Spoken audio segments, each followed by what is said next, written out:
Mmm. Cheesecake, man. Cheesecake. Mmm. Cheesecake, man. Cheesecake.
No!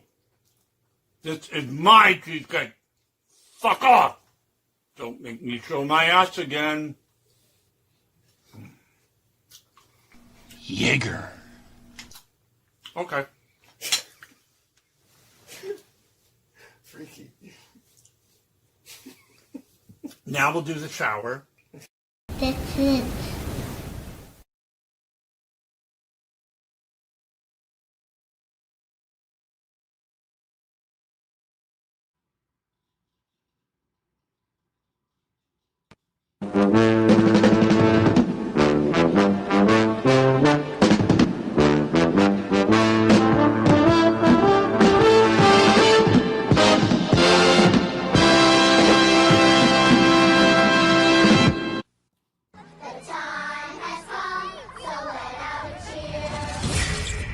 It's like someone put a curse on this town. It all started when that kid drowned last summer. There's something in these woods, and all it knows how to do is kill.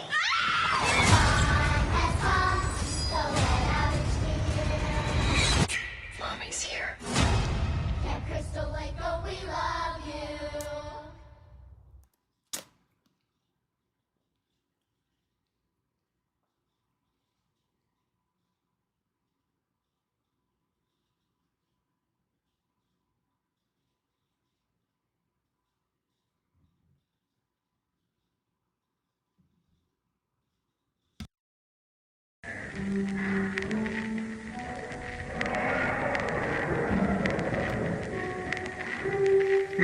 Там she red.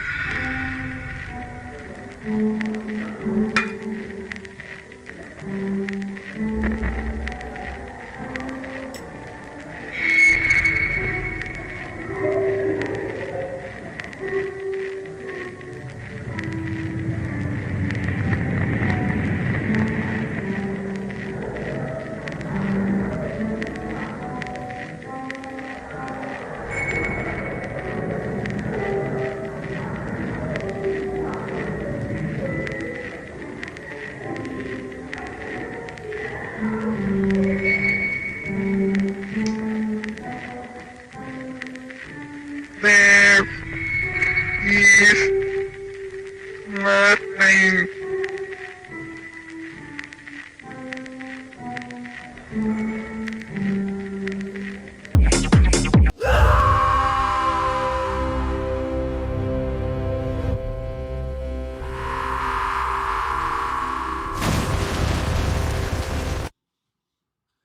Wow. That was a slam bang open. God, Chris. Wow. Well, welcome everyone to the Todd Jaeger experience. I, of course, am Todd Quality Jaeger, our tech guy. Wait, that way, Chris. Yeah. And look who we got again, Gary Wallace. How you doing, Gary? Can you hear us? Chris, what's going on? Hello? Wait, I can't hear anybody. He's probably What? on a delay. No, I'm on StreamYard. No, Gary. Oh, Gary. He looks frozen. Oh, is he frozen? No, No, he no, moved. he was just so happy. Well, it's a good smile. It's a good freeze.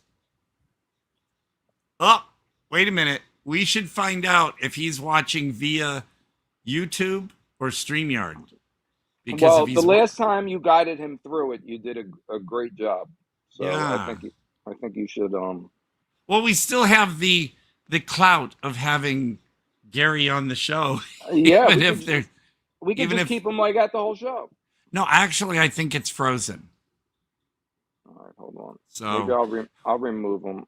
well, after that music video, it's no surprise we have some weirdness right off the bat. Well, he's gone. He should be back. Hello, Ward. Hello. I removed him. Yeah. I'm sorry, Okay. Gary. Yeah. Well, yeah, folks, Gary is the film happened? star of the Oh, here he is. classic. He's back. There he Oh, is. Oh. There. Oh, he's loading. Yeah. There. Can you hear us, Gary? Yes, sorry about that. I sure can. My internet was going in and out, Oh, so no, I figured that's fine. I mean, I figured came after back after the weirdness of then that maybe music video. it would be better. And it's better now. Yes. Okay. So there's a possibility. I'm asking, are you watching this show via like YouTube or StreamYard?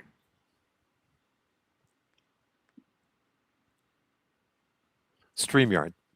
Okay, because there seems even here on StreamYard there seems to be a Can slight you hear me? delay with StreamYard? you. Yeah, Yeah, we there's could hear you. You're Well, good. you just maybe my internet isn't working right now. okay. Well, no, like last week there was a slight delay on your end, but you know, we can make that work. You can So, always make it work. yeah. So but Gary, folks, is the dang it to hell. Yo, Todd, with Give the me a second, vulgar- folks. I dropped what I was going to vulgar show, language. and it's, of course, there it is. Ooey. All kinds of fun already. Mr. Gary here is the star of, and was on our show last time. Was it last week? My brain is shot. 2 2 weeks ago? weeks Yeah, ago. 2 weeks ago. Star of There Karen, it is. Caron, Caron. Sharon. and AKA the Jar. So we had a fun review of that a couple weeks ago. Yeah, it's a classic, a very weird classic, Yeah. but nonetheless, you know, if you get it, you get it. You know, it's a special kind of weird. So there we go on that. Also,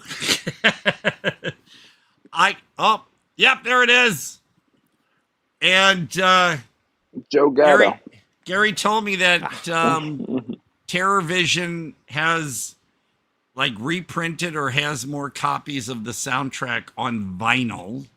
Awesome. So you got to go to Terror Vision's website for that. I prefer CD, but you know, you get what you can get at the moment.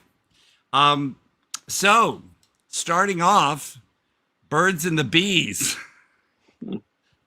That one's one's gonna be stuck in your head now, isn't it, That's Chris? another one. 3 weeks in a row. Yeah, and I would say the kind of nudity was passable for our I'll show. find Yeah, out. it was fine. We'll find you know, out one when way it or said another. the moon up above, I had to do a proper moon You have to. at one You gotta point do- in there. And You gotta for do what you the have to do. and for the voice, come on, Gary, you got to remember Rodney Allen Rippey, correct? I'm waiting for the delay here. Yeah. Rings a bell. Yeah, he was a delightful little black child who used to do TV commercials for Jack in the Box restaurants. Make life a little easier. Pack up the kids, crank up the car, go to Jack in the Box. You know, that thing. It was a big commercial in the 70s, but he's this little kid. I have the album that he released. So What was his name? What was his name, Todd? Rodney Allen Rippey, Rippy. Yeah, you'll probably dig up a photo of him. I wish I would have known you were going to play that because I would have held up the album itself. But or maybe you can find the Todd. cover of the album. Yeah. And I just figured that would be a great way to exploit some of my older Vinegar Syndrome titles, because I made that video some years ago. But I think it's still pretty good. I put a lot of work into it. I'm proud. And but yeah, that's a song that'll be stuck in your head. Oh, looks like there he is. Here we go. Haven't I seen you on TV before? Yeah. What's your name? Rodney. Rodney what? Rodney Allen Rippey. What's that in front of you? The Jumbo Jack A jumbo jack? from Jack in the Box. Did you ever get a bite out of it? Well, And too big to eat. You think We'll never you'll be ever that get a big bite again. now? Give it a try, Rodney. Tell us how you like it. I couldn't. I like. Oh, okay. that was probably 99 cents. Well, I mean, oh my God. Well, look, sometime I'll give you a photo of me and the crew at Burger King when I was in high school. And if you can see the menu prices up above us, and you'd be freaking shocked. And but you know, back then, minimum wage was a lot lower. I remember when I started working at 15. What At year was that, Todd? Shoney's, which people know as Big Boy in other areas. But when I first started working, minimum wage was $1 an hour. Oh my God. Yeah. And so, of course, prices were a little lower then because it kind of Right. equaled out. But it And didn't now- equal. It's not. Yeah, it didn't. It hasn't East-State equal. And with I the hate cost it of that living. every time wages go up, stores, rent, everything. So you never get ahead. It's always like this, you know, it just keeps strategically.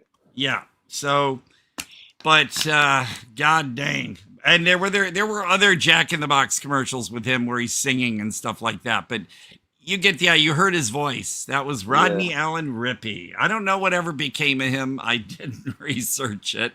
But then also in your coming attractions previews animation, did you notice how they spelled previews?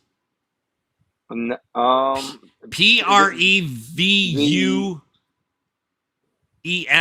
or something like that. Is that French? I don't know, but you know, I was like, "Whoa, that's spelled differently. Where did that come from?" And then, what? Oh, we're having Gary's internet's. I almost said Gary, Indiana.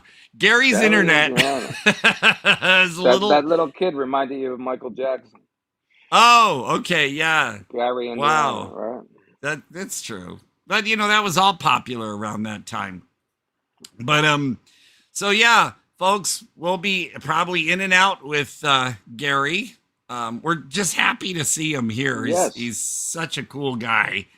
So we'll get that straightened out. In the meantime, enjoy the little circle that's spinning. Well, why don't we play a trailer of The Jar? Okay, sounds good to me. And this way, maybe that'll bring Gary back. Okay. While you're doing that, I'm going to aim my fan at me. It's not blowing at me, and I'm feeling a tad warm. That's why I'm wearing this, what do you call it, a tank top. Okay.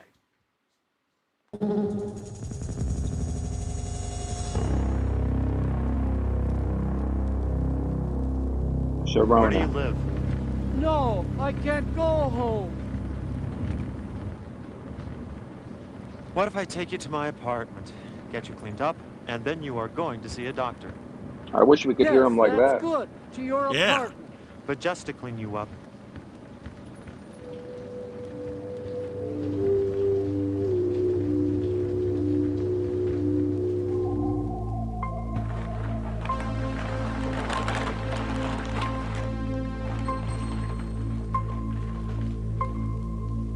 There he is.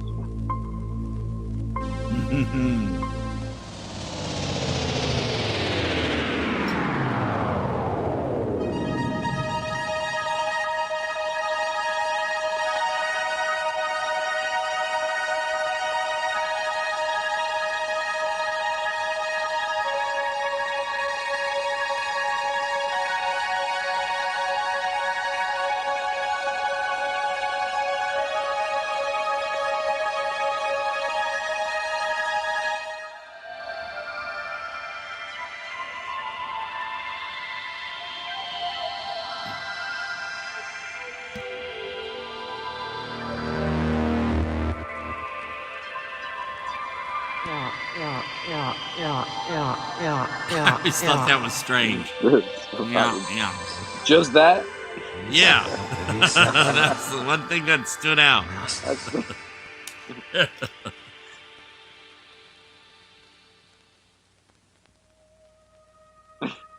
And back when trailers kind of weren't all jump cuts.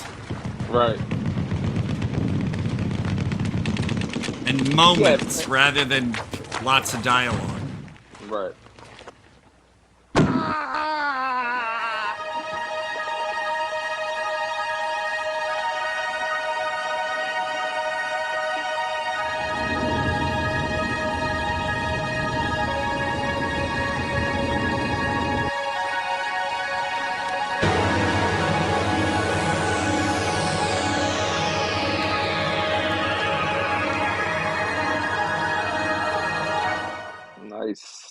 Nice. Yep, there it is right there. And this one's from Terror Vision. Oh, wow, you can see my microphone. Ooh. There, I'll move it over a little bit. You sure that was your microphone? Oh, yeah. Ooh. It's a big one. But, so, yeah, if you want something strange, very dreamlike, yeah, I did the reversible cover, so it says, I think how did we pronounce it? Caron? Oh, Caron. I don't think it'd be Karen. That would sound yeah, a little too strange. And then you have, the jar and on the slip cover. Yeah, this is from Terror Vision, which, by the way, there was an update that apparently they finally got student bodies. What about the horsehead bookends? Are they going for good?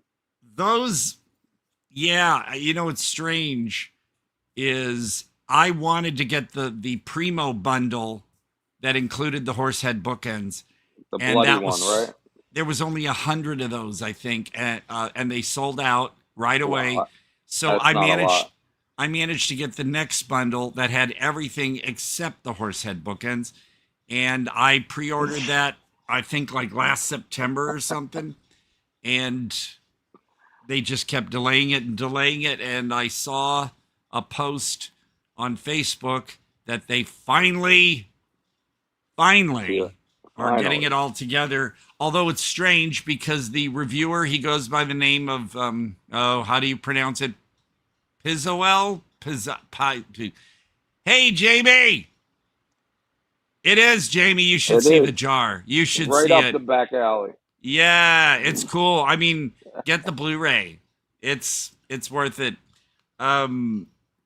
So they finally announced that they've got student bodies. They're getting it out. I haven't received an email yet. I just saw the post on Facebook of all things. Wow. So, but it kind of it's just like last year. I also in September pre-ordered their October mystery surprise. And what do we got here? Okay, us. There's Mr. Horsehead Bookends. Yeah. What a movie. Oh man. I saw this movie at the South City Cinema, which was like less than a 10-minute drive from my family's house, and just thought it was the craziest thing, because if you look at the film by itself, it was a PG. But because they had the one guy in a suit behind a desk saying, it has been, studies have shown that R-rated movies are more popular. So in order to get an R rating for this film, I am instructed to say, fuck you. And then it showed the R rating on the screen, which is weird because there have been F-bombs in PG films anyway. But, you know, it was fine as it was. The movie did not get gratuitous. I think the only nudity there might have been was the one guy when he comes out of the bathroom and takes off his towel, but he's in shadow, so you don't really see anything. But there is basically no nudity in the film. There's nothing really graphic. So, but still, as it is, it's the creativity behind it is what really drives the film and makes it fun. You don't need all the tits and the F-bombs and stuff to make it a good movie. Student Bodies is just loads of fun. My only gripe is the product placement of Dr. Pepper. Throughout the film, you will see people wearing "I'm a Pepper" T-shirts. They must have got some money from yeah. somebody. But I'm happy it's finally coming out. But like I said, I pre-ordered the mystery October Halloween mystery title last September, and it was supposed to be released right before Halloween.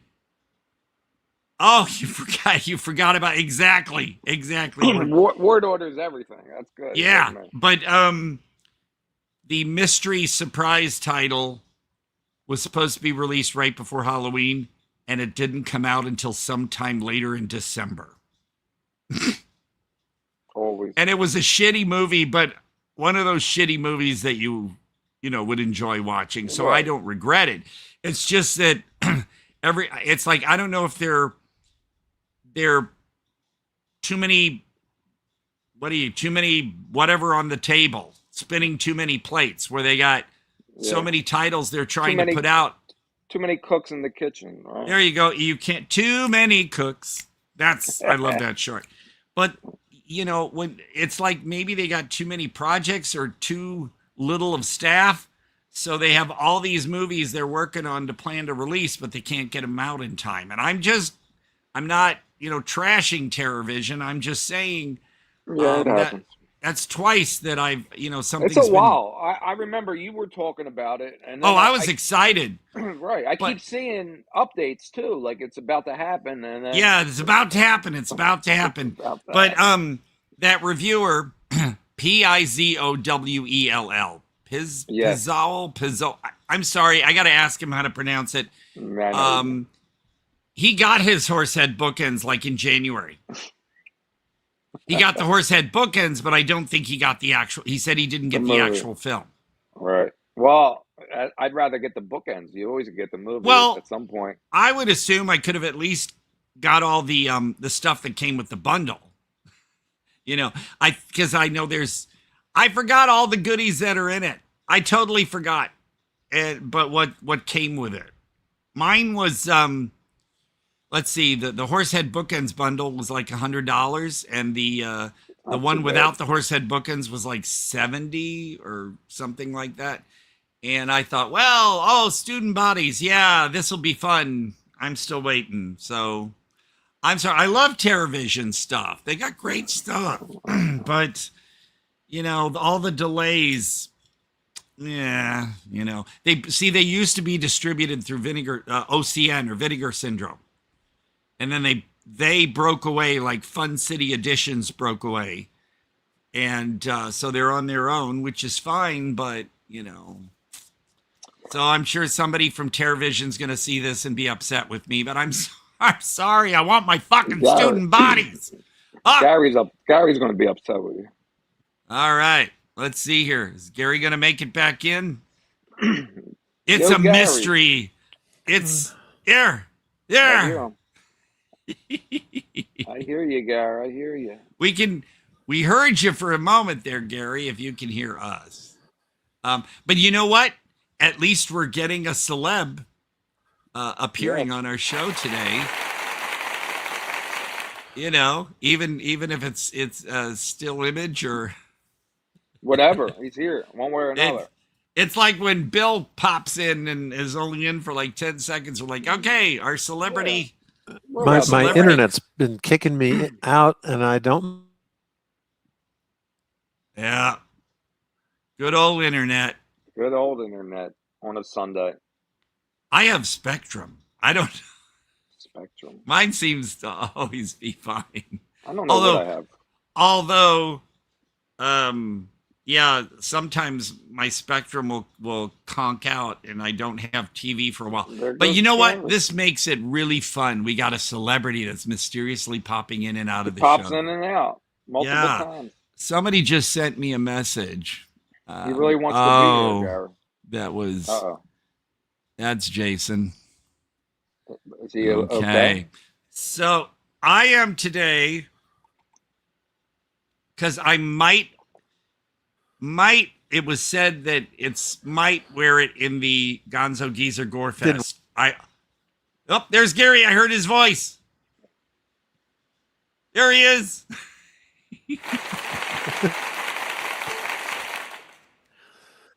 I'm so sorry, guys. No. It's not a problem. Out. I don't know what's going on. No, we understand. Like I was telling everybody, we've got the special, special thing of a celebrity coming in and out of the show, and it makes it, it still gives us clout. Yes. We need clout. Yeah. Okay. Get all the clout we can get. Yes. Oh my God. No, don't worry. It's okay. I mean, at least your situation has a consistency. When Michael St. Michael's was on a few weeks ago, oh my God, he couldn't hear me. That was performance art. It was like it was like some people thought we were doing it all on purpose because it was so weird. But no, it's fine. But I also, yes. So it was suggested that here's my hippie dick tank top. You get to see my muscles. Yeah, you've been working out. Oh yeah, right. I've been working out, eating cheesecake, man. I haven't taken a bite yet because I have to take the lactate pill first. Oh. Yeah. So I'll do that in a second. But apparently, and I'm not spoiling anything, but there's a scene in Gonzo Geezer Gorefest where I will apparently be walking down a hallway in a hotel to head towards the pool, and I'm wearing some t-shirt, and it was suggested that possibly this hippie dick tank top with my swim trunks. So we'll see. We don't know. It's up to who's ever controlling the movie. But whoever's pulling the strings. Oh, it's so weird that I got to chew a dry vanilla tablet. It says, take with your first bite. So I've done that. And cheesecake, man, cheesecake. While you're enjoying your cheesecake, did you see what happened with Traumathon over the weekend? All I saw that it was canceled. I didn't read. They had a bunch of problems. They had at first. There's a tornado warning in Pennsylvania. Oh man! But somebody apparently, I don't know all the details. Somebody apparently vandalized and stole a bunch of stuff the night before, and so they had a whole bunch of problems. So I guess they just canceled the whole event. But I did see a clip from our good friend Johnny. Okay. I am Johnny Necro, also Necrosis of the Cretans, and this is my beautiful twin sister Militia. This song is from 1996, Killing Innocents. Sludge City! Why do they move?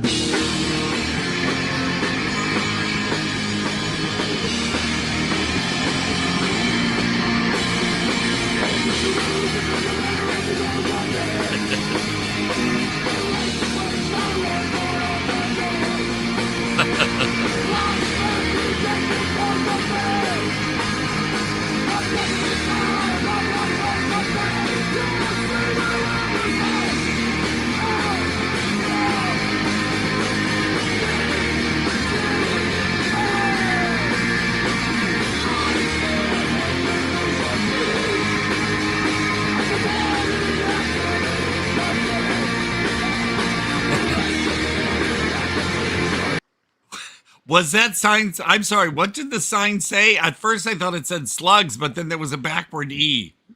Oh, okay, that's what I thought. I thought it said sludge or sludge. Well, then there should have been a D in there. But I don't know.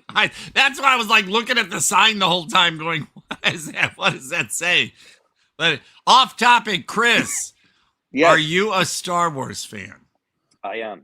I am a Star Wars fan. Like for big. me, I would be for the first 3 films, except the Ewoks thing bothered me. But I was Return of the Jedi was the first one that I saw in the theaters. I was 9 when it came out. So my father took. I won't say how old you are when. No, 9. Well, for the first film, 1977, I was 16, maybe. Okay.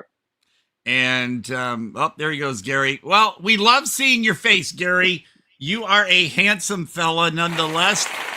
Especially, you want to see some beefcake. Some prime Gary. Some prime Gary. You get to see a lot of Gary in one scene, right?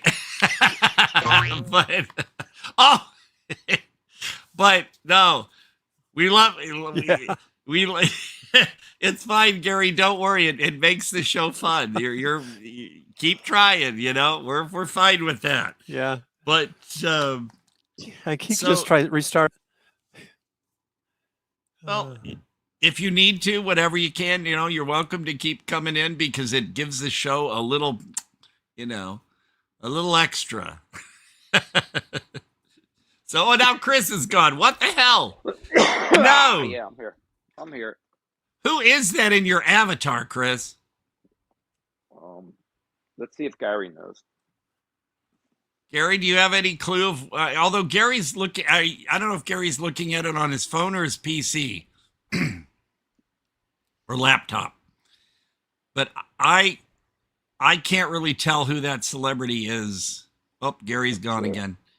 Yeah. Oh shit. So I have no clue who that is on your. All right, hold on. I'll give you a clue. Yes, a clue. Okay. I'm surprised, Todd. I'm surprised. Well, I hate to say it, but that looks like an AI image of whoever it's supposed to be. So it's not. It's not. It's an actual photo because it's an actual photo. Because it has that kind of texture that reminds me of an AI created image. It's probably from the 80s or late 70s or something. I don't know. All right, hold on. It's not Star Wars related, is it? It might be. Oh. You'll know after this. Okay. All right. Well, as far as Star Wars goes, you know, saw the first 3, which are actually 4, 5, and 6. Oh my God. The mustache makes all the difference. Eric, Harry, gotta pick up the jar. It looks like type. Yes. Get the jar. Right up your alley. Yes, it's like I said. Don't expect an action-packed stabby super monster, you know, because of the jar and the little creature. It's more like a dream, like a strange dream that just, you know, your dreams kind of switch into different scenes with no warning and stuff. It's very dreamlike and surreal and really cool.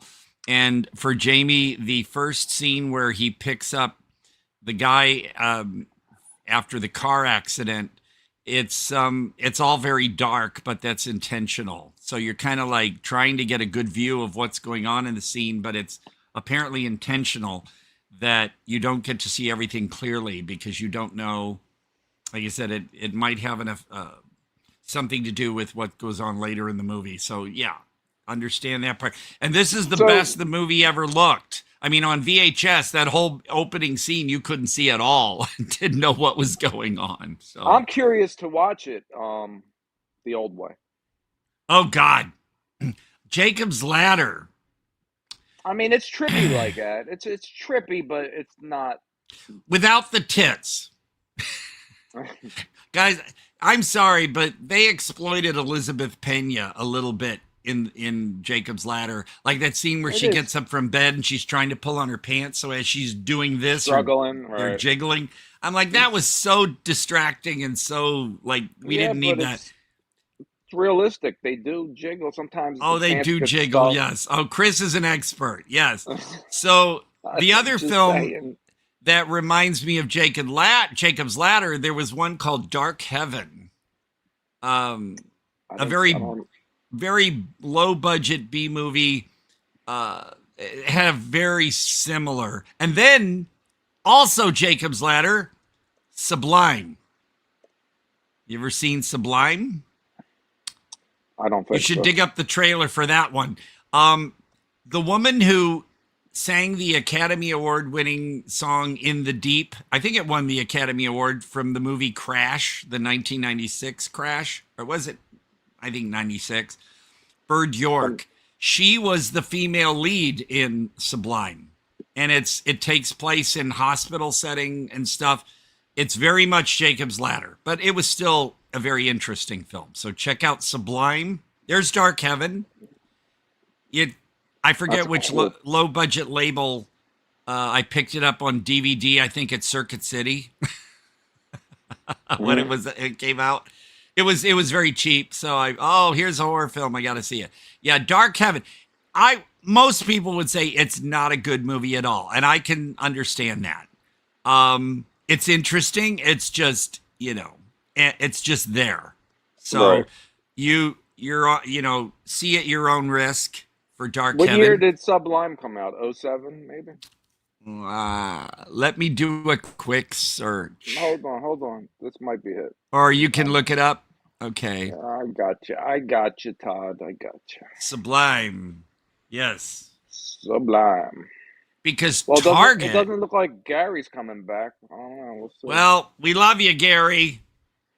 We do. We love you. He can come back anytime. See, even celebs, they're just like us. They have okay. Here we go. They have Target had their own special edition of this movie on DVD. Even celebrities have bad internet connection. Yeah, they're just like us. Everyone's coming for you. You're 40 years old. Today is the first day of the rest of your life. Happy birthday. George? I dreamed I was falling. So vivid.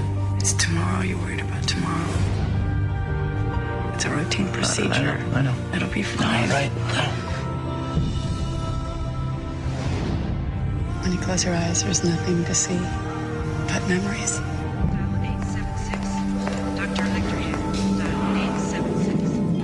You know there's something wrong, don't you? It's like a feeling I have. What happens over there? The East Ward? It's like a construction zone. It's been closed. Whoa. That's an olive tree. This one will live long after I'm gone. I'm gonna keep you alive for the rest of my life, if that's what it takes. I understand there's been some confusion and that you're agitated. We have to establish the timeline, the chain of events that led to all of this. You know what they say? Maybe people who die in their sleep, they're actually dreaming of falling. You ready for a little lesson? A dose of reality? You can't just look into someone's eyes and get a sense of their soul, George. You gonna betray me, Judith?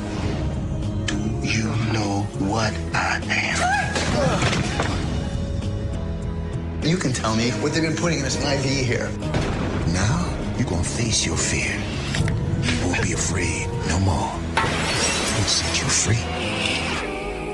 I want to leave this place. I want to leave this place right now! Leaving is not an option, Mr. Greaves. Happy birthday, Daddy. Sublime. Unrated and only available on DVD. Now here's what I mean. It's a very interesting film, but you can catch the Jacob's Ladder stuff going in there. And what's kind of what I hate about the marketing is you saw the cover, the tattooed bare back of a woman and side boob. It's like it's not enough they could show her back. No, let's put some boob in there. And Right. we're going to get some, like you saw a brief moment in the trailer. There's really no like gratuitous nudity in the film, but they hint at it in the trailer and on that artwork to pull the men in to watch it. That's their way of letting you know, hey, everybody, look, there might be some action going. Right. It's like when they hint at possible lesbian stuff in movies, so the guys will get all excited. But that's the only thing that pisses me off about that because I think that the cover that Target had, there was a Target exclusive edition. And I think that it was without the side boob. But yeah, because I have like 2 different copies of it. And I think the movie's worthwhile. You should see it. But I just freaking hate that marketing. Crash won Best Pick. Yeah, Brokeback Mountain. I know somebody who voted for the Academy and said that multiple copies of Crash, this is what I was told, were sent out. Like one person would get more than 1 copy or something like that. And they were really pushing for Crash. We're talking the 96 Crash, not the David Cronenberg Crash. And it Big just, difference. yeah. And then back then too, people were afraid to vote for what was considered a gay movie. My only issue with Brokeback Mountain, 2 things actually. Sure that when the 2 guys finally decided to do it for the first time, it seemed a little rapey, a little aggressive and rapey. And then later you get to see them kiss a little bit. But of course, we want people to know that this is not exclusively a gay film, so let's show the woman topless on the one sex scene. So I was just like, those 2 things Try about to the movie. balance it out a little. I know, and to me it was obvious. It was just obvious. I mean, the movie's, the ending will just tear you up and everything, but when they throw little bits in there like that to kind of like, well, no, this is not a gay film. See, we got a topless woman and tits. And also, I know some people that saw that first so-called sex scene, even though you didn't see anything in their bodies, but they said, God, it was like he just jumped on the guy and raped him. And I don't know if that's completely how it looks, but I thought it was a little too aggressive, or we could say, well, they were pent up and they finally just, and they had to do it. But I don't know. It just came off a little weird to me. So that's that. No, it's still, it's still a really good movie. It's just, I didn't like that stuff. And Sublime. Yeah, check it out. I have to watch that. I never watched it. Yeah, I mean, that's one we could talk about sometime too. I remember buying it on DVD and, they pushed that it was unrated. Well, not really sure in it what made it unrated. Sometimes there are scenes that are just extra dialogue and stuff, but then they put it out as so-and-so unrated. Like, oh, that must be something more violence or more nudity or something, but it's just maybe dialogue. It's all in the marketing.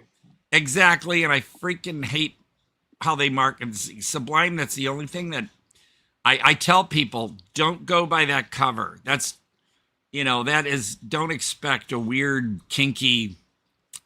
Yeah, it's not that. But the other thing I wanted to mention, I thought that was fun in your opening bits. What was that video with the woman where she obviously spoke the words backwards and then they played the film backwards so that sounded like she was talking, like they did with Twin Peaks. Oh, with the table when the girls. Yeah, at the table. What was that? I don't even know. That's okay. Listen, I found it. Listen, I found it somewhere, and then a few days later, I saw it on one of those YouTube videos where it talks about strangest videos on the internet or whatever, and that was one of them. So one of my Naked Laundry Day videos clips appeared in somebody's compilation of strange things they saw on YouTube. Yeah. And they were talking about it and they weren't making fun of it. It was because I was like standing there, they played a minute or two of one of my videos, and there's a scene where I'm completely naked and I'm holding a very large thing of sage that I'm burning, and I go, before you're doing your tasks and your laundry, it's good to sage your apartment and the energy. And I'm standing there holding the sage in front of me, so it's blocking, Yeah. and they thought that was interesting and strange and funny.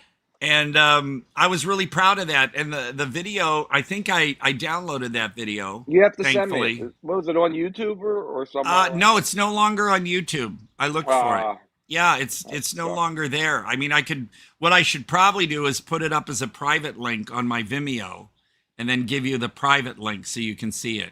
I was really proud that these guys thought that, and like I said, they talked like they were not so Maybe much. Maybe we can re-upload it to YouTube. Well, I don't know if you'd be able to show my bit because it's very revealing, except I am covering what needs to be covered. But I was just honored that these guys use those moments and then also talked seriously about it. They weren't like, oh, look at this is ridiculous. Look at this idiot. They weren't criticizing me at all or making fun of it. Right. They thought it was very creative and interesting. Oh, Todd, why would they, Todd? Well, because I had a troll. The reason I am on YouTube now, but I had my own channel on YouTube for years. Yeah.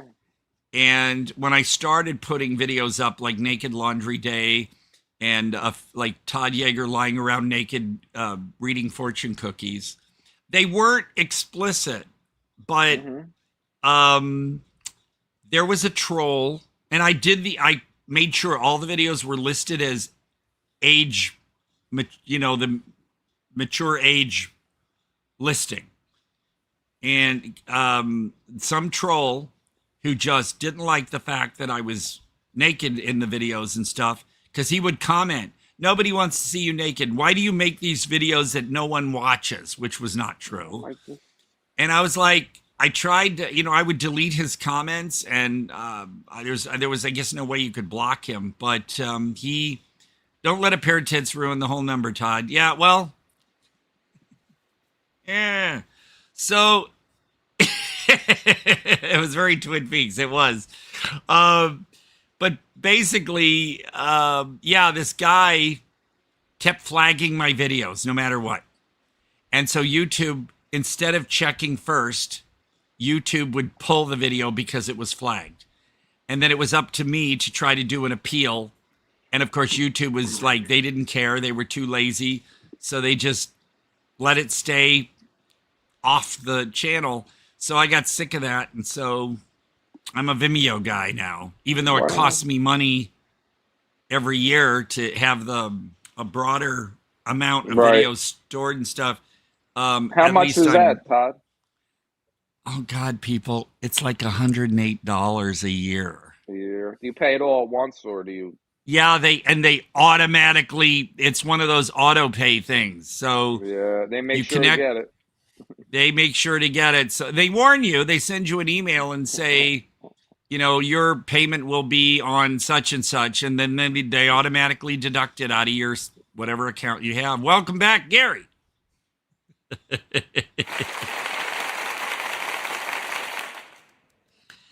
But I was gonna mention too about the backward voice. Hey, thanks, JB. It also reminded me of. Well, there he goes. It's fun though. I always love seeing Gary's smiling face. I have not seen Odyssey yet. I want to say Oddity. I have not seen. Oddity is a good one from the director of Hokum and Caveat. Yes. Odyssey. Listen, if we do a parody of that movie, that's what we're calling it. So that's a good Oddity. Well, I don't know. One coworker called it Odyssey, but I don't know. Maybe I'll see it. If I do in the theater, it'll be when the crowds die down, because we were swamped Friday and Saturday night. It was all people. I mean, we're talking like 400 seat or something, massive screen audit. And we had it like on 5 different screens at least. And all of them were filled up.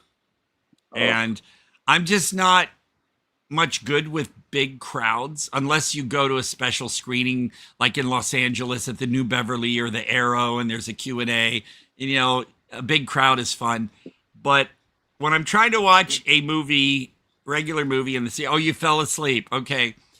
It is 3 hours. Movie. Yeah. They better do a lot of shit in that 3 hours. Here's the thing. Hollywood or whoever, I mean, because nothing's made in Hollywood anymore. It's all in Vancouver or it's in one room, right? It's in if you're going to make a movie that's over 2.5 hours, put in an intermission in it. Right. All the films from India. The last one I saw was Alpha. Before that, I saw Petty. Before that, I think I saw War 2 or Booth Bangla. They all have intermissions, like a 13-minute, 15-minute intermission after about an hour and a half. Yeah. They need to do that with movies here. So people can, although there would be a massive rush to the bathroom or something. Saw Signal 1. It was cool as well as Black Box. Okay. Those, Todd does the theater. You work at an, okay, no. Chain theaters will not show NC-17 rated films. I think we had one. One of them was Pedro Almodovar's Bad Teacher or something it was called.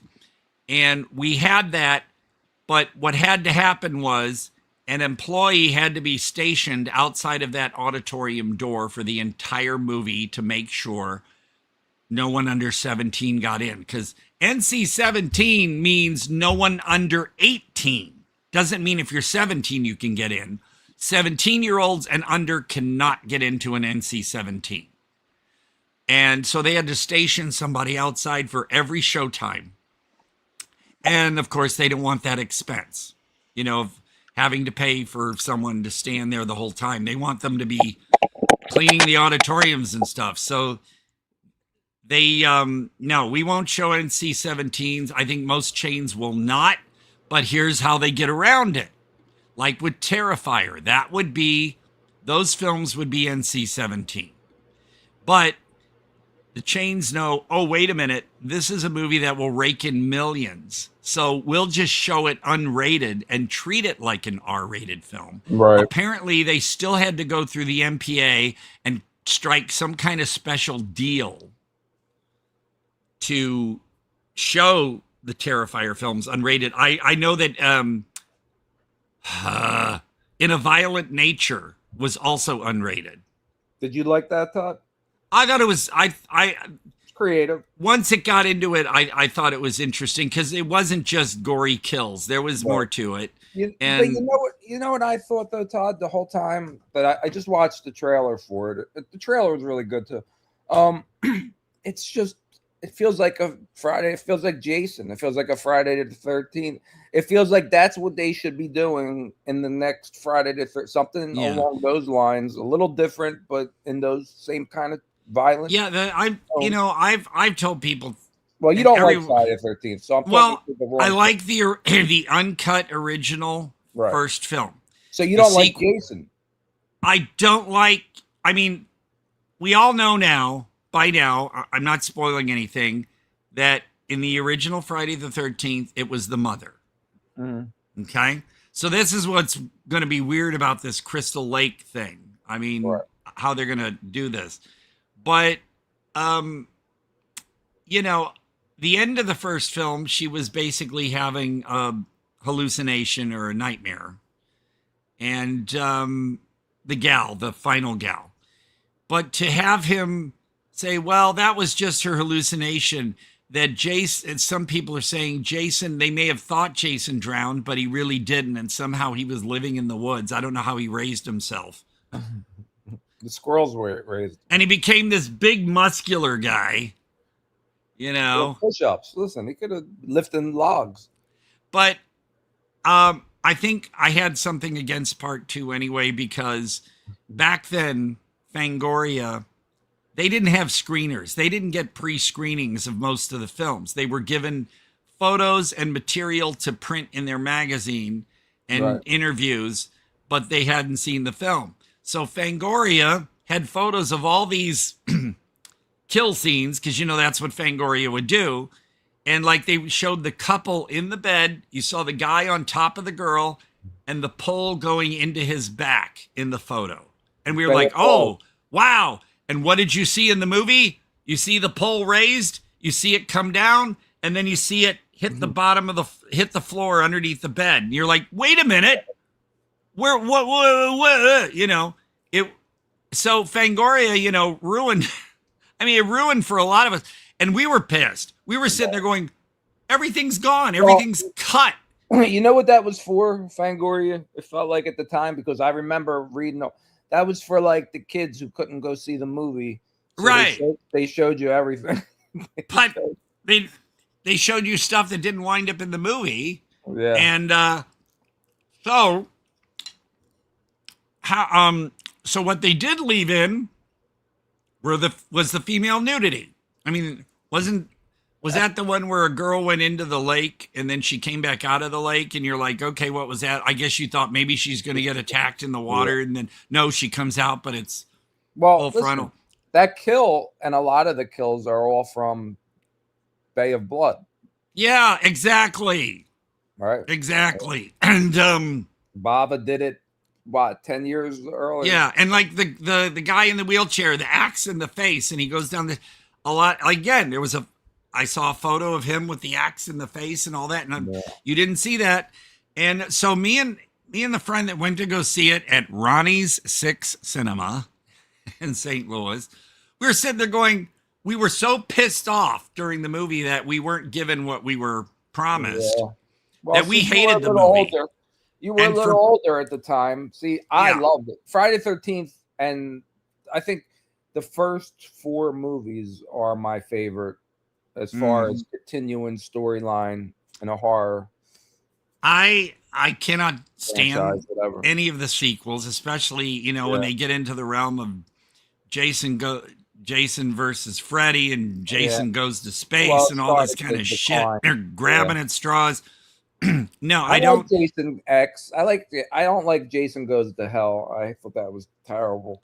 Well, the New York one was the end was ridiculous. I don't know. And the remake, again, we should sometimes just have a list and talk about unnecessary remakes. Yeah, that's a good one. The remake, again, the remake relied on tits, basically. We could talk about and it was like, okay, the remake of My Bloody Valentine, the remake of Black Christmas, remake of there are a lot to talk about, Todd. Slumber Party Massacre, all these. That was bad. That was God. Well, at least in the remake of Slumber Party Massacre, they kind of exploited the male body a little more. Yeah, and kind of made the girls smarter. It was from the girls' point of it was. Yeah, it was it wasn't every moment the girls have to get undressed for some reason. There's Jason. Hello. There he is, Jay Bird. But man. Yeah, I freaking hated the remake. Just hated the remake. So it was, someone say like the remake of Psycho was unnecessary, and I guess because some young people, if a movie is in black and white, they won't watch it. If a movie is older than they are, they don't want to. It's like they got to have something that's current. Right. And it's stupid because you still have kids running around with Friday the 13th and T-shirts and stuff. So they do watch older films. My son won't watch. Now, my son's 18. He's like, he tends not to watch things in black and white, but he loves movies. So I know once he does watch something, he'll just change his mind. But he likes things. I was surprised. Like, he likes Suspiria. So he'll try like kind of different movies. Sometimes so, because it's a director, it's just or a black and white it's connected to something hip. Like, oh, if you like Suspiria or Argento, you're cool. So they will bother to watch. So it wasn't that. Well, I don't know. All I know is the remakes are just they're stupid and ridiculous. I mean, they're remaking Possession, which already how can you Probably won't be good. Yeah. How can you make it fresh or on its own from the original? I mean, I don't think it's gonna. It just to me doesn't seem like it's gonna be as impactful. Yeah, you never know. I mean, the hysteria through that whole movie and everything, and plus the Cold War. I don't want to say the Cold War is over, but there's no more Berlin Wall and all that, and that was an integral part of the original possession. There's Gary. I keep trying. No, that's fine. As long as we're here, just keep trying. We'll be here. Yeah, it's like you surprise us every once in a while. It's like, oh, there he is! Yay! So, Jay, how you feeling, Jay? Oh, me, I'm just chilling. Been kind of busy lately. Yeah, we missed you. We missed you last week, Bobby. Well, I think we should then, because Jamie asked us. Well, we were on the Star Wars thing when all the goofiness started. So for me, basically, the first three films were 4, 5, and 6. Yeah, I enjoy those. Although, like I said, the Ewoks, they just rub me the wrong way. But otherwise, all the stuff after that, I lost track. I haven't seen the last several. Anything made by George Lucas, I like. That's what you should just stick by, Todd. Once they sold to Disney, it was kind of downhill. There's one George Lucas I really can't stand, is THX 1138. And I know that some people think that's a major classic, but I tried watching it twice, and both times I was bored. Very experimental. Yeah, well, it's very art house, you know, and stuff, and I like art house, but I just thought that movie, it was overhyped as far as, well, George Lucas. I kind of like THX because of the visuals and the camera work and everything. It was a very I just was totally bored. It was different, right? And you got to see Robert Duvall's butt. All right, listen. Why don't we take a break and then come back? But Gary just got here. Well, no, but listen, Gary's all right because I just read he downloaded Chrome, so he seems to be doing better. It's okay. Take a break. It's fine. Take a break. And he sounds nice and clear. Right. And he doesn't seem to be delayed. So, yay. Okay, well, if you want to take a break, I will. That way I can grab my sandwich out of the fridge and, Yeah, we want to take a break, and then we'll come back and get into our first movie, Audition, right? Well, whether you want to do Audition or Lisztomania, either one. Well, whatever you want to do. Whatever you want to do first. You want to do? Well, I was kind of hoping Annabelle would, because I'd love to hear what she has to say on both films. The psychology of Audition and the symbolism and weirdness of Lisztomania. But either one, whichever one you guys want to do is fine with me.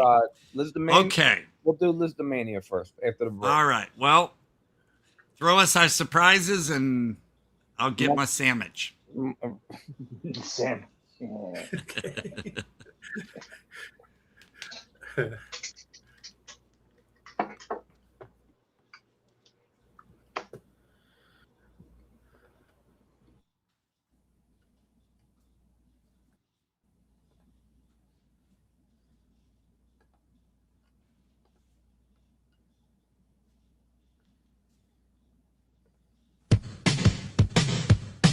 It's a good time for the great taste of McDonald's. It's a good time for the great taste. Gotta get a bite. Gotta get going to just one place. Got a McDonald's appetite. It's a good time for the great taste. It's a good time for the great taste of McDonald's. Let's go! God.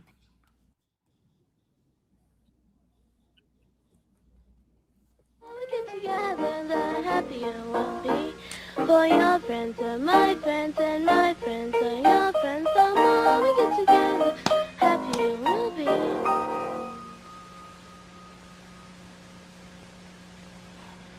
This has been a nice time for me. This year I have made 55 years teaching in this town.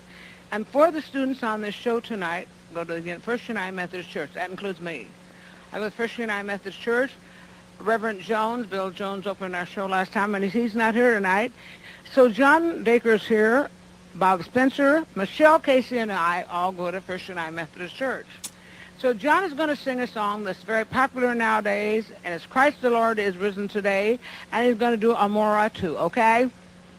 Okay. My name is John Jaeger.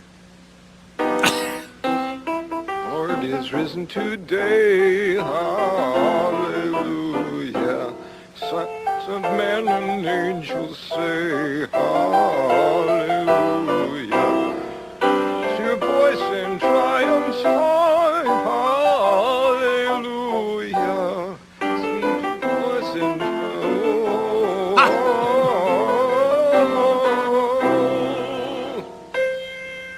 when the moon hits your eye like a big pizza pie, that's amore.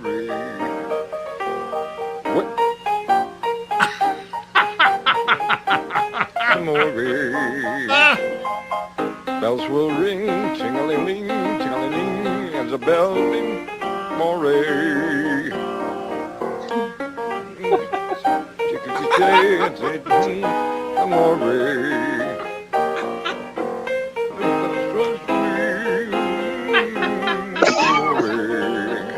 He's singing like if he don't sing right, he's not going to get his meatloaf.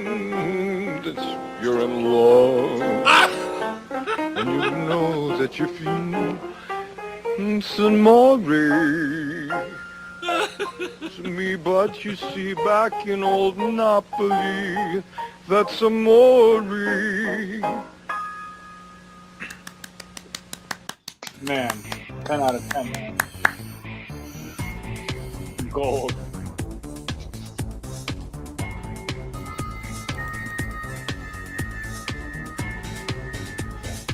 We got this email from a kidnapper. He's setting up a poker game with us. Here we are. If we don't play, he'll kill her. And if we lose, he'll kill her. But if we win, he'll let her go. It was inserted into her vagina. He's telling us he knows he's crazy. The game was fixed. The whole thing was pre-recorded. Yeah, but why? He wanted to create an alibi, that's why.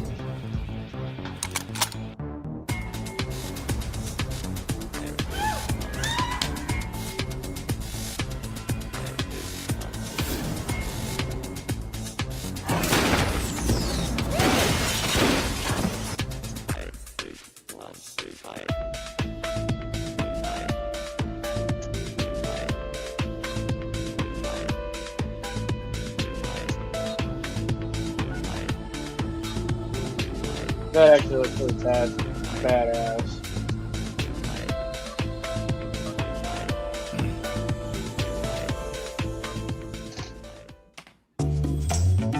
Kevin Kopas's job is so unusual. Thank you, appreciate you. He can't really sum it up with a single title. It kind of depends on who I'm talking to, and that's sort of what makes it. Because I'll answer calls like, who's the coffee roaster? And I'm like, it's me. And who's the person who does the movie stuff? Me. Who's your head barista? It's me. Yeah, I wear a lot of very ridiculous hats here at the shop. Kopas runs the VU, the Video Underground Cinema Cafe in Boston's Jamaica Plain neighborhood, one of the few remaining movie rental shops in Massachusetts. We have about 17,000 feature films, but it's mostly DVD, Blu-ray, and 4K. We try to keep up on 4Ks for new releases. We don't do tapes. VHS tapes take a lot of space, and we just don't have the room to do that kind of thing. So we are in sympathy with the tape people, but we're not participants. Right next to all those movies, a coffee roaster and espresso machine. Double shot of espresso for my guy with a little milk and a little sugar.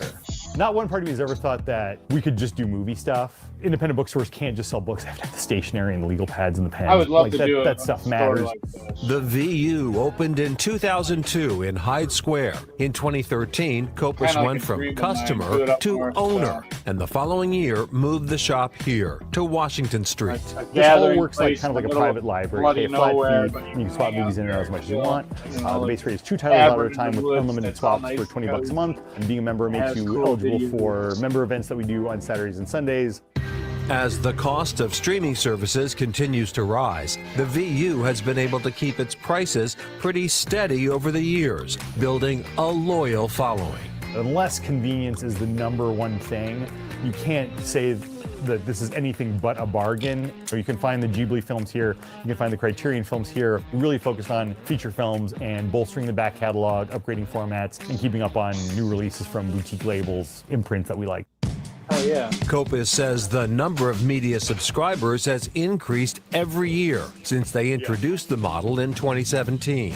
I think this kind of thing that we do, yes, it's super small, it's super niche, but in a weird way, this is kind of the through line between the mom and pops of the 80s, which got crushed by the blockbusters and the bigger chains, into the new age of physical media.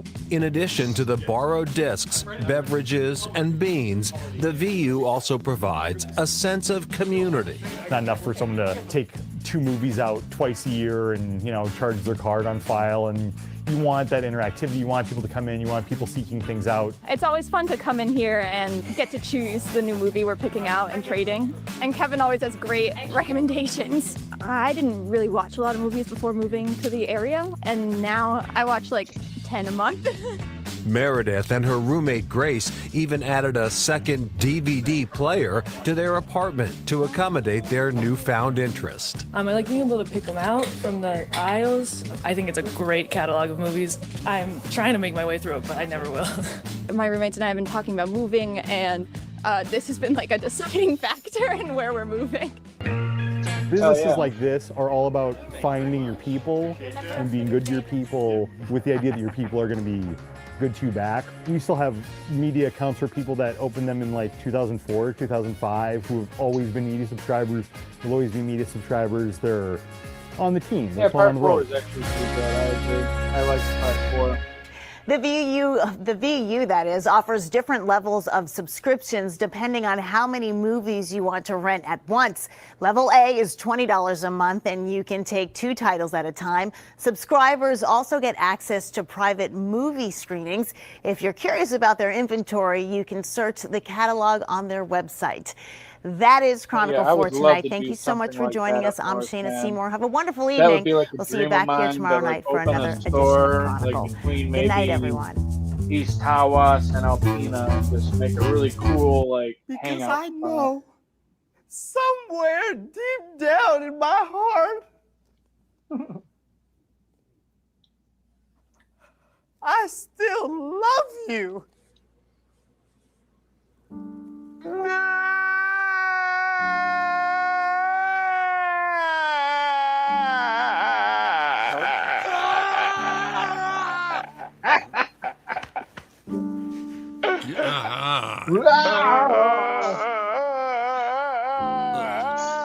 That's my new ringtone. Oh my God. That, you know, I was going to say that could be my new ringtone, Sounds although like I would prefer. Yeah, exactly. But I would actually like to have my new ringtone be Hallelujah, Hallelujah. That would be. That's a good one. Yeah, but or just have the. I mean, that was weird going from the Hallelujah to That's Amore. But I think That's Amore would be a good way to have your phone. You know, if you're in a group of people and your phone rings and you hear this guy going, That's Amore. That was. Oh my God, Chris, that one was awful. Do it. Where did you find that? He finds some gold, man. He really does. Yeah. Find some gold. I mean, because I'm always digging around YouTube and run across the strangest things. He goes into the dragon's lair to find the best. Oh my God! Oh, I do a bunch. I do a bunch of drugs and then I look. It helps. What's the one about? What's the one where the guy's bopping and he's singing Jesus is? What's that? Oh, you know which one I'm talking about. Wait, I'm trying to think. Where it's a reggae type song and he's singing about. My short-term memory's gone, so I don't remember. What's the here? All the drugs. What is the? Let's see here. Let me go on YouTube. Excuse me. And speaking of that, I've got to get the title of this song. The only what I'm going to search. I'm going to search for reggae Jesus song. And what do we get? Oh no, I keep getting Bob Marley stuff or whatever. Jesus song 70s TV. I'll put. God damn, I still keep getting Reggae Gospel 2026. What the hell? That sounds great. Of course, it's funny because it was stuff there, man. No, it's giving me all that. Oh no, I know what it is. Let me look at. Let me bring it up here. Jesus is a friend of mine. It's a great song. Yeah, Jesus is my friend by Sunseed, which that Sunseed, boy, that's a relatively double meaning. Yeah, Jesus is my friend. Sometime we got to throw that one on because holy crap. The song is catchy, but it's so ridiculous. And the backing singers are just like they grabbed 3 random people. Yeah, that's the one. Jesus is a friend of mine. Oh, now it's going to be stuck in my head. Oh, no. What did I give you $5 if you come in and sing for a minute? Yeah. No. Yeah, I'm sure a lot of people have seen that one by now, but it is a mind-bogglingly...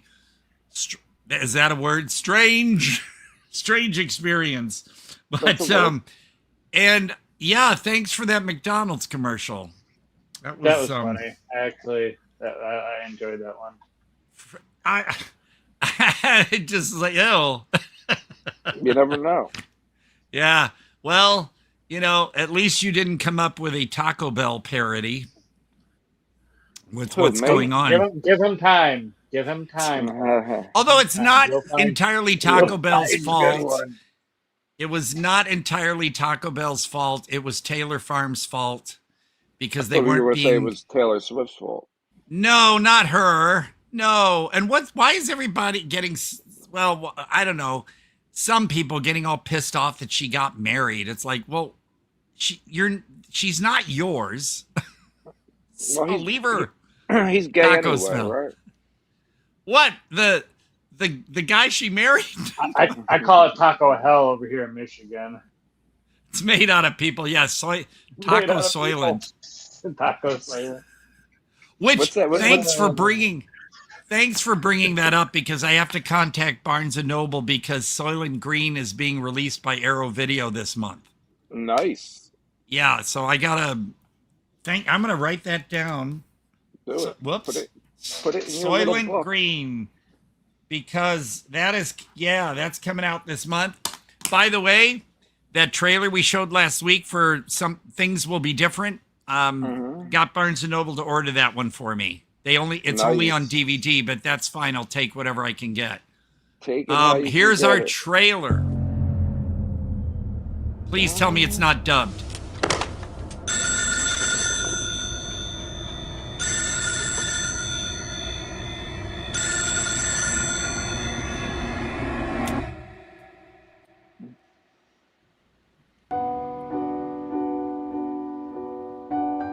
こんなこと言うと、なんて鬱陶しい女だろうって思われるかもしれませんけど、私、ずっと電話待ってたんです。お前が予言した通り、オーディションで俺は理想の女が見つかったんだ。山崎あさみか。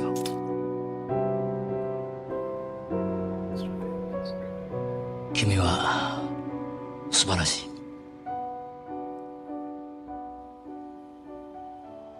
僕は君のような女性を探していたんだ。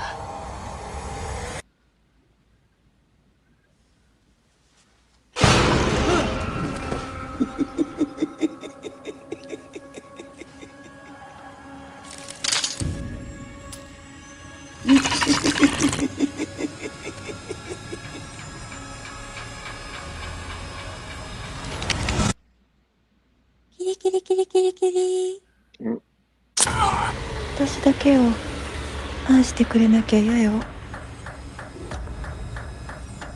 分かってる。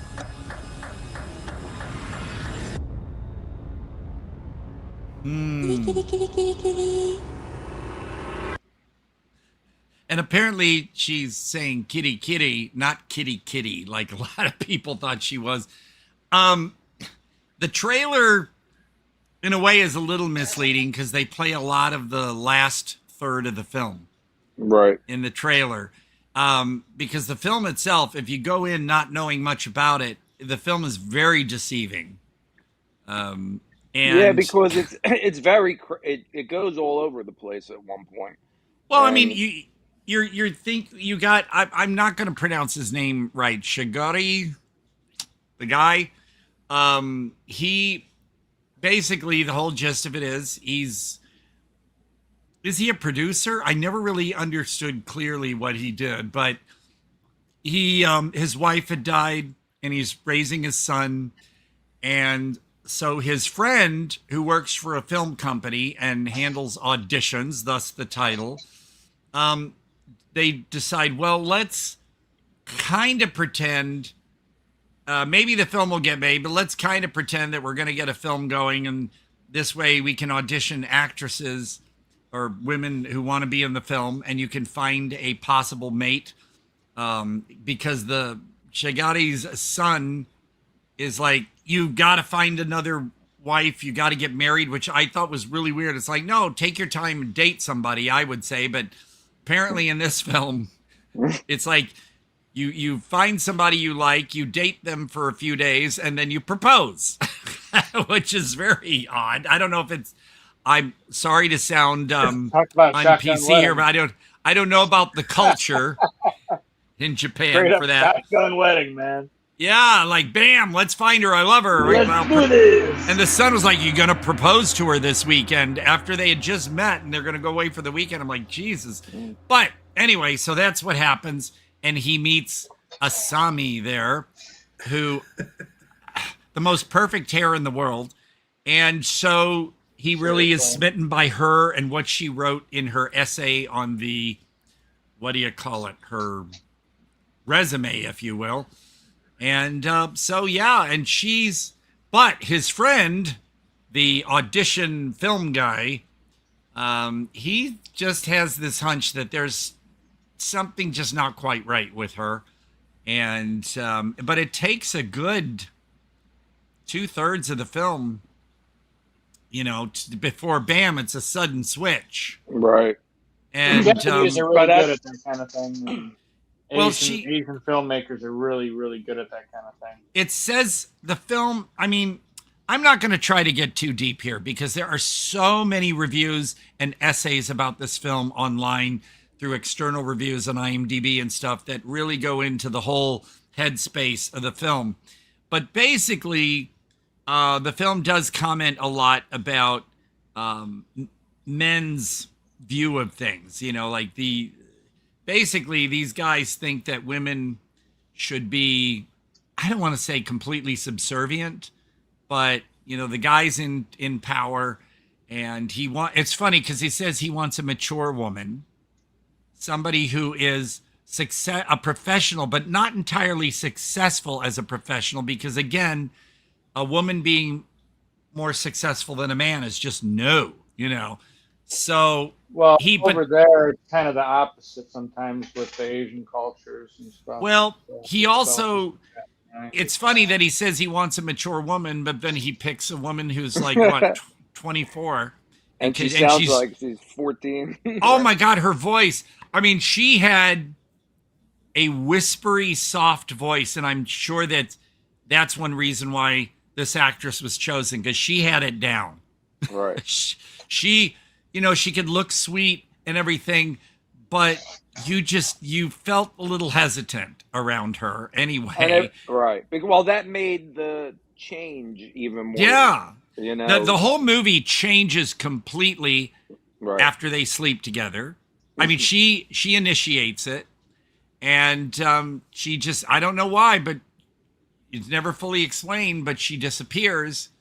And then as soon as she disappears and he is out to find her, that's where the movie kicks into true gear. So I know some people will go into this film, oh, I've heard a lot about it, but then most of the movie they're sitting there going, is this a romance, or what's going, and then suddenly it just gets into this weird disappearance mystery and his dreams. Yeah, it gets into a bunch of, once it changes, all kind of, it gets bizarre.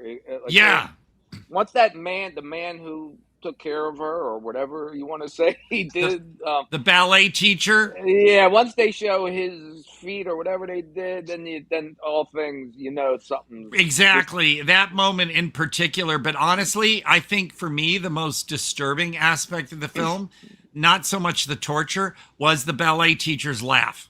Oh yeah, him in general, the way he crawled and all whatever he was doing. But that laugh, no, actually, the first moment, even before the disappearance and all that, the first moment you get an idea that something is very wrong in this movie is when his friend tells, I'm going to say Shigari, that's how I'm going to pronounce it, says, tell you what, don't call her right away.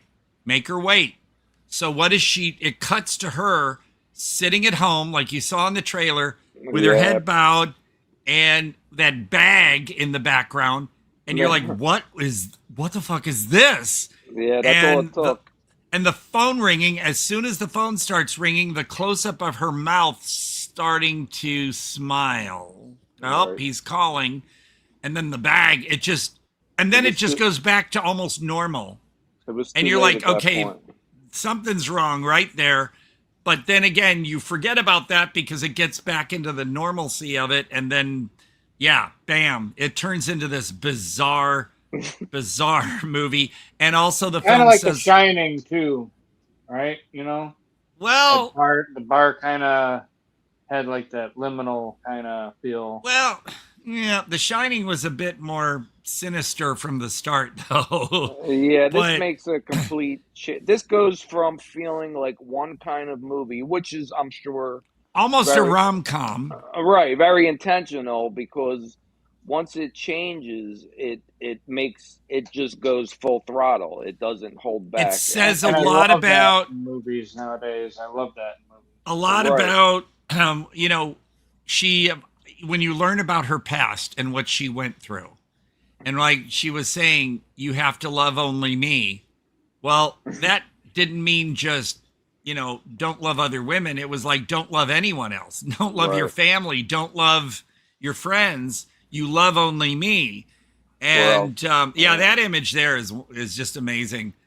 But like I said, we can go into the deeper psychological aspects. That's fine.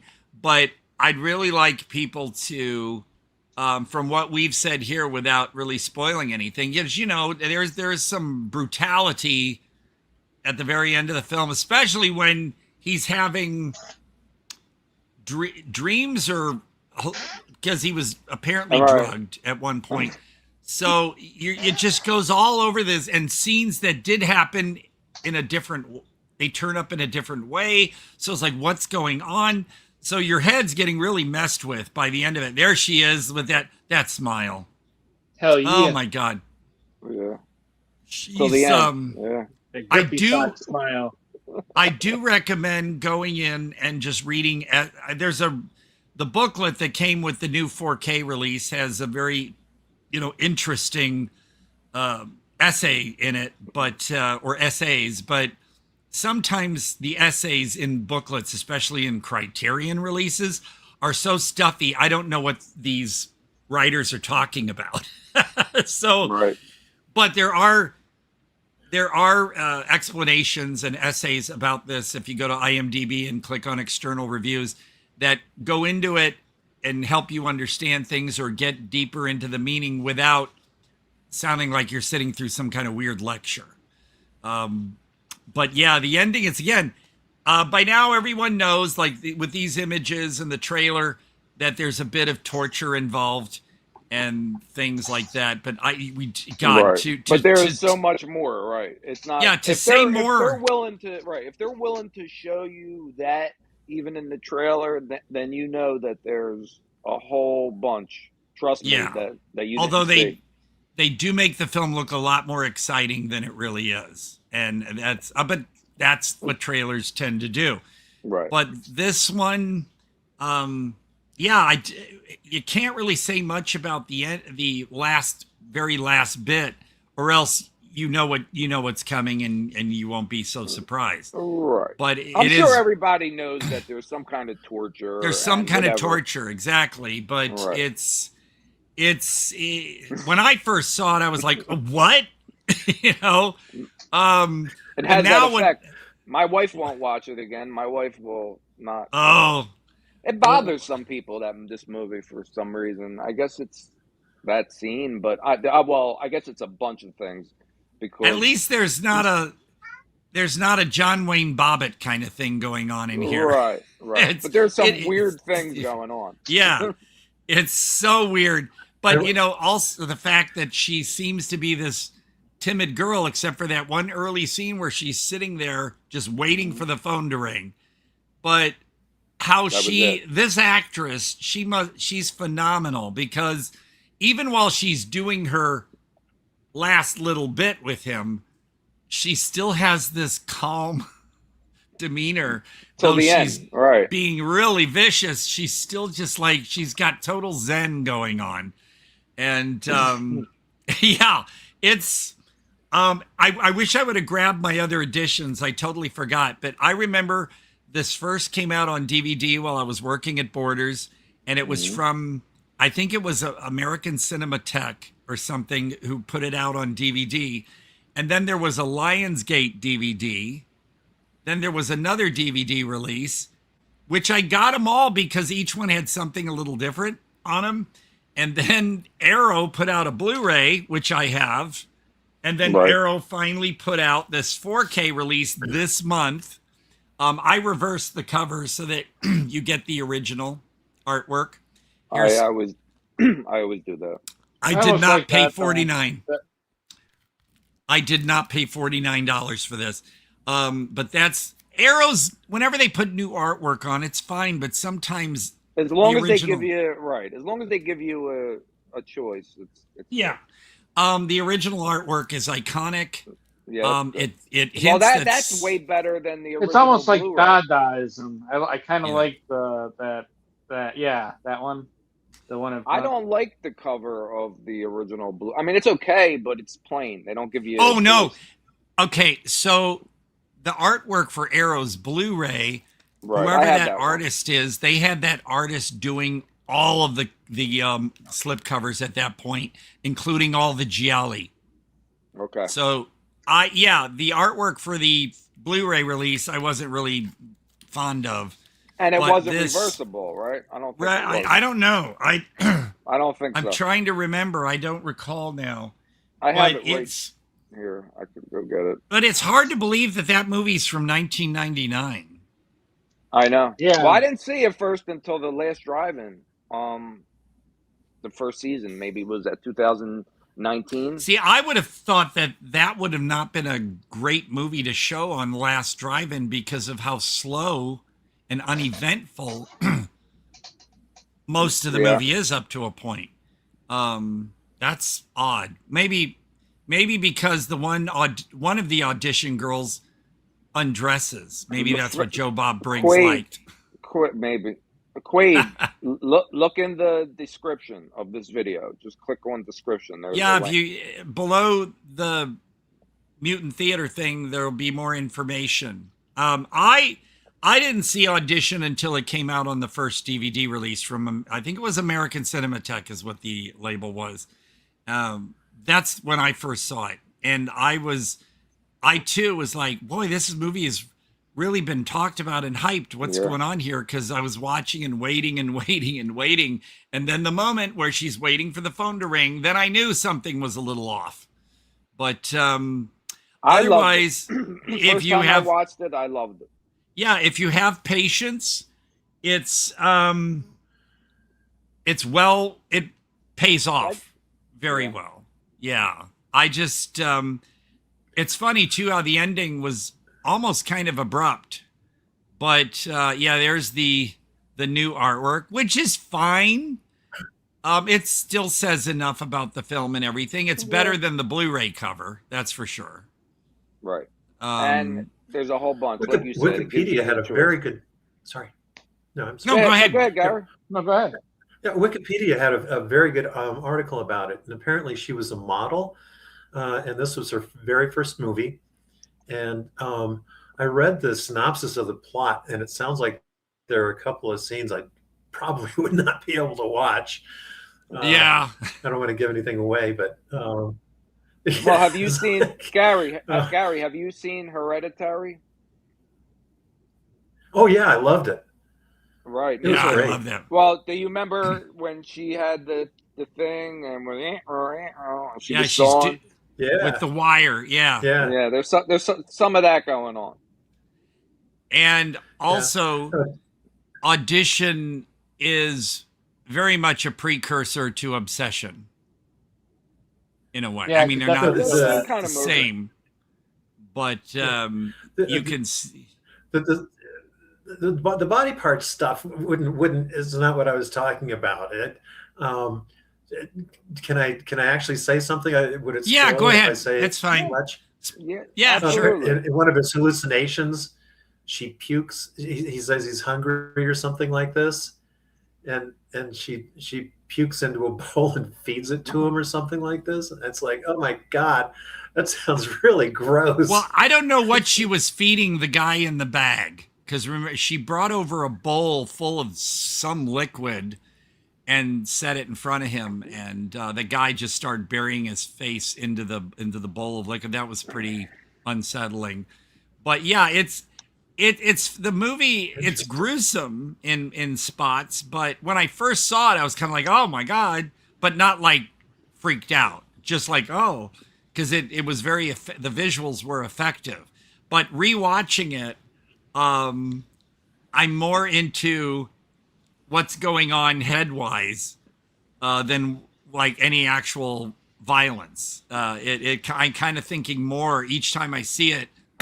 I'm looking past the graphic stuff and understanding the reasons and why that is happening. So exactly. Yeah, it's a movie that, you know, if you there's don't there's enough going on. Like we talked about Darius a few weeks ago, where it's not just some movie that gets off on violence or whatever. There's a lot. They were careful of how they made it soft in the beginning and it built up, and it was very well done. It's not just some violent movie. There's a lot going on. It sounds very interesting, that's for sure. Oh, it's worth at least one watch. You know, so you can say you're part of the club and you've seen it. But there are also some things that I noticed that I read were intentional. Sometimes a scene, like when they're in the restaurant together the first time, a scene looks like a frame is missing, where it suddenly jumps a little bit. That happens sometimes in the movie. And apparently, because I read into that, and apparently that was intentional. I thought there was something wrong with my first DVD. And then I noticed in the other releases, it had the same thing as well. So apparently that was an artistic touch.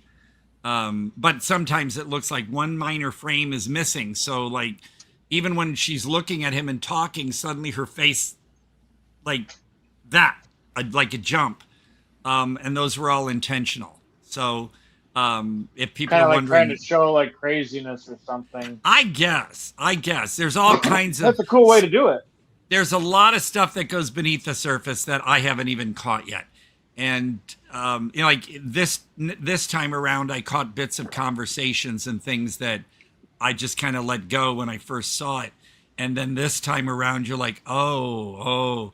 And it makes you think about some of the characters more, because like when they're in a bar, he and his producer friend, the audition guy, are in a bar talking, and they are distracted by a bunch of women at another table laughing, and they're like, oh, those girls, they're so full of themselves, they're so noisy. You get, you know, you realize, oh, these guys, they're in a way they're chauvinists, you know, and they're So you get the idea that the guys, except for maybe the son, although again, maybe it's the culture, but the son just pushing him to find a girlfriend and get married. The son's fault. Yeah, it's the son's fault. But I mean, I don't know what else to say that would, because again, I don't want to spoil a lot of this stuff, but at the same time, there's so much below the surface and, you know, psychology and all that in this film. There's a ton more about this movie that I can barely scratch the surface. And, but again, if I tried to get all philosophical and, you know, the meaning of this and the meaning of that, it would just get, this would be boring. So just go watch it. Know that you're going to get some torture, and it all pays off. It's well worth the wait, but it's like I can understand that some people, you know, oh, J horror, it says on the thing. Is it really J horror? I mean, you know, it feels just more like like you said, the beginning of a more of a story. Psychological drama turn thriller, or come thriller, as they say.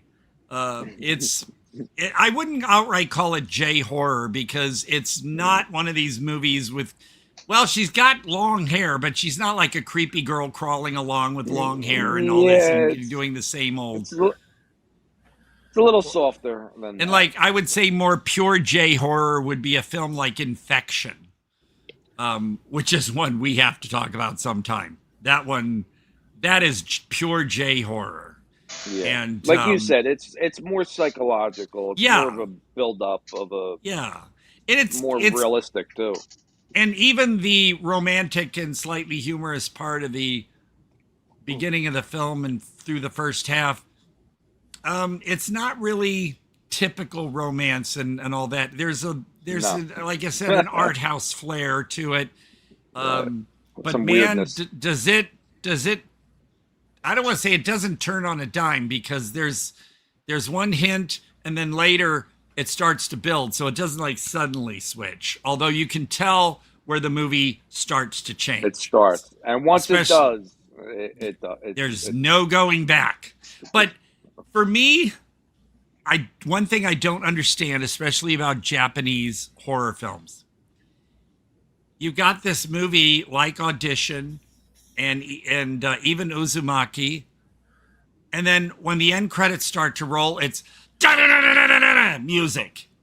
It's like they bash you over the head with this loud, brash music, and it totally like takes you out of what you just experienced. Well, it's like the original trailer. The original trailer has that music, where it feels like some game, some weird like. Yeah, it makes it look like it's something that it isn't. So I don't know why they do that, unless they're promoting a new pop song. Well, remember it was Might be what it is. 99 too. It was different. Well, I don't know. But it's so weird to put in a song that's so different from the actual tone of the film. Maybe that's the point. I don't know. I think sometimes of Giallo. Think of Gialli. Puts in, you know, Argento puts in all those. A little sidetrack. I guess you got my note, because I was watching. Which one of those Paul Naschy films I was watching? Was it the four? Let's see, Dragonfly for Each Corpse. They literally, they literally lifted music from Bava's Silvio Cipriani's score for Bay of Blood, and what was the other one I mentioned? Blood and Black Lace. Wow! They literally lifted the whole movie score for basically through most of the movie, yeah, and for a Spanish giallo. So that was really, I mean, the music fit the scenes, but has Naschy ever done that before? I don't know. I've never I have noticed. A shit ton of his movies.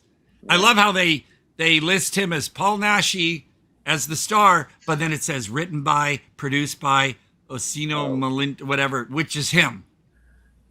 That's which his Spanish name is what he uses as the writer, Yeah. producer, but it stars Paul Naschy. Right, Paul Naschy is on everything. It's always So he uses Paul two Naschy, different right. names for every movie that he's in because he doesn't want, Paul Naschy is, of course, when they take Italian actors, Still Molino or something is his name, but they give American names to them to make it more palatable for the international market, especially the American market.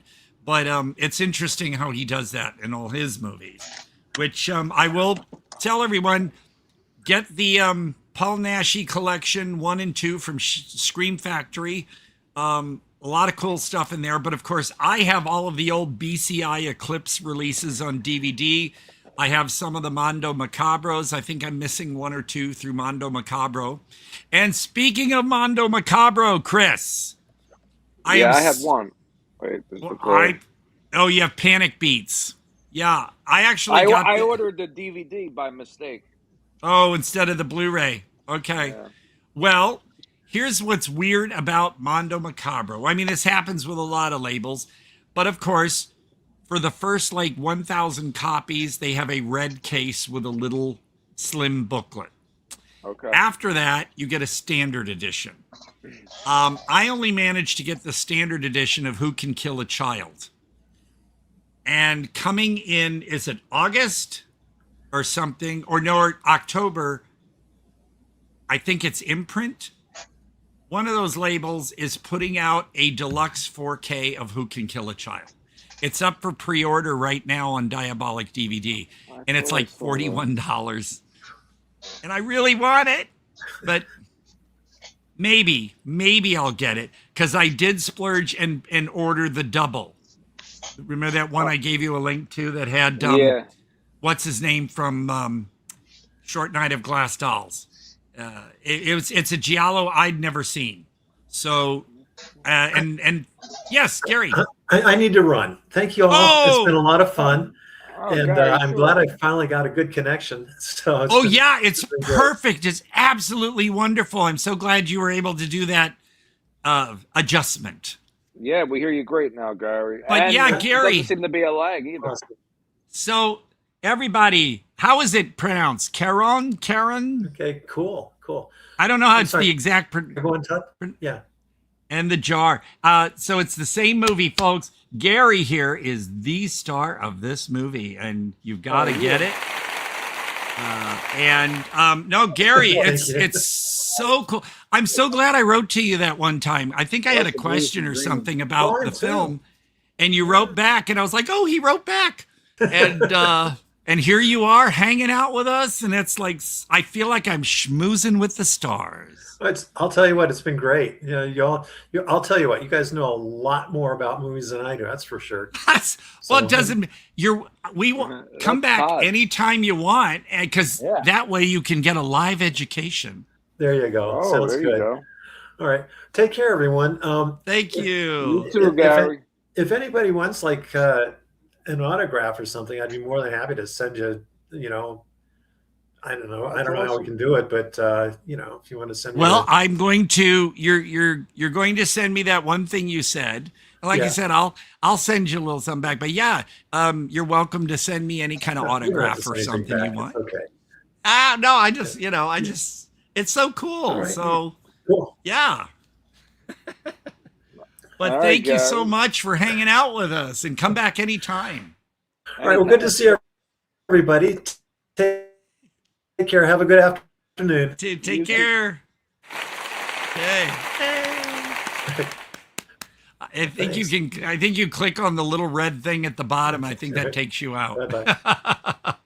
There he goes. No, that's so cool. I love Gary. He's awesome. That was cool. I never imagined, because when I first saw the film and everything, I thought, well, he seems like an interesting guy. He's from a theater background. And I had a question or something about Caron, and I wrote to him, and he wrote me back. And then we started this conversation, and he friend requested me, and I thought, wow, after all these years, I think that's really cool. He's a very nice guy, Gary. Super nice guy. And always great to see him. So, Audition. I It's a cabin movie. I rate it as a cabin movie. Jaybird cabin movie for show. Well, it's not something I would probably rewatch, constantly. Like some people watch some movies over and over and over. But it's one of those movies, like if I watch it again, it might be like with a friend who wants to see it or something. It's an amazing film. It's just not something you casually would rewatch, like say for me, Top Secret. It wouldn't exactly be, something like that. But it's there's only so much, right? Yeah. It's just a great film. And I watch it again. Well, and before we ever do another break here, I wanted to bring up where is it? Give me 1 second, folks. So this is what I tell people. Hey, if you really don't get into the Odyssey or want to see the Odyssey, here's one I will recommend. And it's a vertical release. I'm really into the vertical releases. And what upsets me is now that Walmart has eliminated the inner aisle new release section, any new vertical titles would usually turn up there. And I don't know where I'll catch them again. I guess I'll have to Google vertical and see if they have a list of new releases. But yeah, you gotta look. I say The Headhunter. Ooh. It's from badass. I think it's Predator. I think it's 2019. I can't read the small print. But this movie is kick ass. Cool. And it's got great reviews, although you'll read a lot of reviews on IMDb that'll be like, yeah, but it's different. It's not dialogue heavy at all. That was Jaybird who did one of those reviews. Oh, I should have sent you photos of the actor.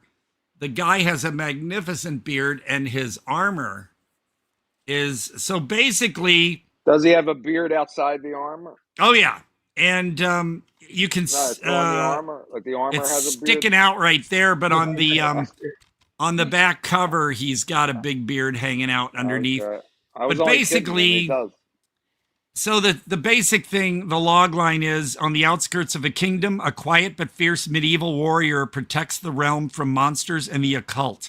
His gruesome collection of heads is missing only one, the monster that killed his daughter years ago. Driven by a thirst for revenge, he travels in the wild expanses on horseback, using sorcery to aid his quest. When his second chance arrives, it's in a way far more horrifying than he ever imagined. Nice. And so there's sorcery in here. So all you religious right wingers, it's not for you. Turns out, yesterday a woman left the Odyssey early. She wanted to get a refund. I don't know, and what her reason was, I did not realize there was witchcraft in this movie. Did she not read the book? I guess. The Odyssey. Everyone's going to see it. I don't know, but I mean, it's like I remember when we had the what was that Disney animated film about this family on an adventure, and the boy was gay in it. And I remember about 20 minutes into the movie, a family came out, and the fathers, they had 2 little children, and they said, I'm sorry, but we would like to get a refund. This movie has gay children. No, they said something about element or something that goes against our beliefs. And I was like, okay. But yeah, there is witchcraft in the Odyssey, folks. But this one, oh my God, The Headhunter, you got to see it. I can't believe more people have not seen this film. How do you know, Todd? How do you know how many? I know they have. I know they have. I just know. And the other one I will recommend, because I, for some reason, keep seeing more stuff about Sarah Paulson for some reason lately. Wow, really? Yeah, stuff on Facebook and the timeline and all that. It's unusual. But in 2001, She was in this movie with Brian Cox, who was the original Hannibal Lecter, and is in Super Troopers. Jamie Kennedy, John Carroll Lynch, Ed Begley Jr., all of these people, and Sarah Paulson are in Great cast. Bug. Now, wow. Wait, this is not the William Friedkin Bug. This is not the 1970s cockroach movie. This is, say, like Crash or Magnolia, where it's a bunch of different people in Silver Lake in Los Angeles, and how one boy stepping on a bug changes the course of all these different people whose paths cross. And it could eventually mean the life or death of some of them. It's really how it all interconnects. In this movie, Jamie Kennedy writes fortune cookies. And he gets disillusioned with his job, so he starts writing fortune cookies like, your girlfriend is cheating on you. Stuff like that. But Bug, 2001, this is on my list of all-time favorites. Before September 11th or after September 11th? Well, obviously made before September 11th because it was probably shot in 2000. And actually, this DVD was released in 2003. So it's from Wellspring. I don't know if I don't think it's ever been reissued, and that is such a shame. I would love to see an upgrade, at least on Blu-ray. And with, there's no like interviews nor commentary or anything, just filmographies. Big deal. But definitely Bug. I'm still highly recommending Borderline. You can find this in your $5 bin at Walmart. And the movie, I would have paid. Todd's whispering like Joe Biden. Well, I'd rather be like him than the other guy. So I would have paid full price for this. This movie is so much fun. You got to see it. And then, of course, I caved because I've been having a shitty week, with the people I had to deal with at the theater. I had to kick a couple out last night because they were both looking at the guy's phone and she was vaping with families all around. Fucking so vapors. they were gone. And then I had a pissy guy who didn't want to keep his ticket. And I said, well, you need it because he's like, I don't want it. Okay, give it to me. I'll just throw it away. Listen, I'm like, okay, thanks for disrespecting my job. Listen, Todd says if you're going to vape, do it discreetly. No. You know that I'm going to say no. If you're going to vape, do it fucking outside. Not in the, fuck you. Look, vaping, e-cigarettes, and smoking are basically illegal. Indoors. So, no. So, because also I'm worried about this whole rodent thing because they've only got one more week that they got to get this resolved, or else there's an issue with an organization who's above this complex, and I don't want to lose this apartment. So there's no rodents inside my unit. There have been none, running around. It's in the ceiling and one wall. And they need to seal off something on the roof before they can come in and do the rest. But they didn't show up all week. They only have next week to get it all done. So I'm on pins and needles right now, just over this whole thing. So what did I do? I treated myself to Del Taco, not Taco Bell. And again, it's not Taco Bell's fault. It's Taylor Farms' fault. Because they are not regulated, because they're a big donor to you-know-who. So, anyway, coming back, I treated myself to the 4K steelbook of 10 Cloverfield Lane. Nice. Yeah. They also now have Crawl, the alligator movie, in a 4K steelbook, but I could only buy one, so I got this. I would have liked to have picked up Perfect Blue, but this was the one that I was in the mood for. So I picked that one up. And then, of course, I don't think I showed this one yet, but I did cave and finally get Bring Her Back. Wow. The price was lower. Barnes & Noble originally had this for $34.99, and now it's $29.99. I'm not sure if I paid less than great. that. I love this movie. I like it so much more than their first film, Talk to Me. I had issues with some of the characters in that movie that I didn't feel sorry for them. So this movie, Bring Her Back, really made you feel something. So those are I like both of them. Those, I don't know, Talk to Me, like I said, when the boy was like, I'll do it. And it was like, he was warned not to, but he did. And then I was like, okay, well, you got killed, kid. All right. And then the girl, some would say, well, the reason she kept doing it is because it was like an addiction. I can understand that, but she just didn't seem as a character that likable to me. So Talk to Me, all the hype and everyone circle jerking over it. I just kind of like, okay, Bring Her Back though. Wow, that was amazing. Well, so what do you weird. Nice and weird. Are we gonna do?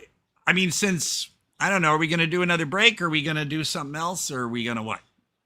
Yeah, we'll take another break. Okay. What else do you have going on, Todd? You got something else to show off? Over Yes, there? I do. Okay. Just a evil cute. laugh. All right. So, as Evil I said, Headhunter is a release from Vertical, which is a subsidiary of Lionsgate. And of course, I have issues with Lionsgate because they're fucking people over with their Vestron Collector series by putting Lionsgate titles and Artisan and what was the other Trimark titles under the guise of Vestron. And they were never Vestron releases. What they should put on that label are actual Vestron films, like Paper House and Parents. They did do Parents, but they're just basically they're clearing out their Lionsgate catalog and putting Lionsgate titles under Vestron, and I hate them for that. However, the Vertical label I find very interesting, and one of them, I mean, I have a whole shelf of nothing but Vertical releases, and one of them, Henry Rollins, you know who he is, the rock star, he never died. And it's cool. it's a supernatural kind of horror movie. So you want to see that, especially if you love Henry Rollins. And then get this, a movie with Simon Pegg. Huh. Nice. Inheritance. Oh, yeah, There's good old that's Simon, you know, Shaun of the Dead Simon, Black Books. This is an unusual movie, and it was a nice discovery. Interesting, too, that I don't know when was this one released? 2019? Okay, this came after 10 Cloverfield Lane, but the long lines coming out of the letters, very similar to 10 Cloverfield Lane, but Inheritance, look that one up. Honestly, it's really funny because right here, this image of Simon Pegg kind of reminds me of Bill Whedon. Right here. It does. Yeah, It does. it's kind of blurry, but I would have thought, oh, that's Bill Whedon. It looks like him from a little Although bit. Simon's a lot younger than Bill Whedon. But Inheritance, look that up. Another Vertical title that's interesting because I think Emil Hirsch is an interesting actor. Inside Man. And this one came without a slipcover, so I guess this is one of their lesser Vertical releases. But it's a kind of a thriller. But like I said, I always check out Emil Hirsch's films. And this one, yes, and I even got the soundtrack. I love the score. Nice. Archive. I like when they come with the soundtracks. Oh, hell yeah. This movie will remind you a little bit of Ex Machina. Ex Machina. Good. It's got a vibe that it's there, but it's really interesting. Yes, it's sci-fi. You can see by the back cover. But it's it's got some good reviews, and of course it's equal good reviews and equal meh. But I found it really cool that I even got the soundtrack for it. So Archive. A lot of them come with the soundtrack now, which is great. Well, this one basically, unfortunately, you could only get the soundtrack by a download, and I don't really do downloads. But did it come with the download? No, I had to go on either. I think I downloaded it from Amazon. I didn't do it from Apple. But it meant that much to me to get the soundtrack. So Archive is a good one. This one is, 2020. No, it's from 2000. No, 2020. I'm sorry. I can't.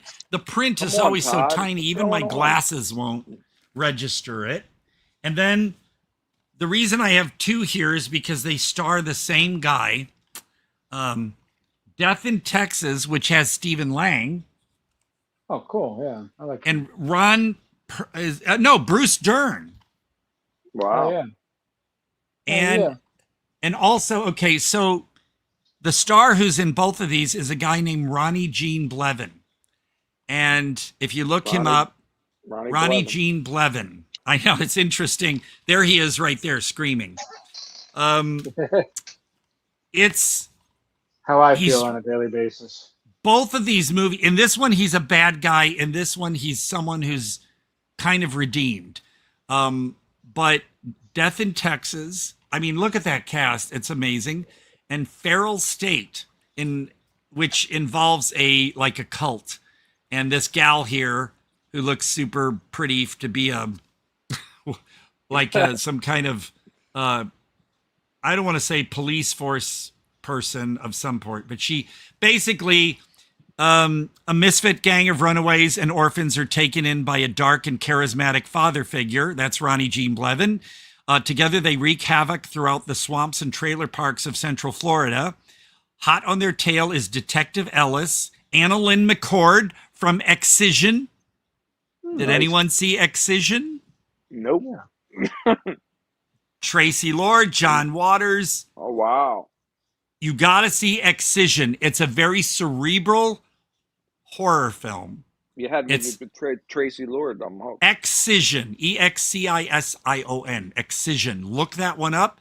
It's got Anna Lynn McCord. She's the detective, I guess, in this one. And Feral State's really good. And, of course, Death in Texas both have Ronnie Gene Blevin. And one off, I don't know if it's a vertical or not, but Warning Shot is another one I'd recommend that has Guillermo Diaz. Some may remember him from Party Girl and one of the record shop people hanging out kind of movies from that era. I forget which, not Dazed and Confused, but Empire Records or something like that. With John Cusack. But I can't remember which, but Guillermo Diaz also appeared in some Law and Order shows later and stuff. He's very big in the bear community now, in the LGBTQ community, but I love Guillermo Diaz. But Warning Shot, otherwise these other vertical films, I mean, I have a shit ton of vertical, but I set aside these 5 because I thought, or 6, because I thought they were worthy of people checking out. So, yeah, I mean, and for me, people go, Todd, I've never heard of these movies. And where do you? I said, well, when Walmart said used to carry, I would spot them and go, oh yeah, and I pick them up. Now it's going to be difficult since they're lacking in their the way they're set up over there. But I look for the movies that are what I call frontage road movies. They're on the road off to the side to be discovered rather than these big blockbusters. I mean, Death in Texas, geez, Bruce Dern, Stephen Lang. Yeah, it's a great cast. And of course, I love Ronnie Gene Blevins. I think he's got this regular guy look, but he's really, really good in all the different movies I've seen him in. He was in one recently where he was a baddie, but I can't remember which one it was. But yeah, check these out. And otherwise, I guess you want to do a break? Yeah, and then we'll come back and do Lisztomania. Crazy movie. Oh, baby. I wish Annabelle was here for that one because she told me she got to see it. Yeah, that's good. I watched it today. I know you got freaked out by the big penis. No, I'm used to seeing. Oh, you're used to seeing big penises. Okay, well, do tell later after the break. Right. Yeah. Well, I go to the bathroom. Oh, is it? It's you. Okay, well, We'll just have to take your word for that one, huh? All right. All right. We'll come back. See you later.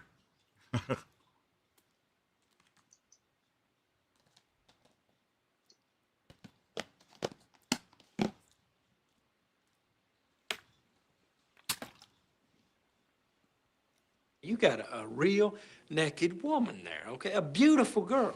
Thank you, Mr. Flynn. Just shoot her. There's a new, darker influence in Cincinnati. If you don't like Hustler magazine, don't read it. I don't. We're breaking taboos. How about a 50-year-old centerfold? How about the Wizard of Oz? Hustler depicts Santa Claus in a lewd and shameful manner. Decent people are being corrupted. Ohio Governor Jim Rhodes was spotted buying the infamous Jackie O issue. God Almighty will judge you. It was your intention to hold Reverend Falwell out to be a hypocrite. Well, that's what he is. You have a strong civil liberties case on your hands. Are you ashamed to have your husband locked up? I'd rather have a man that stands up for what he believes in. You're so beautiful. All I do is publish a magazine. If you break moral laws, you reap the whirlwind. Hallelujah! Mr. Flint, is that an American flag you have on that? If you're gonna treat me like a baby, I'm gonna act like one. You're just taking this too far now. I've just closed my eyes again. Climbed aboard the Dreamweaver train. Unpopular speech is absolutely vital to the health of our nation. I'm not trying to convince you that you should like what Larry Flint does. I don't like what Larry Flint does. But what I do like is that I live in a country where you and I can make that decision for ourselves.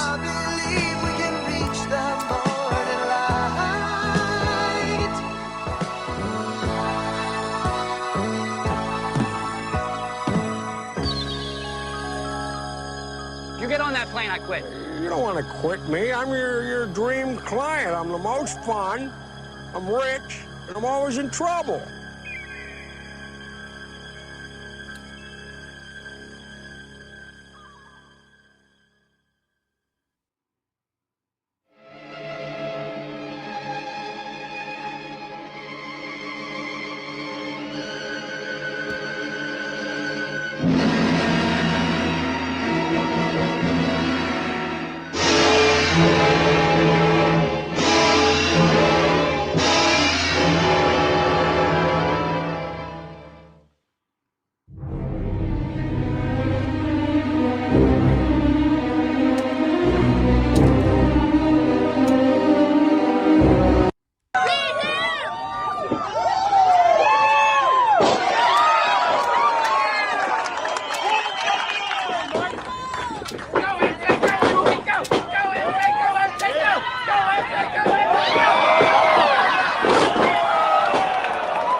You betcha. Oop, had a little. Yeah, I figured you were going to show the trailer for that one. Yeah. That Ivan Rasimov guy who played the guy chasing after her a lot. He's done some creepy stuff, man. You know, the weird looking guy that kept. Oh yeah. Well, you Yeah. know why I showed the trailer. Yeah. You know what today is? Today is Edward Finch Day. that's every day. Oh, it's Sergio Martino's birthday. Birthday. Ah, yes. Ah, yes. Listen, that's funny too because this last week I showed you. I watched almost every one of his movies. I ordered where is it? There it is. The collection, Sergio Martino. Everybody's talking about this right now for some reason. I don't know. Yeah, it's weird. I mean, I was I've been a Gialli fan since the 70s. And so I was well aware of all these. I didn't have access to a lot of them because this was pre-home video, and some of them you know wouldn't find on VHS, and if you did, they'd be dubbed in English and all that. So, yeah, I have all of those ones that are in your set separately as Blu-ray releases from Arrow. And I remember Strange Vice of Mrs. Ward. I was wanting that one. And it was apparently out of print. And I found a copy of it at Amoeba Music in Hollywood at their old location, but the price was like really high. And I was like, oh shit, I had it in my hands. But then later I went on Amoeba's website and got it much cheaper. It was a used copy, but that was fine. It was in perfect condition. And I remember it arrived. And I was happy to have it. And I mean, it's some of Martino's films are not my fave Gialli. Like, you know how much I hate Torso. Yeah. Torso. I knew you were going to fucking hate Torso. Listen, I'm late to Martino. I'm late to, I mean, I watched Torso, I saw, and a couple other ones, but as far as the ones with Hilton and Razima, what's his name? Yeah, Ivan Razima. The three of them and Edwige. Listen, they're phenomenal. Like they're trippy. Yeah, they're just the way he does it and the story. I mean, did he also do All the Colors of the Dark? I'm trying my brain, like I said, I'm a little. I don't know. There's one that I thought he did that he didn't. That has them in it. That happens. But his movies, as far as his with those three, I just like the way he does them, and it doesn't have like there's it has its nudity, like you said. Yeah, but that during that time in the 1970s, that was a staple. Right. It's not done in a over the top where that's all. You kind of get used to it in that period of time. The only thing I think is funny that he did was Island of the Fishmen, which I can't believe he did that. Yeah. Which Delirium through Vinegar Syndrome has just released that on 4K. And what's interesting is I think this release that Delirium put out does not have the extended American cut where they shot scenes with American actors. And that's surprising that it wouldn't have that. It actually makes for a very interesting story with the American footage in it. Yeah, some of them do. But I think this new Delirium release only has the regular original version.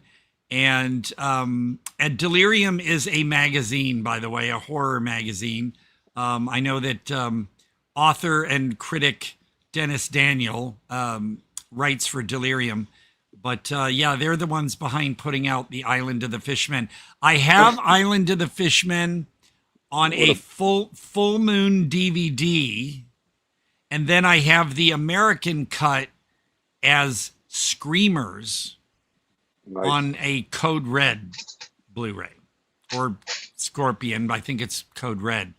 So I have both versions on different releases, but now the 4K is. But that was Martino. Yeah, that's a surprising film from him. It's some really reason. unusual. But no, I have all of his movies that I could get my hands on. Right. I'm sure there's one or two that may have slipped by me, but I just got him. Oh, by the way, Bill sent me a message and he says, "Oh, he's on the road now," and I will send him a smiley face to acknowledge that I saw it. He is on the road. He was messaging me to ask me if I got an email about recording my voice for my part in Our Man Funk. There you go. And I told him I have not gotten the email yet, or an email. So, well, no, I think I really, really wanted to be a part of that movie, and it's a shame I couldn't travel all the way over there. Yeah, but well, at least that's special because Jack, that's how Jack and Bill started their relationship with Nursing Home Dracula and first this. Well, I just wanted to be a part of Our Man Funk, and even if it's just my voice, right? Even if it's just me making noises. With us doing these kind of movies, like the very, very cheap, no budget kind, with AI now, we can have a lot of fun. Oh, well, let's not overload on AI. Mm-hmm. No, definitely not for not. It's for a hot everything, topic. For instance, if we were to say we were on a spaceship or pretend we're on a spaceship or something. Well, there's AI always and green that screen. kind of generation, and green screen generations make it a lot easier for people. Because a lot of my scenes, a lot of basically everything that I shot, and I have to go back and do more scenes for the Knot, Ryan Harrison's film. It was basically all green screen, right? Except for a big table in the one scene, and apparently the backgrounds are amazing. So it's not gonna be a cheap, silly movie like Ninja Badass, though. That's an amazing film. The Knot is going to be a more serious type of horror film. So it's we're looking forward to it, Todd. Oh, I'm excited.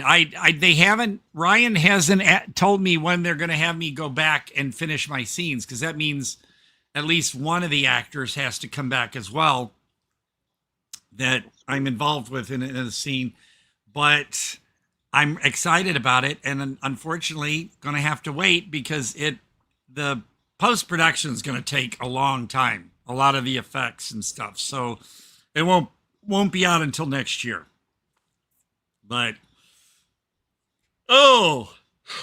there you go. There's my Wikipedia or OnlyFans legs and feet picture. Those are my legs. Yeah. My legs for the movie. Get money for those feet for sure. Listen, you could go to our Patreon and get the above knee shot.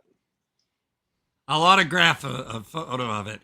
No, it's funny too, because Angie, the makeup artist, basically on my feet and on my legs, my veins that were very visible or protruding, she just basically traced all over those veins, and that's why you see a lot of. Oh, that's cool. So she made it realistic.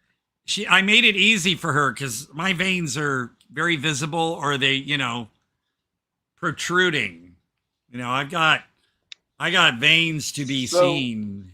So for the next movie, they might not even have to do makeup.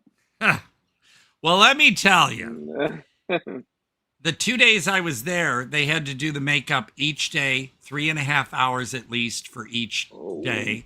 Wow. And then washing that stuff off. I had to basically shower, shampoo, and soap myself off. Then Angie had to take some solution and wipe down my entire body. And then I had to take another shower.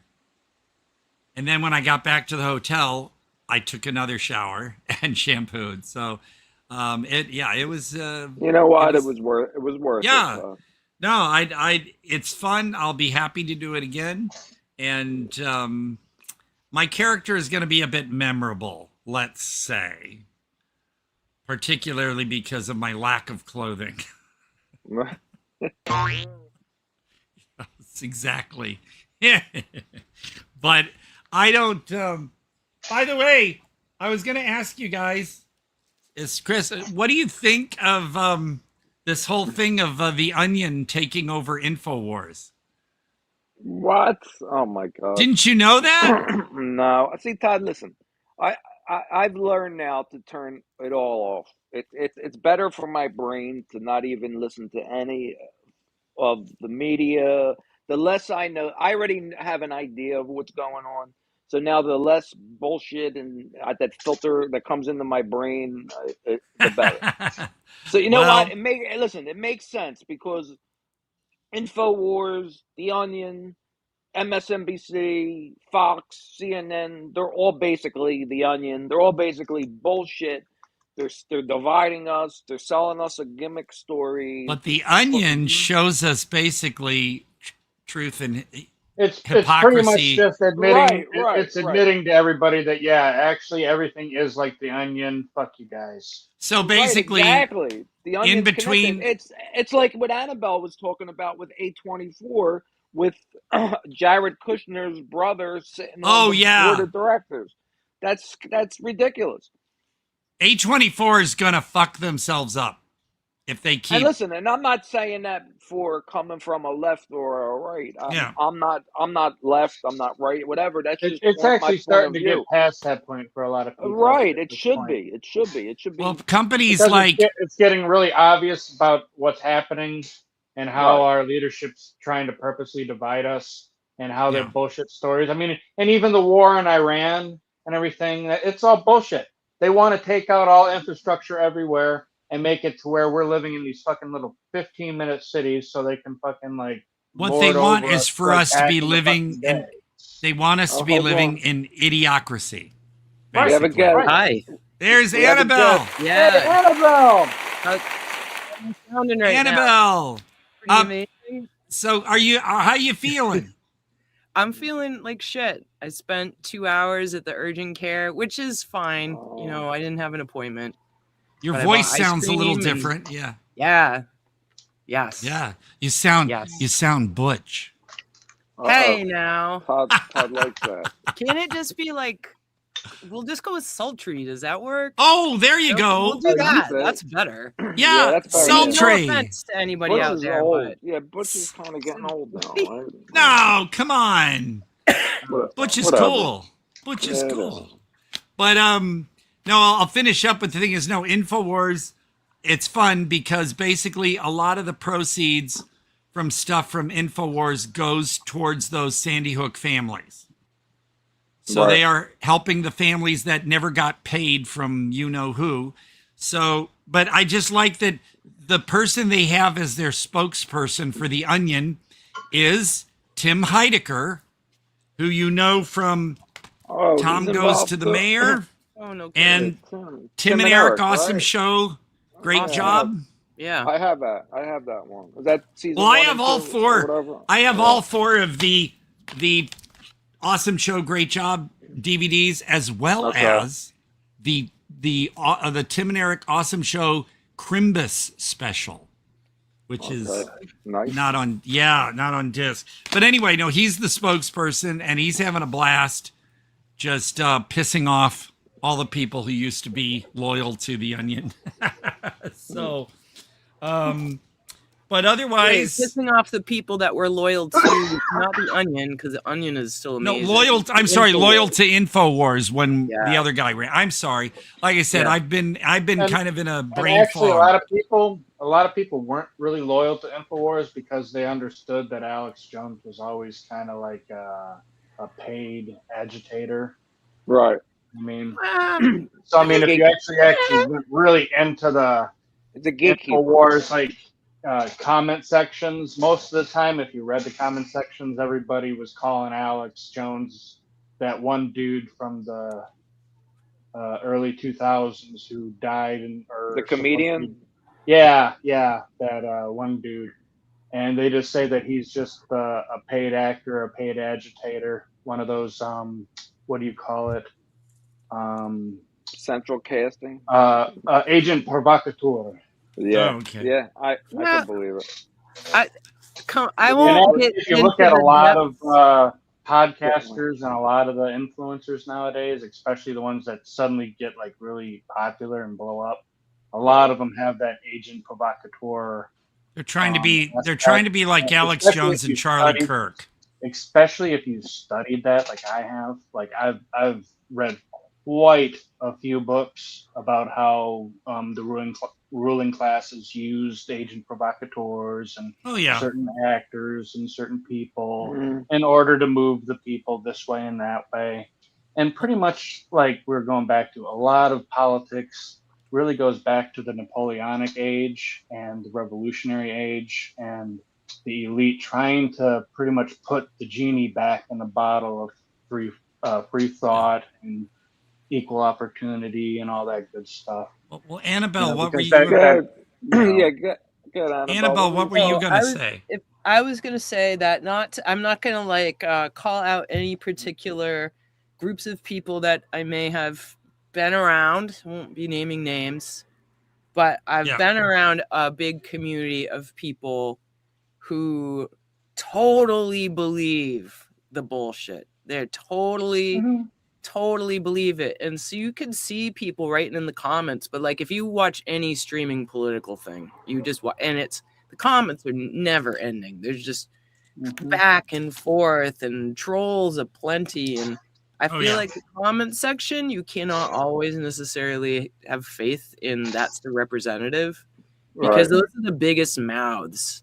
It doesn't necessarily mean that they're the I'm just pointing out that it seems like a lot of Alex Jones followers back on InfoWars were actually against him. Like the people that actually went to the website. It's just one of those kind of things I'd noticed, you know. Dude, I am so sickly. I am in. I only came in at the last minute. I thought, well, the hell with it. I'll come glad on. you're here, though. At least you're here. So thank you. You know, I was afraid to. I am still a little afraid to talk because Seth hasn't been on the show yet, but Todd knows Seth, and I was talking with him, and I got a very violent coughing. That it was not great. My your macaroni and cheese left the building, and That's terrible. Yeah, Well, you're it wasn't like I getting- was sick. My stomach wasn't sick. I was coughing that hard. Well, you're getting the proper care you Right. need, right? You seen a doctor and everything. You should be. I got benzonatate. Benzonatate I just picked up. Okay. It was so bad though, so I went into the urgent care place and I'm all masked because I don't know what the hell this is. I'm in the corner. So eventually, after a long period of time, I go in the room. The woman does your vitals and all this crap, and I'm up on the seat, you know, the bed with the paper that always breaks no matter what. Yep. And so this guy comes in, and he's like, asks me the questions, and he looks and like say, that bullshit, and he's like, well, you know, your throat looks fine. In my mind, I'm like, there's no way in fuck this looks fine. There's no way it looks okay.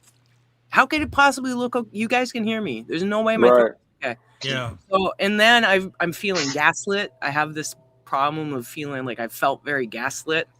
No, I hate that shit. Thinking about it, and he's like listening to this and listening to that, and I give him my commentary about what my symptoms have been like, and I just felt totally blown off. Huh.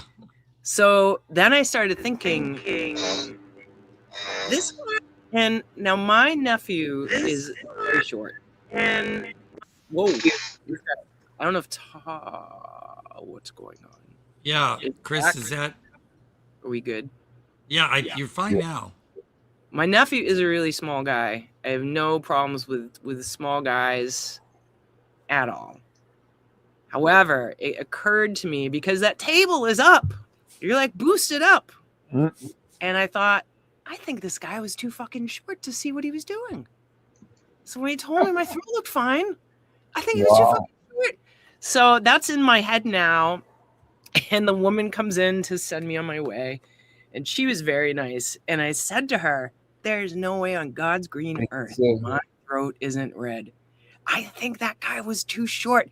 She had to stop herself, and she's like, I'm dead. So it's a total He could have either stood on a little stool or something. I think that's a thing, though, is because as a short person, would you want to pull over the step-up stool? Right. Probably not. Well, it's better than telling you to kneel down. Can you lean over a little bit? gonna Wear use it- shoes. Wear lift shoes. They're everywhere. Get some lifts, man. The rest of us suffer. There's probably people out there coughing COVID and all kinds of shit all over the world because of this guy. He could have wore high heels. Well, Annabelle, this Totally. reminds me so much of back in 1995, shortly after I moved to California. I was experiencing the worst throat, raw, everything. And I went to this clinic in Riverside, and I was like, I've got strep throat. I know I have strep throat. Mm-hmm. And they get this. He didn't even bother to look in my throat. I was like, look, get a lot, just, have me go, look, I have strep throat. And he was like, oh, no, we'll just treat you for thrush. Whoa. I'm like, how do you know I got thrush if you don't even look? That's a test, too. Get ready for AI saying, hey, guy, you have this, when it's like, that has nothing to do with what I'm telling you, buddy. But here's what happened. So scary. guess what? I'm going to listen to you while I get an ice cream. Okay. Oh, yeah. It gets worse. I did have strep throat after all. What? And when I went back, it was like, no. And they're like, oh, yeah, you have strep throat. I said, that's what I said last time. And making a trip from where I lived to this clinic in Riverside was ridiculous of a trip. And then because they didn't treat my strep throat when they should have, I got scarlet fever. Oh, my God. What? Is that? Yeah. So, like for the Christmas holidays, 1995, strep throat, scarlet fever. It was awful, and they. But like I said, they did not even look in my throat when I said I have strep throat. Have me go and shine the light in there. They wouldn't. What doctor would go like, oh, I don't need to? What? Ones that think they know better than you. I mean, what harm does it take for 3 seconds to have me go, They wouldn't do it. So, oh, geez. And what the? Oh my God, that's the best. I love this reason so much. for my glistening skin. And how I That's shine. my hair, that's my skin. And how my pores are so clean and clear. Exactly. This guy knows where it's at, man. Is that Tilda Swinton? I eat little baby's ice cream. It keeps me young. It keeps me light on my feet. I spring from activity to activity. That's what I I love my like. job. I love my life. When you eat little baby's ice cream, you'll wink and nod and hug and high-five each other with great enthusiasm. This is a special time. Little baby's ice cream. Ice cream is a feeling. That was awesome. There's another one too. Oh Is my there? God. Yeah, there's two of them with the same my weirdo. God. Yeah. So I'm going to Awesome. ask Annabelle, since did you get a chance to see Audition or? Oh yeah. And I've what seen it before too. Oh, and of course, what was your thoughts as far as Awesome. Awesome. There you go. Oh yeah. Hell yeah. Awesome. It's Good. great. It's like a really interesting thing. I think it's like so many of the Asian horror. It's like I kind of feel bad for the guy, but then I don't. At the He same wasn't- time, it's like He wasn't a bad guy, but he wasn't exactly the best either. Right. Well, his initial. Well, I don't know. His friend. Maybe it was more of his friend. I mean, the way they kind of tricked her into. Yeah. Yeah, But is but that it just why she did that, or is it just because he didn't answer, he didn't call her back, or whatever he did? well, I was really interested in. I mean, just saying it was awesome says enough. Oh yeah, it's fantastic. It's It is. Well, yeah, the one totally. Oh Jesus I Christ! love the guy well, I don't know how much I should give away. Everybody should have seen this by now. Yeah, Yeah. And if they haven't, there's a person in a bag. Oh, Yeah, just I mentioned it. Shoots it up. It's so great. Yeah. By the way, I'm It's going to so side. creepy and weird, and then who is the guy, like the pervert dude? Was that her grandfather? I can't recall. I don't know. Like her sensei. Yeah, her ballet teacher. Oh my god, yeah. So it's like this deep, trauma across time. Yeah. And if you met, I would actually be really interested to see a movie with her as the protagonist. Because she was terribly abused, and now here she is in the world, like finding these dudes and dealing with them, maybe not in a healthy way. Yeah, because she may have done it before. Absolutely. There's a guy in a bag. Well, yeah, I mean, she may have done it. I don't know how far she was going to take it with this guy, whether she was going to put him in a bag too or not, but could see it happening. Yeah. Oh, good. Because it is the one I have. That the one you have, Todd? I don't have one in a clear case. My American Cinematheque came in a paper case. This is an Arrow. Oh, well, maybe is it domestic? Is that a domestic release? Because it's got a clear case. Yeah, it has a reversible. It has this. Oh, that's the one I have. Yeah. Okay. Yeah, I just didn't realize it was a clear case. I forget what Arrow does that. But it has a new scan now, right? It's a new one. Yeah. Yeah. Well, 4K, I think the film is still very grainy. Is it? Yeah. It's very grainy. Really? Yeah. A lot of the 4Ks now are going more with the grain. They're trying to preserve the grain. Yeah. By the way, preserving an original grain, or they're preserving a grain that they just would like to have in there looking more they clean the movie up. They make it clearer looking, but there's still the grain in the film. I think if they try to mess with the grain too much, it just smears the movie. It just it's not good. But I did want to work better that way though. Some movies work better. Yeah. Like a science fiction movie or something, with special effects. Maybe you don't want as much. Now, Texas Chainsaw, when they refreshed that, and I saw it in the movie theater, it was painful to watch because it was so different. And they brightened things and they clean. No, it was meant to be this gritty film. Yeah, gritty dark. And having it lightened. It just you could see things better, but part of the terror is that you can't see things well. If I'm running around at night, it's dark. Right. It feels a lot of a lot of the lure of that movie is that it feels like it's really happening.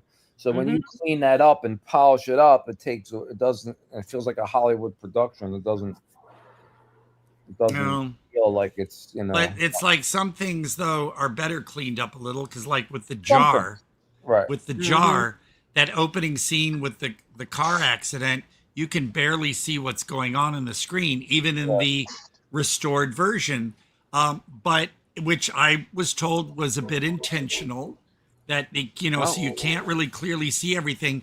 But on the VHS, you don't know what you're watching at all. It's just some movement and it's dark and you don't know what's going on. So sometimes cleaning them up is better, but I can understand. I want to see that version. Oh, it's Gary will tell you. I know. And he said on our show last time, it's just painful. Awful. That's one of the reasons why the film failed, was because hardly anyone got to see it like in a theater. And when it was put out on VHS, no one could see what was going on. It got and made fun of. Yeah. It was just awful. It's like when I tried to watch the 4K of Weapons on my 2K TV. Did you like Weapons? It was all right. Yeah. It meandered a little much. I know it went to different characters, but I thought it took so long to get back to what the idea was that I just and I understand the viewpoint from each character and then it coming together. But for me, I was just kind of like waiting for it to end. Yeah. But here's the good news. The director's first film, Barbarian, is coming out on 4K. I would watch it again, but I feel like liked that movie was so so great until Justin Long. Yeah. Like, I just thought it was so excellent. I was in it. I was there. But then he just comes in and he's just this goofy distraction from what it could have been. You should so much see better. him in the movie Coyotes. It's like Castle Freak. Oh God, I Castle don't Freak. have anything against him, but in that movie, I felt like it was going somewhere so deep, and he just brought in an element that just made me annoyed. Oh. I was ready to be scared, not annoyed. What's the vampire one that he's in Night? Not Night Patrol, but it's a Shudder movie. I watched it because I know Mike Ferguson and he was in it. But yeah, but if he's in a movie, usually the outcome isn't good for him. Yeah. And so I do want to ask everybody, okay, so I finally saw Obsession. I haven't seen it yet. It's still playing in the theater. Yeah. It's still playing in the theater, but it's also now out on Blu-ray and 4K and all that. Wow. So who was the naked girl in the chair?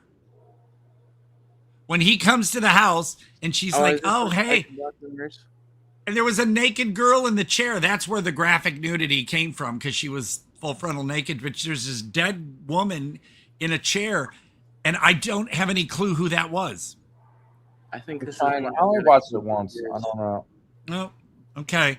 Because I was like following along fine. And then at what point did that happen? Don't say Annabelle didn't say it. So I'm going to go la la la. You guys wave your hand when you're good. Okay. Well, no, that's all I'll say. I just want to know who the naked. Todd, at what point? This isn't anything Annabelle. Okay. What point after the scene in the car with the other girl. Right. So it was and everything. It was like mid-movie. And then he goes back to the house and she's there and she says, see? And she does this. And there's this naked girl in the chair. And I forgot what she said about that. But I'm like, well, who's this? It wasn't the girl from the car. It was, I don't know who it was. All right. Whatever. So that's all. So when you guys figure that out, let me know, because I'm not sure I'm going to watch it again. Well, besides that, what did you think of it? It was all right. Okay. I mean, I use the phrase, I don't know why everybody is circle jerking over it.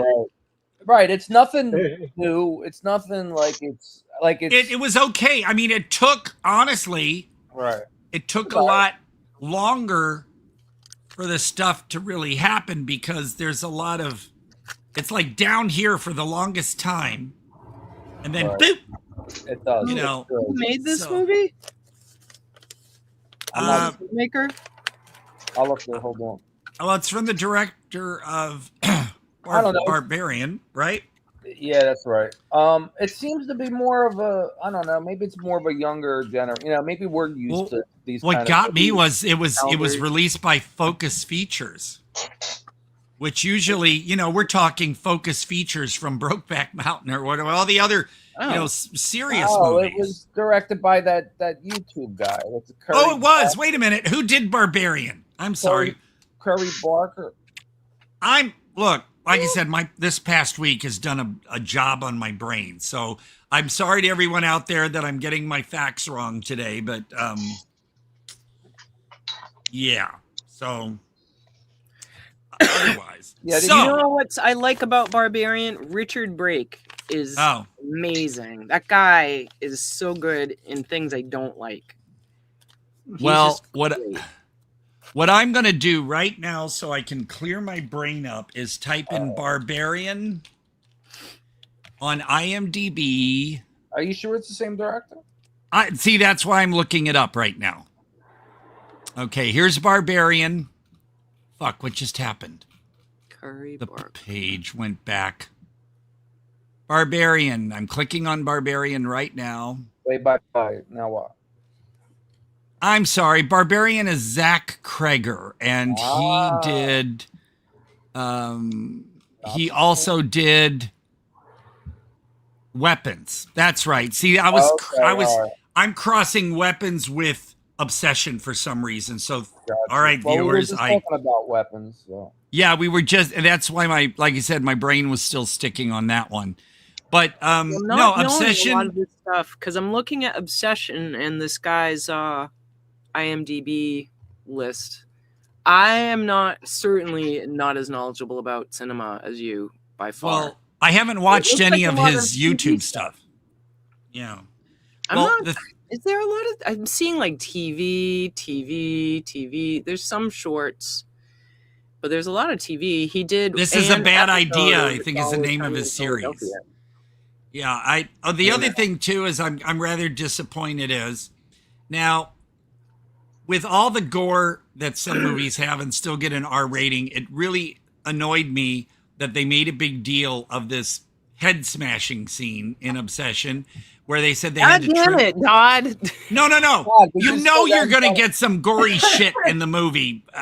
Whether they get beat up or head smashed or something. It's not a spoiler, Annabelle. Trust me. But the thing is, they trimmed that scene for the theatrical release, and then it was touted that it's coming out on digital in July, and it will be the unrated version with that scene intact.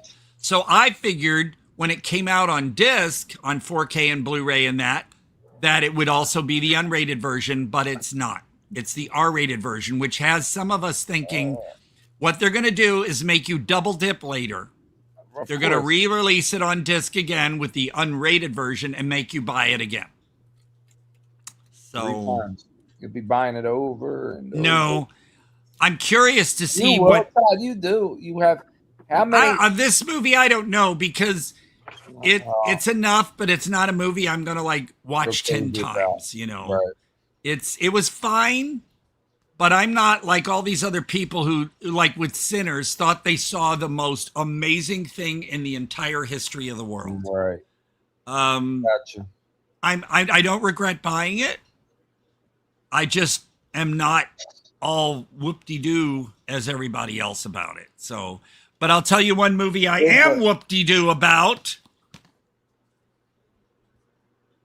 Lisztomania. So this is the Region 2 DVD from the UK. The reason I got it is because it has a commentary by Ken Russell on it. The domestic Warner Archives edition, which only came out on DVD. They have not released a Blu-ray yet. That one is bare bones. It's just the movie. And anyone looking to buy the domestic Warner Archive DVD, on Amazon it lists it as 133-1, which is not true.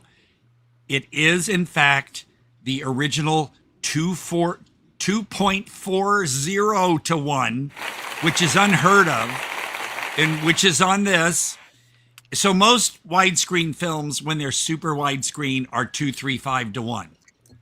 This one is 2.40-1, which makes it even slimmer and really wide. So it's a bizarre experience. So, you know, like Tommy was 1.85-1, I guess. This one is 2.40-1. That's crazy. Which when the version you saw, Chris, was it really slim? No. What did you see? I don't know. It was on YouTube, whatever version. Oh, well, no. If you can, hopefully nothing was cut, but I don't think so because no. But they might have put in the ratio differently. Right. This movie was was made to be seen as this ultra thin and wide visual, and it makes the trippy makes sense atmosphere of the movie even more weird by watching it the way it. So what I'm going to do is, because you can get the Warner Archives DVD really cheap, like on eBay, and on like Amazon wants $12.99 for it, but plus That's shipping. not bad. Yeah, but they're shipping. So I'm going to get the domestic Warner release and see if their image is a better. The colors and everything are better than this one. I have it until tomorrow on YouTube, so I'll put it on, look at it again. Okay. See it. But okay, so the deal is, Lisztomania was released the same year as Tommy. Yeah. And I was 12. Now, I could see Tommy by myself. It was PG. But this, of course, was rated R. And the only thing I saw of it was at J.C. Penney in their record department. They had the soundtrack. And I was like, ooh, Lisztomania. This looks just kind of like Tommy. And I flipped over the back cover, and there was actual nudity on the back cover of the record. Wow. And I wanted to buy the record because I knew it was Ken Russell and related to Tommy, you know.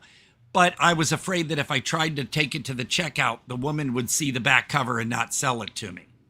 So I kind of had to pass on that until years later, in which holy shit. This is weird because I got the, I brought the CD out and now it's not on my bed. I feel, oh no, what happened to it? But let's just say I have the CD soundtrack. And by the way, any day now, I will receive the later released The Real Lisztomania that has everything. Nice. Yeah. So what do we got? Trailer.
that trailer barely scratches the surface, because then you have Thor, which was played by Rick Wakeman, who did the music. I mean, you have the whole Hitler thing with the guitar machine gun. I mean, it just there's too much to put in the description, you know? Yeah. This, by the way, I found it. This was a Japanese import of the CDs, of the soundtrack on CD. Wow. But like I said, it doesn't have everything. Like the sort of square dancing song at the beginning of the movie. It's not on here. It's not on here. But the real Lisztomania CD that first released in 2002 and then reissued again in 2015. Each one has a different cover. I'm getting the one from 2002 because that was actually cheaper, and it's got all the same tracks, but it does have that track as well as other stuff you heard in the movie that was not on the originally released soundtrack. I mean, I wish I had the vinyl one, but there's a really good, I was looking for something to like give a description, like a whatever summary or whatever. And I found a good one on IMDb. Okay. Reviewers say Lisztomania is an extraordinarily original and surreal experience that presents Liszt as history's first rock star through Ken Russell's visionary yet divisive direction. Yeah. While many celebrate its fearless creativity, bizarre imagery, and dreamlike quality, others criticize its complete disregard for historical accuracy. Which is very true because it's based on a real guy. Yeah, but it doesn't have to be. It doesn't it's based have on to multiple real guys. But give it a moment. Historical, complete disregard for historical accuracy, uneven execution, and poor acting performances. The film's extreme excess, prominent sexual content, and Rick Wakeman's progressive rock score polarize audiences, making it either a must-see cult classic or an uncomfortable waste of time. And when I was looking at reviews, that really does seem to be, some people are just like, oh, it's terrible and the history and you can't blame Wagner for all of this stuff. And it's like, this is a fucking movie. Right. Yeah, and the acting was not terrible. It was suited to the grandiosity and over the top feel of the movie. I mean, look at every fucking scene in this movie. The production, the what do you call it? The scene, the sets. Yes. Massive sets, the costumes, just the detail. I mean, even in this photo alone, it's astounding the work that was put into this thing. Right.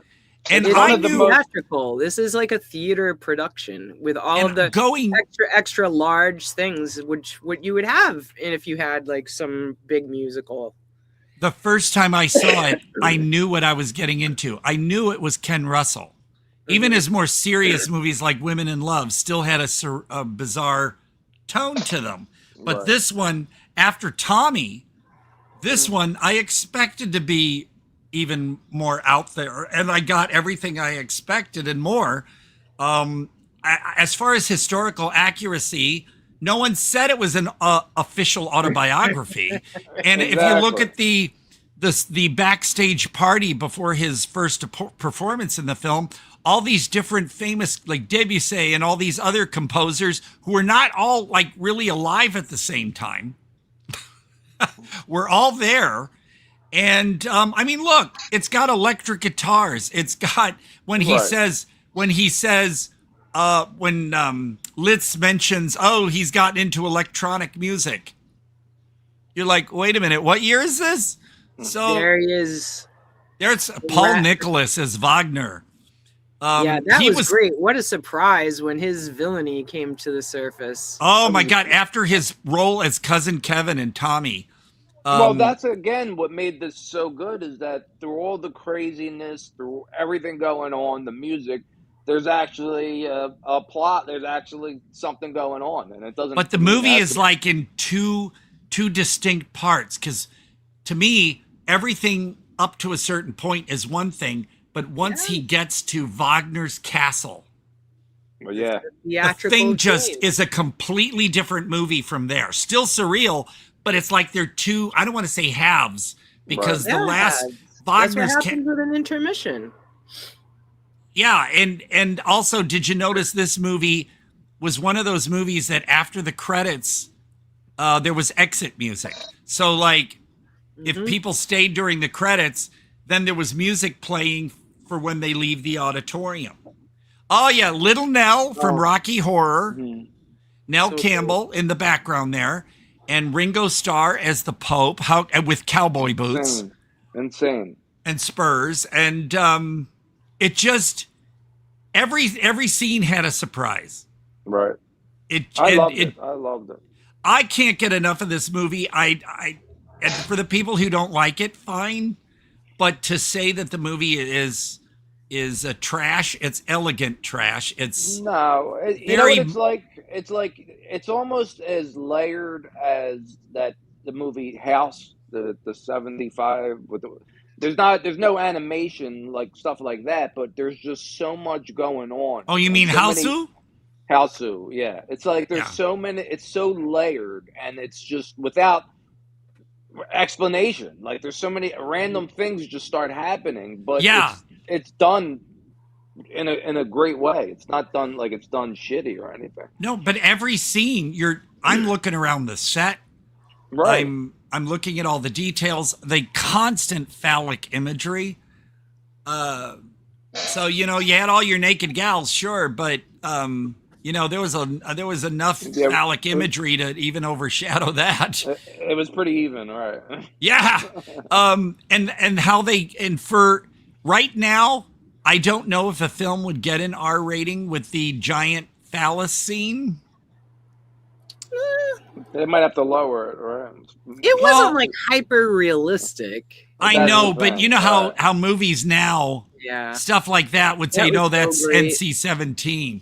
And that notice play on Superman, the super, because that's what they were going. Nazis were trying to make the Superman. That was a thing that they used, but not to this.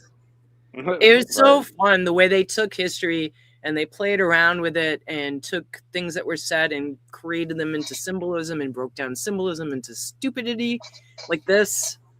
Well, look at the symbol. Fun. It was. Look at the Wagner emblem on their attire, and look at the later W for Wonder Woman. Mm-hmm. Right. It's the same, the same thing, the same font, whatever you want to call it. That W is on like Wonder Woman stuff later. And I thought, wow, that's crazy. But this, it was, all of those costumes, it takes time to put all this shit together. Mm-hmm. And just every scene, the costuming, the sets, my mind is just blown every time I watch it, that everything they put into it. Now I read an essay about the end of the film because all of the women were basically represented there at the end. And I forget what the symbolism of that was, but I was at first confused. Wait a minute, the daughter wasn't dead. Why is she up there? Is he dead and he's in heaven? What's going on? I read a whole explanation of that, and honestly, I can't remember the details because it was so deep. But I didn't question stuff like that. After I was like, wait a minute, they're all in heaven? Wait. But then you're just like taken in by what their last deed is. Paul Nicholas was just delicious, I would say, as Wagner. You could tell he was having so much fun doing that. And there's Rick Wakeman in the middle. He did all the music. Well, taking versions of Liszt and Wagner and I guess, I don't know if they had any Beethoven music in there. But a friend of mine... About this. Oh, go ahead. No, I was going to say a friend of mine, my friend Tim Barella, the cartoonist, he is such a classical aficionado. And I don't know if I sent him a copy of this movie. I think I told him you might balk at it, but what they did with the classical compositions, like I will say, one of my favorites is one of my favorite pieces of music, and I had it here on the bed, but of course now I can't find it, is Lisztomania. Lisztomania 3, actually. Oh, here it is. And they made a movie out of this. Well, not based on the song, but they used the song Lisztomania. This is one we got to watch sometime. But I love Oh, here. There we go. Lisztomania 3 from Liszt is one of my favorite pieces of music.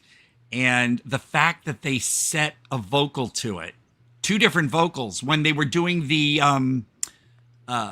silent film thing. Yeah. In Love, Sweet Love, that was to Lisztomania 3. And then at the end, where he's doing different vocals to that. Oh, there's, isn't that Keith Moon? It looks image, like Keith. Yeah. All around that room were images of The Who, and there's Elton John. I was going to say, that has to be Elton John. That's why I love the details in this film. He was just little fun Easter eggs and things throughout the whole movie.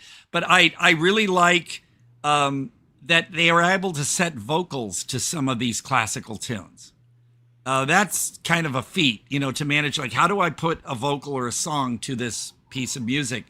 And so Lisztomania 3, I was just in love with that. I put that song, by the way, Annabelle, when I send you some CDs, that Love, Sweet Love song is on one of my compilations of kind of mellow music. Yeah, nice. I just love that song so much. And it just, like I said, every aspect of this movie, from the music to the sets, the costuming, just the fact that he got this movie made. Yeah. And Warner Brothers distributed it. There's Wagner transformed into sort of a Hitler monster. And he has an electric guitar, which I'm sure at that time didn't exist. And then the guitar is also a machine gun. Just look at the set, the costumes. Jesus Christ. Like, you know, I repeat myself, but I'm just in awe of this movie. It's a beautiful movie. That's the only way I could say it. Yeah. There's so much. There's not many movies like this that are that layered and done so well the way this is done. I think we are all for the better having a movie like this in our existence. I know a couple critics there on YouTube. There's a woman who does a Trailers from Hell commentary over the trailer. And I've looked at some people reviewing this film on YouTube, and one British guy said about, it's, you know, sure, it can be messy and blah, blah, blah. He says, but you know, this is on my list of top 5 movies of all time. Wow. For this guy to say that, I was like, whoa, this is on my list of all-time favorite movies. I could watch this movie over and over and just be delighted every time. Right. It's silly, it's fun, it's everything. Offensive, it's everything. It's to me, it's perfect. It manages to do everything. And if you don't get it, and if you hate it, that's the thing. Fine. You have to get it. If you don't get it, you're going to hate it. I still don't understand everything in it, but I'm taken away every time I watch it. I'm just taken away with it, and there's the scene where the giant, phallus. I remember when you put a comment up on screen. Oh my God, I'm just at the part with the big penis. I had to. Yeah, you were like, "Why? What are you talking about?" I know. I didn't know what you were talking about. I just got home from. I was like, "Am I watching the wrong movie?" I was like, "What the hell do you mean? What am I talking about?" That's all this movie is penis. And again, like with Audition, we didn't get too incredibly deep into all the meanings and stuff, folks. Watch the movie and read all the essays, because it's just, we'd spend way too much time talking about the meanings behind everything. Although the Region 2 DVD comes with this booklet. Uh-oh. A booklet of essays and even some of the script. The secret meaning. Yeah. I'm glad we talk about the meaning. Well, that's the thing, is that if people watch every week, they'll know the assignment. Yes. Yes. We put it out there, folks. Follow. Just keep checking it on, see on YouTube when the thing comes up for advertising for the next week, or just on Facebook. It's out there. You wouldn't believe how many times now. And I'm not logged into Facebook. If I'm at work and I'm on break, I'll bring up YouTube and I will see the Todd Jaeger Experience show up in the Nice. Yeah. Oh, that gal, the Russian. Great. Amazing. And I just, trying to follow, there is a story, but I think people will be confused. Like at the beginning, when the train hits the piano with them in it, but then they're alive. So, Right. and the one thing where he was imagining the whole big penis thing and all that, and then it cuts to him like he was daydreaming. Yeah. So Well, there's a even- lot of even stuff in this the end, movie that right. wasn't really happening, but you have to figure that out. Yeah. It is like, it is laid atop history, like, because this Russian woman, and you hear about all these different things, and it is like going through world history. Yes. But it's got, so you have all these real things, like it brings in World War I, and the way the people are manipulated and maneuvered towards Nazism. That's in there. And like, And you it said, makes Todd, you want to look obviously for not it. every single person is like, some of these people did not exist at the same time. Like, Right. Wagner wasn't some demon, but Nazis kind of liked his music. Like, that Yes. just was a true thing. And you can, if you hear the historical parts in it as they were in there, if you are interested, then you seek out those things. You can see Right. what was the real history. For people to bash this movie for being inaccurate and everything, again, look at the fucking movie. It's not meant, you cannot take Right. this thing seriously as a historical film. And that's the whole point. Is Yeah, that it takes historical things and creates its own narrative. It out makes of it and history has more fun of fun. It. Right. It has makes fu- it more exactly. fun. It has fun with it. It goes. It out has to- music. It has nudity. It has lots of penis stuff. It's Right. just, it's amazing. And the Well, songs. it's like History of the World Part 2 by Ravel Books. That wasn't meant to be historic. The people complain and say this isn't how this happened. It's comedy. That would be right? like saying Wife of Brian was not Yeah. accurate. Right. It I just, think that's a great, these movies, these like total fantasy movies. Like, I was thinking as I was watching this movie, just the movies you guys are talking about, and that's like its own class of cinema. It feels like these like quasi historical, like there's the like skeleton maybe history, but then it's this warped mutant monster around that skeleton. well, I'm grateful that movies like this, because especially in the 1970s and early to mid 70s, when films were quite experimental, because I don't know how a film like Taxi Driver would do today. Like it would come to the theater, it would, oh yeah, it's good, and then it would come and go. But back in the 70s, they were pushing the envelope and pushing boundaries and making these, you had like Five Easy Pieces, and you had Taxi Driver, and all these movies that were just so odd. Right. And then you have stuff like this. If I'm watching a Ken Russell movie, I'm going to expect outrageousness. And this delivered in spades. Even movies like Lair of the White Worm and Gothic was okay, but Lair of the White Worm and stuff. Oh, I love it was that. like, although his very last film, Fall of the Louse of Usher, was not good. It was not good. But with that title. it was shot on video. It was done really super cheap, like a home movie. It was not good. I have it on DVD. I bought it while I worked at Borders, and I thought, Ken Russell, got to buy it no matter what. It could have been a movie about someone brushing their teeth for an hour and a half, but it was Ken Russell, so I'm going to definitely see what it is. But no, I would say, as far as what my favorite Ken Russell movie would be, that's hard. I've probably watched Lisztomania more than any other Ken Russell film. And then there's Tommy, and of course there's Lair of the White Worm. I like Women in Love, but that's a very slow, Yeah. Unless you want to look at a lot of Alan Bates and Oliver Reed naked. It always makes it fun. There is I guess you want to call that a voodoo doll? Yeah. Of Litz that the daughter had. Such a strange. They involve voodoo in the movie too. It just everything. The kitchen sink. This movie. I'm just so happy. One I would watch again. I am so happy this movie exists. Oh, look at those sets. I mean, that alone right there too. That took time planning. I'm sure they drew everything drew it to get an idea. Just all of that. Can you although I'm not being a part of the costuming and set design and not knowing the script and just like, oh my God. What's happening? Annabelle, maybe you can explain to me though. I was confused as to who a few of these women were. He mentioned their names, like the blonde women, the one second from the left.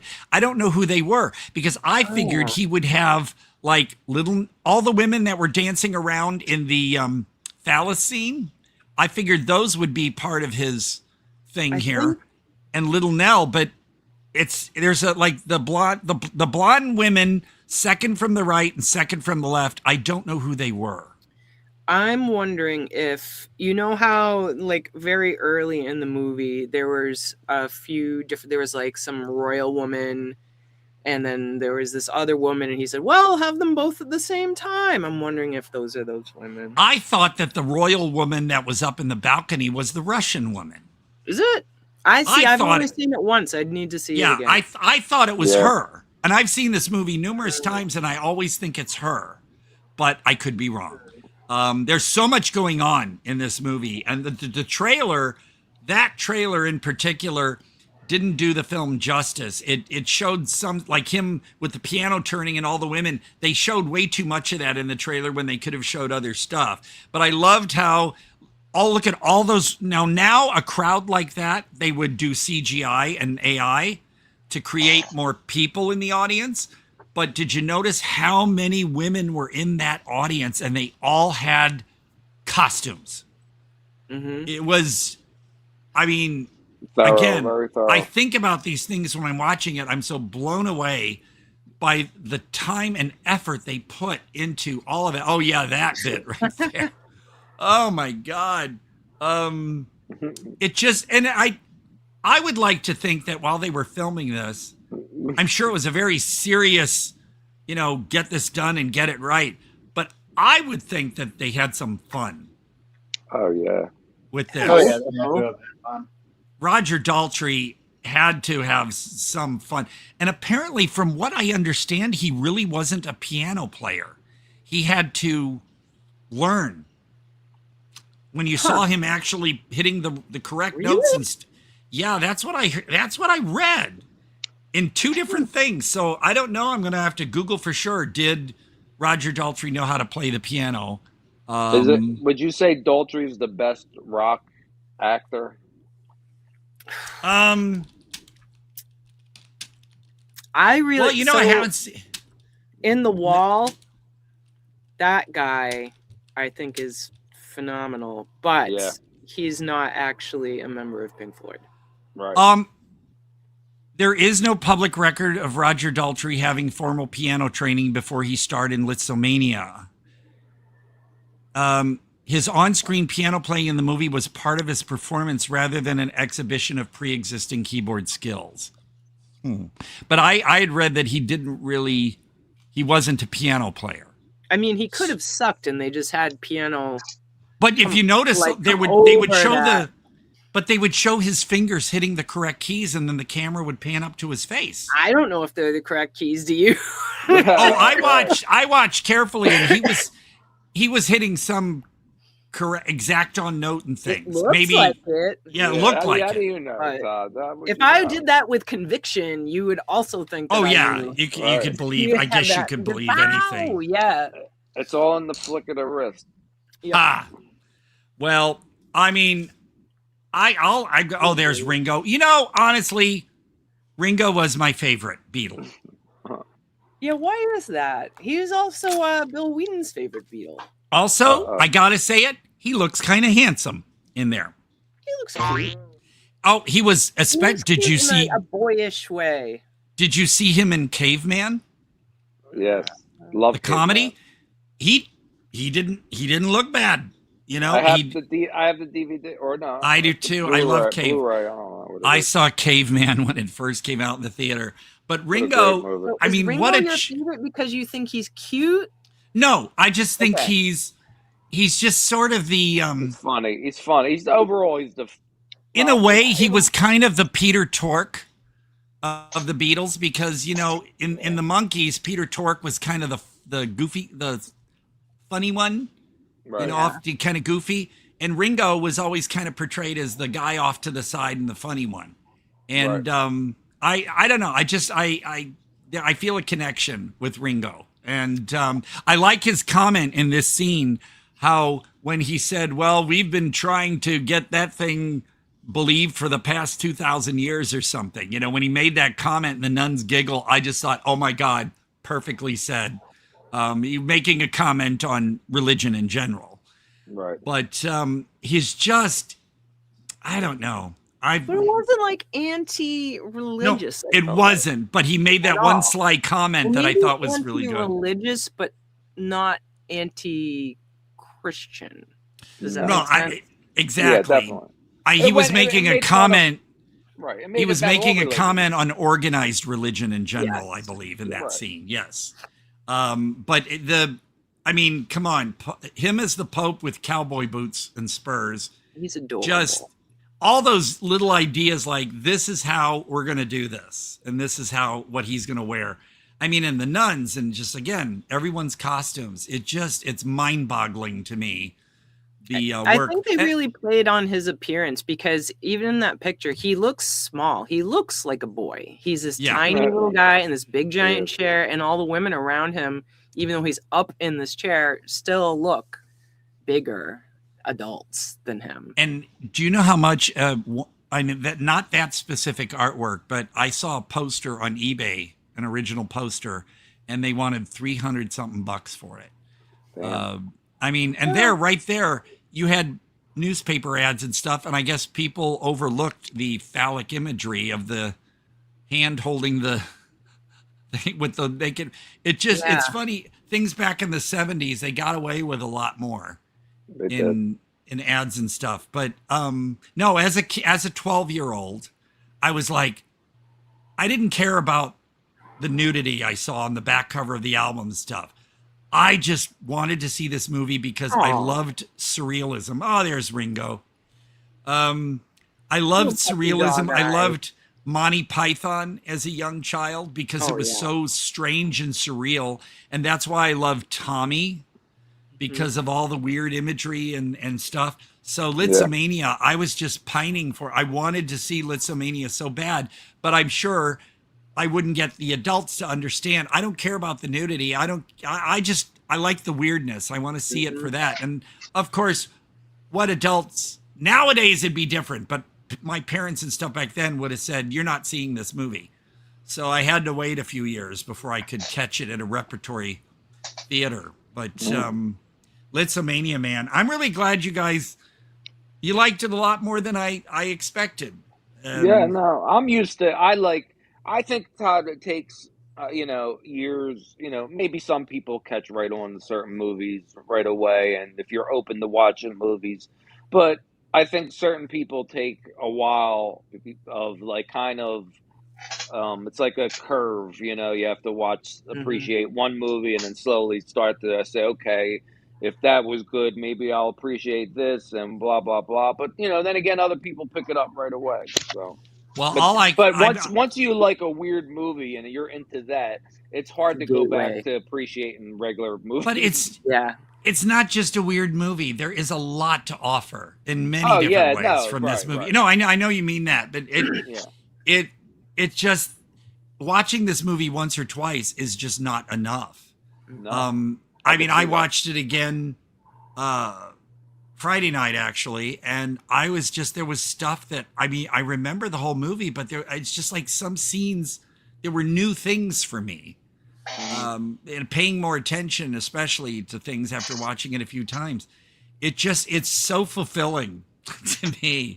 And some would say, I agree. I felt the same way. Well, some would say too, Todd, you're complaining about titties and all this kind of stuff in movies. It's like, this movie, none of that mattered. It's an experience. Everything had its place. Right. And I understood that about every aspect of this movie. Everything had its place, and it just seemed, yeah, why not? Of course. So this movie to me is perfect. And I would probably watch it more than Tommy. I love the music and stuff in Tommy, but this one is so much more. Right. And it's a movie for, if you love movies and the way we talk about not only loving movies, but loving weird, not what I won't call weird, but loving different movies that are willing to be different. If you like anything like that, then this is the epitome of that. This is the perfect movie for that. I don't know where it would be streaming, but I do recommend to people who are here in the States to get the Region 1 Warner Archives DVD. What Warner Archives is manufacture on demand. So you order a title, they make it. Although I'm pretty sure these copies of Lisztomania that are domestic are probably, there's a stack of them somewhere. But this one, the Region 2 DVD, if you have an all-region player, you must have this, mainly to get the booklet and to hear Ken Russell's commentary. Listening to him talk about this movie is just, yeah. The only one that I don't have of his on disc, and I kind of regret it, is, and it was a Vestron, was Salome's Last Dance. If you look that DVD up on eBay, you will freak out at how much people want for it. And I cannot believe physical media. Well, I can't believe they never reissued it, because I believe it was a Vestron. So come on, Lionsgate, actually put some Vestron titles out, because they put out Gothic. And in Gothic, as you know, was really art house. It was really, really, really kind of stuffy art house. But they put it in their Vestron series. So come on, we need Salome's Last Dance. Warner, somebody needs to get their hands on Lisztomania and restore it better and put everything I'm surprised that they haven't by now, because that's a perfect movie to do that, with releasing a soundtrack with it to come with everything. It's just the movies that mean the most to me are usually like can't believe they finally released Euphoria, but Lisztomania, Static, movies like that, and anybody that I've introduced these films to that just flipped over them are like, why can't I find these so easily? Yeah, it doesn't make any sense whatsoever. But yeah, so Roger Ebert, believe it or not, said a berserk exercise of demented genius. Okay, that's fair. I actually read his review, and he was having it's a good funny day. Because there are some movies I thought he would really like, and he was like, bleh. But a movie that I thought he would just trash. He was a little. I'll use the word. I'll be nice and use the word kinky. So it's probably why he liked it. But and I have to be nice too, because Bill Whedon was good friends with Roger Ebert. Yeah, though Bill knows my views on Ebert in general, but I want to be nice. But yeah, so anything else anyone observed about it? Because I've said everything I could possibly say, because you know how much I've just gushed over this thing.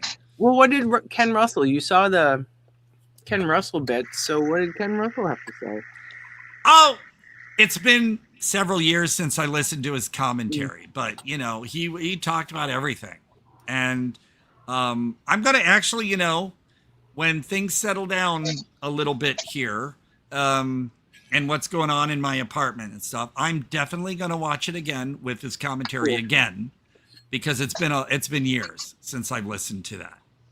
So I don't want to say any specifics because I don't remember everything. You think I would, because I love this movie so much, but things just Oliver Reed is in this movie. Yes, he has a quick cameo before the fumigation room scene. Now, what were those on the wall? Were those images of phallus or head, or were they a butt? Butt. They were butts? Okay. Yep. They were butts. Because they were fumigating. They were farting.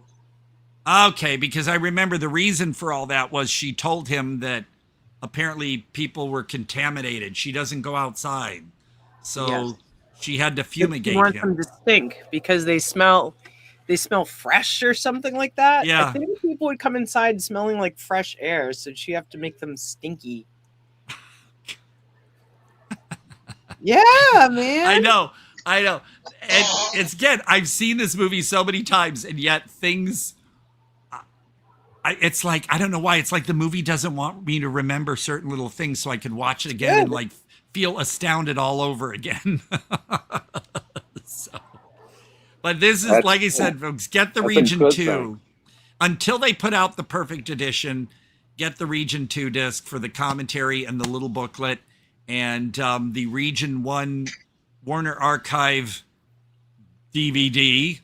Who knows? Warner may surprise us and put Lisztomania out on a Blu-ray, because they've surprised me here and there recently. But again, they're giving us the full uncut The Devils. Yeah. Soon. When is that happening? Yeah, soon. Well, they're putting it out in theaters, which I'm wondering just really what. Yeah, they're putting it out in theaters in October, but I'm thinking more specific theaters. I'm pretty sure like mine won't have it because there would be people who, are so engulfed in Angel Studios and Pureflix that they would picket this movie. But I doubt that the movie like The Devils, even though it's all the hoopla right now about it, I don't know if they would show it in a chain theater because it's still considered out there cinema, and I don't know. You don't know if it would draw a huge crowd unless they heard about the controversy and come to see it. Like Last Temptation of Christ was shown at a bargain theater by me in St. Louis. Normal price though, not bargain price, but it was packed because of all the controversy. Well, that's what I was just thinking. Like, I know how you feel about this movie, and I'm not saying it's anywhere near the same, but Terrifier was never expected to be in any theater of legitimacy ever.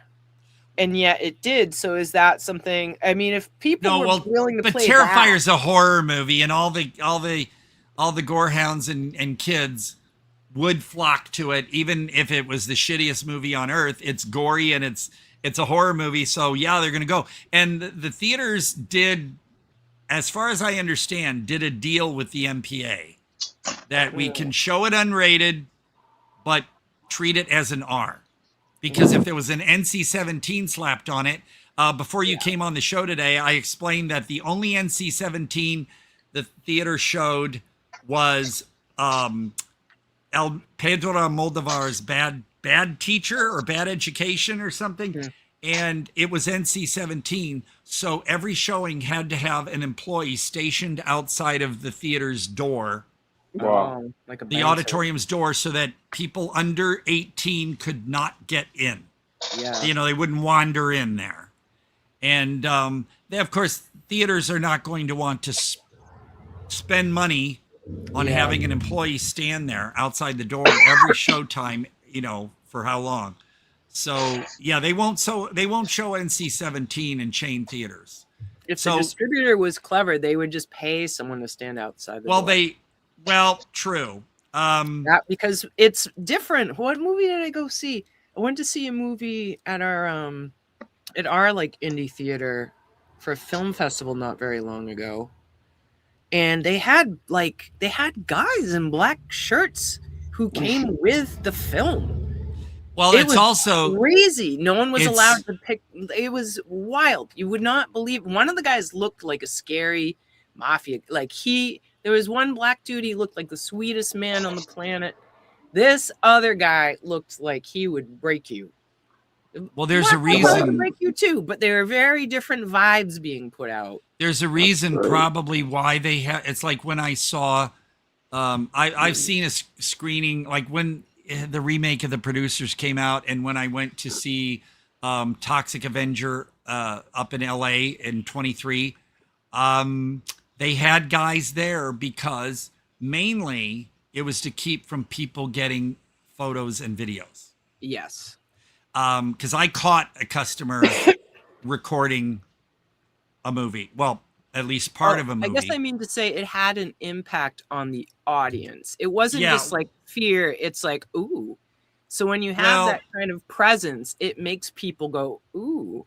And that creates hype around it. Well, the other film that managed to get out into theaters unrated and treated like an R was In a Violent Nature.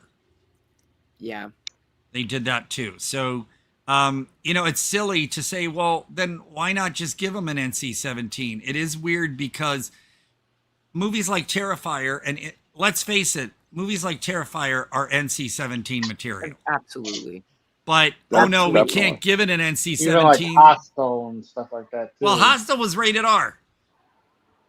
So, but Terrifier movies are like all of them. Were they all rated R? Oh, yeah. Yeah.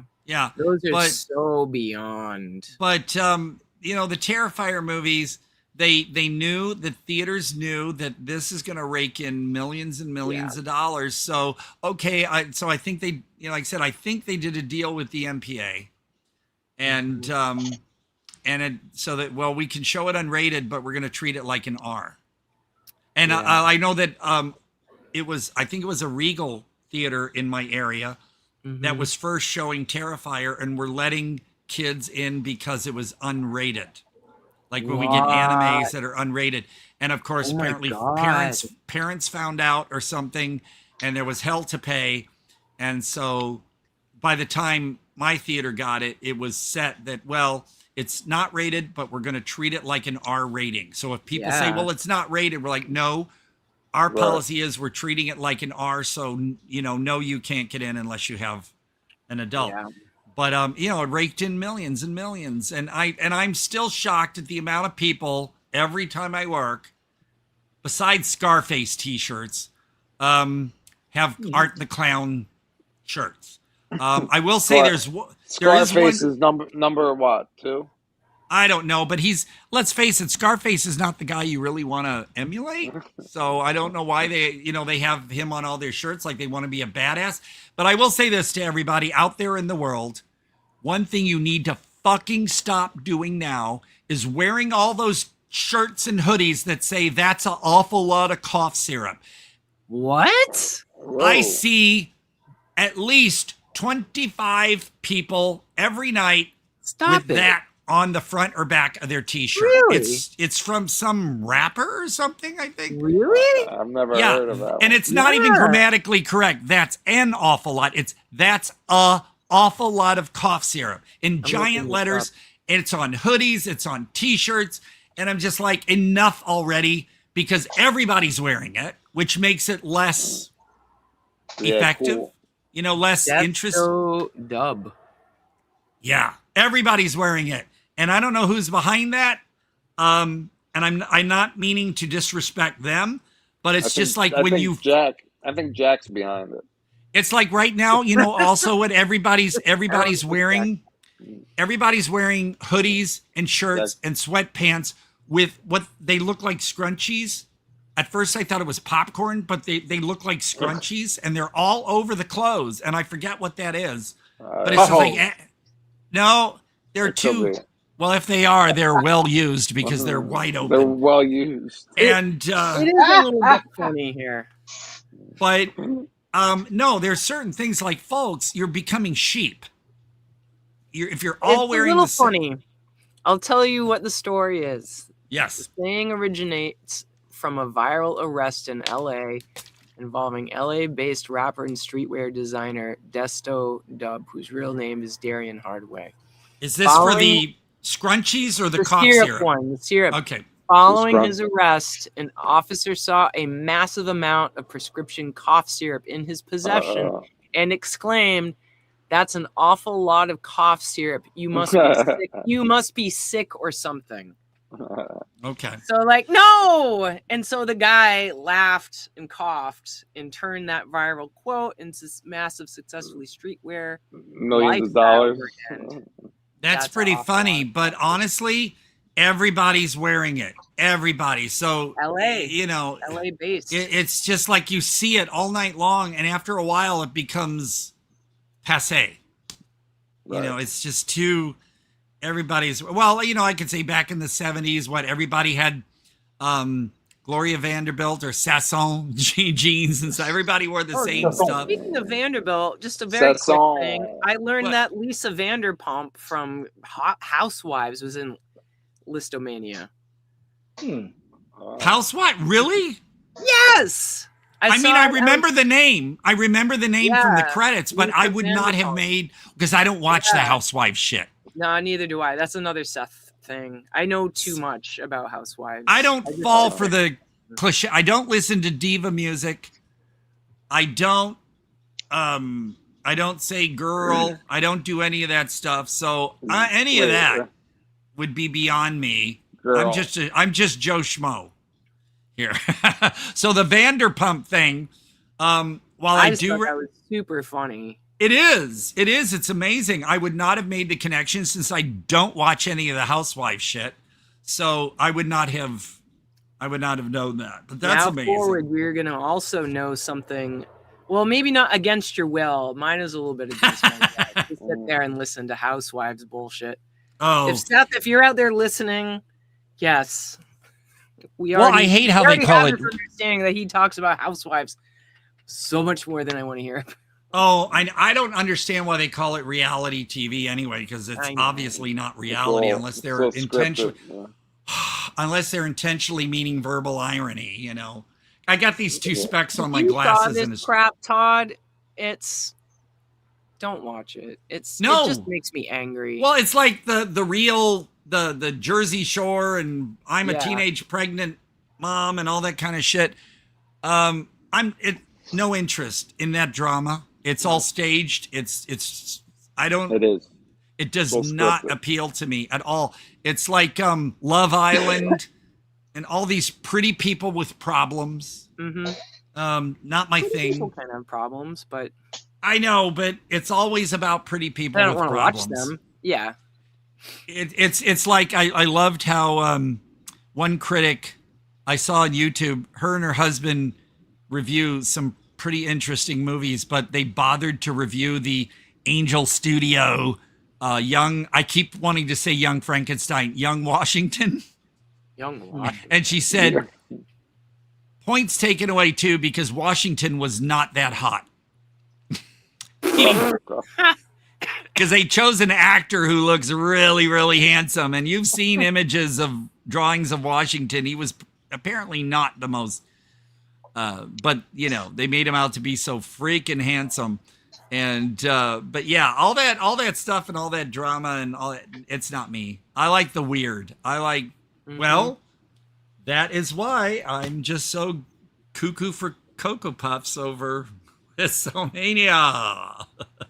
Yeah, it takes you away from reality. That's the kind of movie I want to see. Take me out of reality. Exactly. And here is the fun fact. People think Lisztomania was a take on Beatlemania. It's the opposite. Lisztomania was an actual term from that time. Yeah, there was I looked into that too. There was an actual composer, Liszt, and he was at that time, I can't remember what era it was, but he was the first recorded phenomenon. So when you see all those girls up in the stage, it was real. That's really true, that there really were. It was like Beatlemania, but it was about this composer. He was just like a regular composer guy, and there were these massive mega crowds for him. Well, you saw the book. A bizarre phenomenon. they held up a book or a flyer in the movie and it said Lisztomania on it. And but that's where Beatlemania got its idea for the name, from Lisztomania, the actual thing, not so much because Beatlemania was in the 60s and Lisztomania is 1975, but the term Lisztomania did come from 1841. There you go. Wow. Franz Liszt during his performance. Oh, it was an intense fan frenzy directed towards Hungarian composer Franz Liszt during his performances. This frenzy occurred first in Berlin in 1841. The term was later coined by Heinrich Heine in something he wrote on the 25th of April, 1844, discussing 1844 Parisian concert series. Lisztomania was characterized by intense levels of hysteria demonstrated by fans akin to the treatment of some celebrity musicians starting in the second half of the 20th century, but in a time not known for such musical excitement. Oh, wow. There's actually a little drawing from that era of him and all of the girls like pretty much rushing the stage. Yeah. I'll send it to you, Chris. It's really... Ken Russell captured that actually pretty accurately with all the girls. Although the spotlight was a little not of its time. The spotlight that was moving around over the audience. That one, of course, they didn't have big spotlights like that. But again, you don't care, because when it comes to Ken Russell, you don't question why he's got people and items from different centuries in the same room. It just doesn't matter. Oh, you see that flopping around back there. Sorry, I know it's a distraction. There we go. No, I was going to tell everybody what I'll probably do tonight is, believe it or not, I don't know if y'all remember these Anchor Bay tin DVDs. They came in tins. They were numbered. Oh, yeah. I have a bunch of them. The only one I didn't buy, I think they put Heathers in one. I'm not really a huge fan of Heathers, so I didn't buy that one. But I bought Hellraiser and The Beyond and Maniac and Let Sleeping Corpses Lie. But here's one that, oh, there it is. Hell yeah.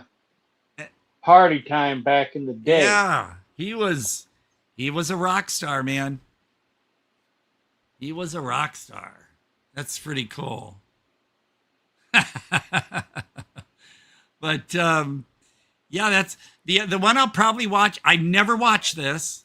Talk about avant-garde cinema from, is this this would be the early 70s. Two-Lane Blacktop. Anyone heard of this one? Yep. James Taylor, Warren Oates, Dennis Wilson. Yeah. And I got it at a reasonable price, and it's in mint condition, and I've never watched it. And this is one of those. That's one of the movies that inspired Death Proof, right? Tarantino's. I believe so. But it's just that it's one of those movies from that period. You got, like I said, you had movies like Five Easy Pieces, Last Picture Show, and all these, and they were so different for their time. And Two-Lane Blacktop is one of those movies that people really love as a cult film, or they just think it's nothing. There was another. What was the other one about a car that was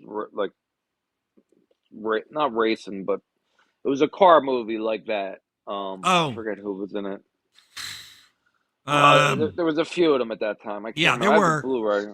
And then you had like Dennis Hopper's really bizarre semi-documentary American Dreamer around the time. They're just, movies were so odd and different when I was a kid, and I just look back and think they would not have made these movies now. No, they would have felt there was no audience for them aside from a festival screening or something. But that's why I cherish movies like these, because they're a piece of history that they were either way ahead of their time, or they just would never have the chance to have been made this today. So definitely and they ahead would of be their different time. if they were made and they would be today. different. Exactly. Yeah. They would be different. Like I was telling them before you came on the show, I'm really leery about how they're going to handle the remake of Possession. Oh. that gal from The Substance is going to be in it. And apparently Isabella Gianni approves of her being the star.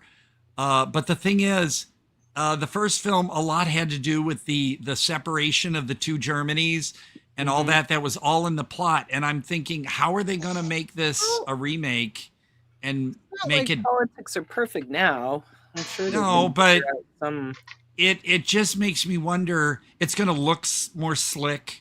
I mean, you know, and if they do the subway scene, it's like, we've seen it. It can't will be of this time, you know. Yeah, it is going to be different.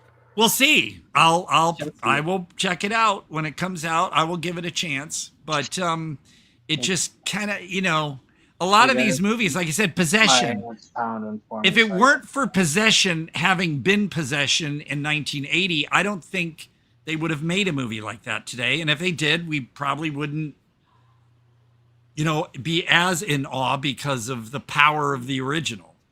So, because if the original never existed and they made it today, we'd probably just think it's another overwrought movie. Yeah. I don't know. But like I said, I'll give it a chance. We'll see. But yeah, I'm really grateful that I grew up. I mean, I know young people are discovering more stuff now, especially with the, you know, physical media making a comeback. And you showed that little bit about that VU store and everything. And I know of young people who are now seeking out older films. And I see all of that on Facebook, especially on YouTube. Young people like, how have I never seen this movie? And oh my God, this movie.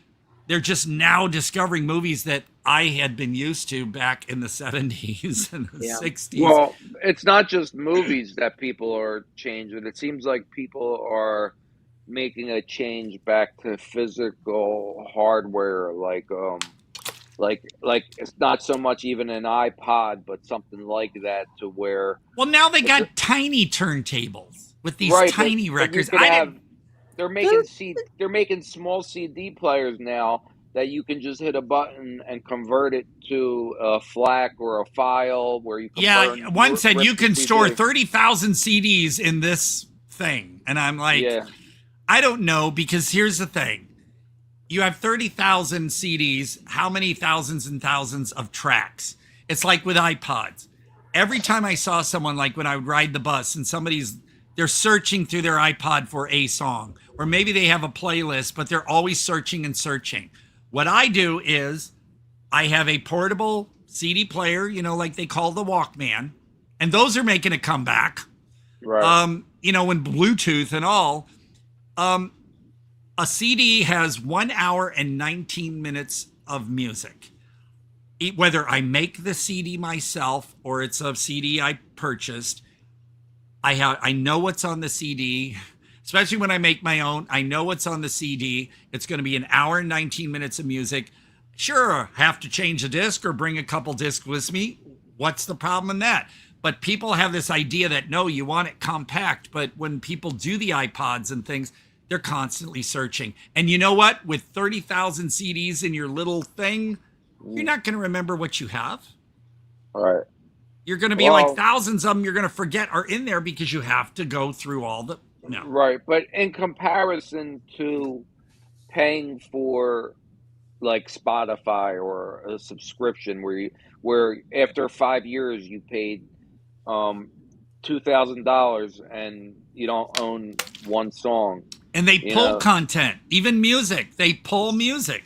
Right. So instead of having the convenience of your phone, you can have something that's maybe the same size as your phone, but have your personal library on it to where. But your files can always get, not always, but your files can get corrupted.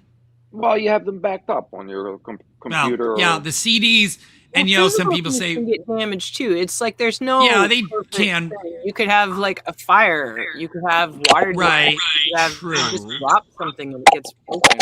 And I've had a couple CDs because they probably weren't manufactured well that got like foggy. Okay, Chris, fix my voice. Okay. Thank you. That got a little foggy, or the thing would flake off. Right. But it's just like, for instance, apparently there are many Warner Brothers DVDs from like the mid 2000s or something that people are having disc rot.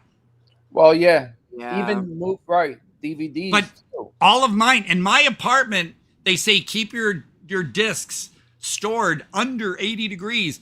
My apartment, I'm sorry, my living room is 82 degrees. I keep my thermostat set at 81 because my electric bill. But I've had DVDs since, 1997, and CDs that I bought in 1986 that are still totally fine. Yeah. So maybe I'm lucky. Maybe it's Maybelline.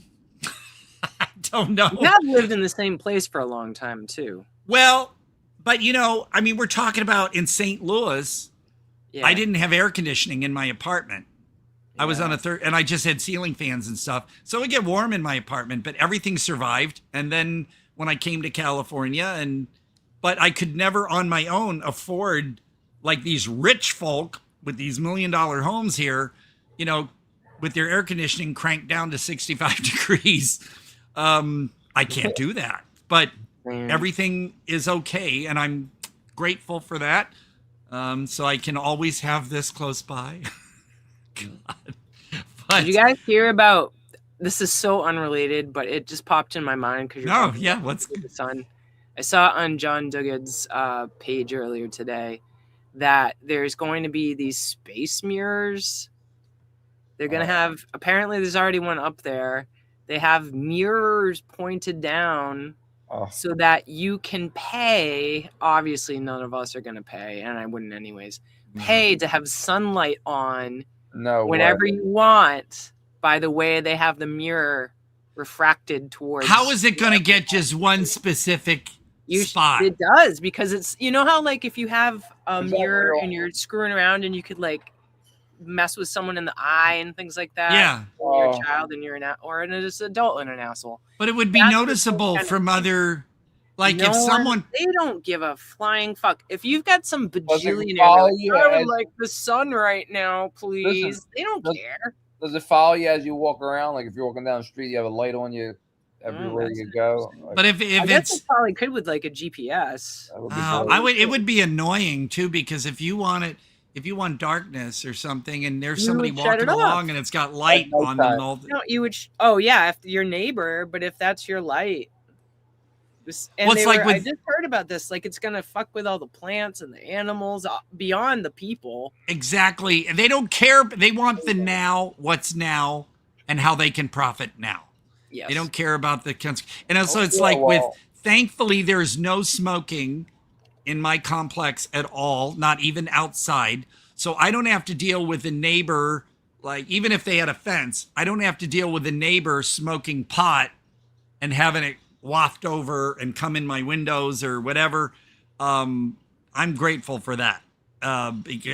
But sunlight too would be really annoying if there was, because not just that, that's the beginning of selling you, like if it really does happen that way, that's the beginning of you having to pay for sunlight and pay for air. Yeah.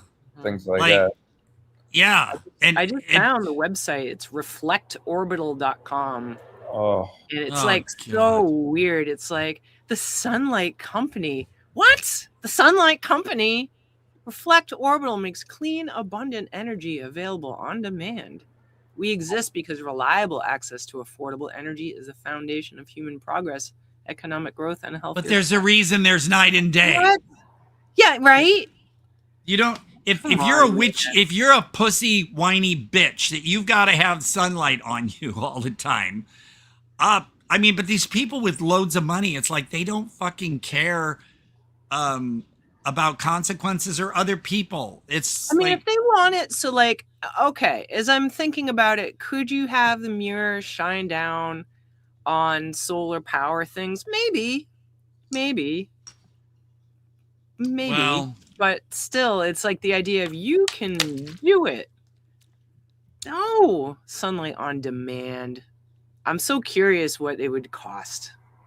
Well, it makes it seem such a normal website too.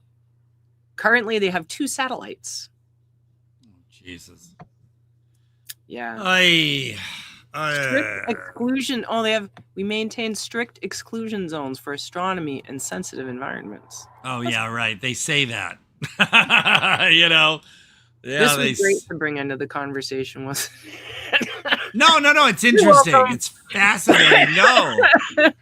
That's pretty. I mean, no, I'm glad you brought it up. No, I said, you know how it is on this show. You can suddenly, oh, by the way, and this is off track, but boo, you know, because it's a fascinating conversation.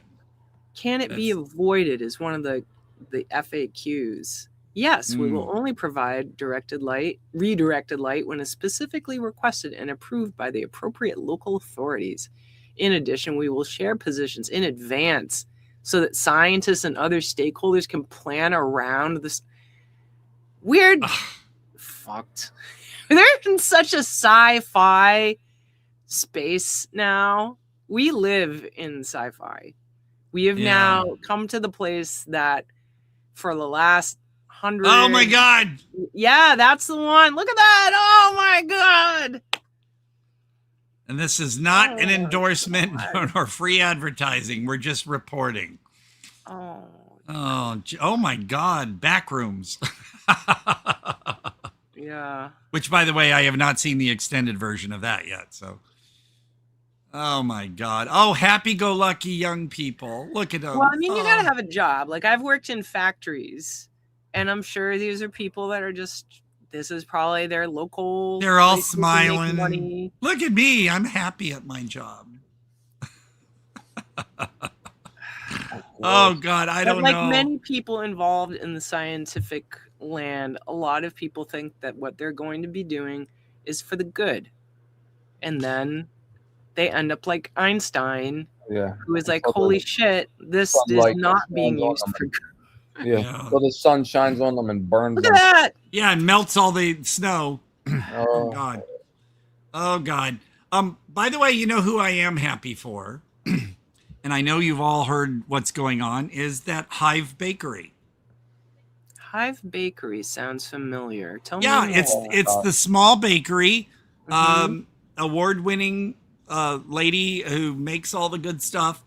They put out a statement that they're embarrassed by the way our country is right now and everything.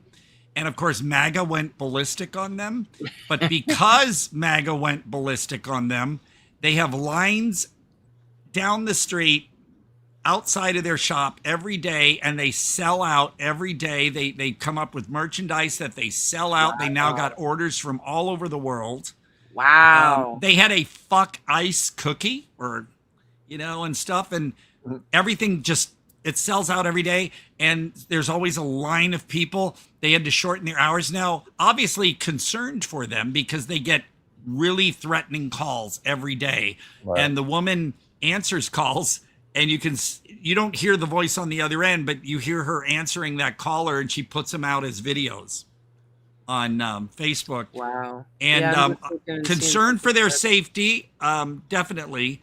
But the fact that people are overwhelmingly supporting this bakery, and they're very LGBTQ friendly. They put out rainbow stuff and cookies and pastries and just cakes, those fancy cakes. And selling out and of course they have to keep their hours shorter because they have to keep up the demand of all their online orders. Yeah. And because she says all of the orders emails are mixed in with all the threat emails and so she says she has to spend hours going through all the emails every day. And but I'm really happy for them because there's standing up, and some say, well, just shut up and make the cookies, No, they have a right. Get those cookies. Yeah, then don't pay attention to the cookies. It's a fucking cookies. Yeah. Well, but they, I mean, guns are okay, but not cookies. Like, I'm not anti-gun. I'm not. But if people are going to be like, guns are fine, so are cookies. Jesus Christ. Well, I'm still always fascinated by the fact that one kid gets pegged in the head with a lawn dart in the 70s, and they are pulled off the shelf immediately. And yet, nope, buy a gun and they're trying to pass things so that you don't really have to get a background check, or as you know who made it easier for the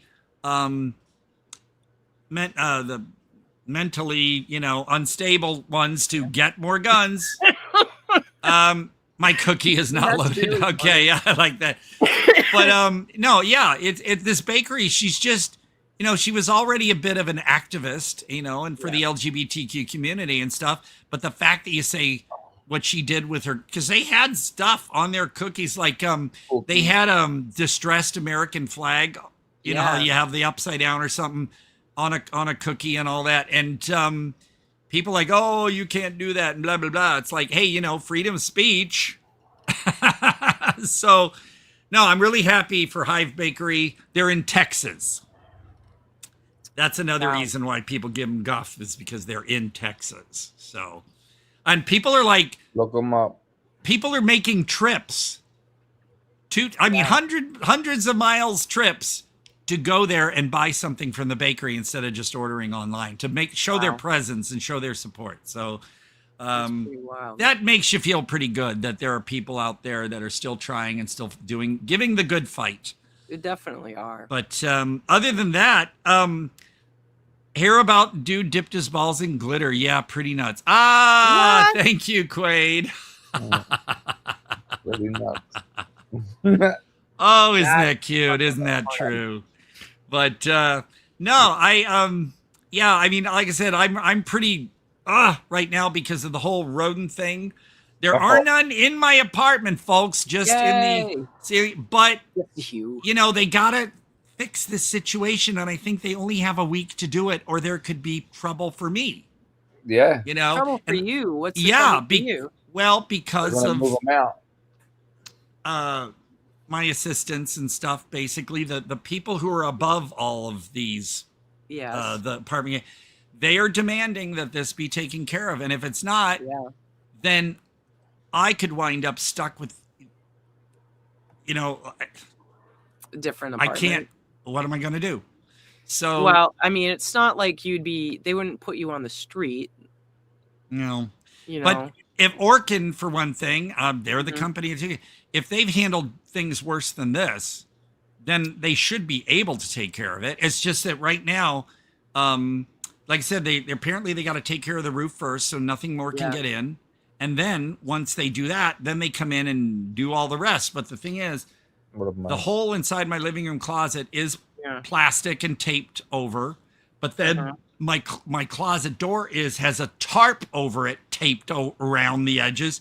And yet, if you get about a foot away from that, you can still smell something. So rats in the walls. They've got a lot of work to do, and they only got about a week to do it. So everybody, a movie right now.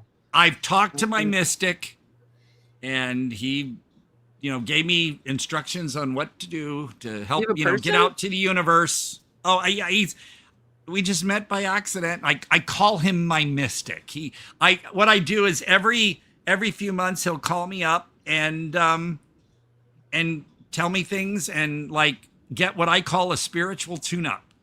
That's it. I need one of those. Yeah, he's really cool. And I've done Reiki for him, distance Reiki and stuff. So I'm putting out to the universe and things specifically that, please let me keep this place. Because I waited 7 years to get into this complex. I got the exact type of setup I dreamed of, and I don't want to lose that. So what if this was to lead you? I'm not saying that's what's going to happen, but what if this leads you to better things? That's right. One door closes. Is it possible? Is it possible? I right now can't see that. I can't, because I'm worried if I had to go somewhere else, even within this complex, I would be sandwiched in between neighbors who might have a yappy dog. I would be in the middle of the complex instead of kind of off to the corner inside where I am. Is that 100% true that that's what would happen? But I'm sorry if I think the worst, but well, I'm just asking, is it 100% true that's what would happen? That it would do something bad? But because answer the question, Todd. No, I don't think it is. And I'm pretty sure Orkin has handled much worse, and that the people still got to keep their place. Yeah. Right. But I'm still understandably nervous and worried. So I am trying to stay positive, except for like when I had to deal with people like I did yesterday. It's so funny too, because the couple that I told they had to leave were like, don't make a scene and you're embarrassing us. I'm like, you're what? drawing. What happened? Okay. So how dare you? A woman comes out and I mean, we're talking Minions. Okay. So there's families, the place is full. And this woman comes out and says, look, if you could wait till I go back in there and wait a few minutes, because I don't want them to think it was me, but there's someone in my row and someone's vaping. Yeah. And I was like, okay, well, that's not legal. Yeah. You know, discreetly. Right. So the one usher went in and she couldn't see anything. And I thought, well, it's probably because they see someone standing down there. They're going to, you know. Yeah. And then one of my managers even went in and he comes out and goes, shakes his head and like, eh.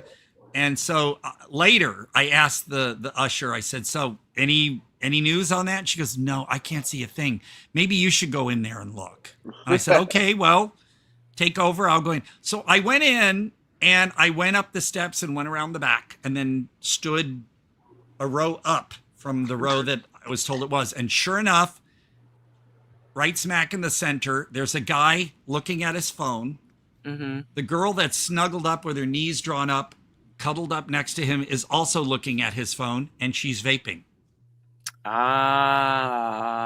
I was like, so I walked right up to them and I said, pay money to be there? It's expensive. They weren't watching the movie. Yeah, they weren't. Insane.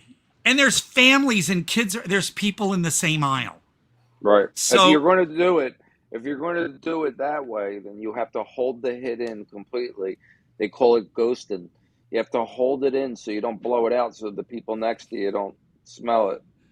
Well, they could see the light. The light was also the phone light, the light from it's all a distraction. But look, they make them now where you could turn the light off. So if you just go hold it like this, you'd be discreet.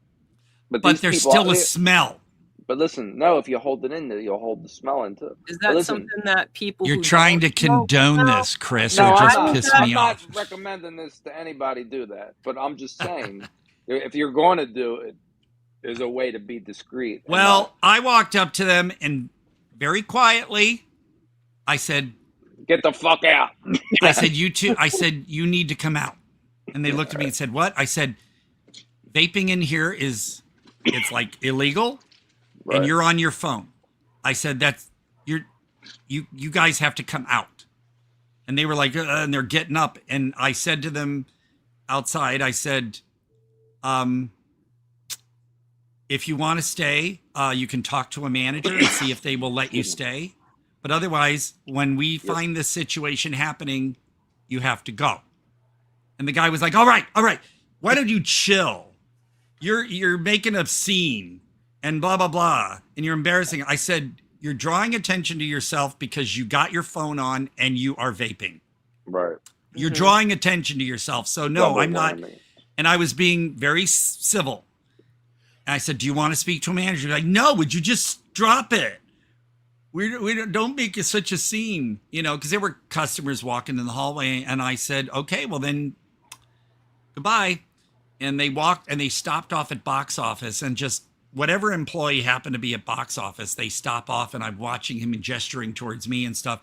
The box office told me that he said that I stormed in there, caused a scene, embarrassed them greatly, blah, blah, blah. And I'm like, so I told the one manager who was like a high manager, upper management, who checked in there and didn't see, I told him later, I said, so here's what happened and here's what I did and here's what they said. And he's like, he shook his head and said, they should have been gone. I was like, okay, thank you.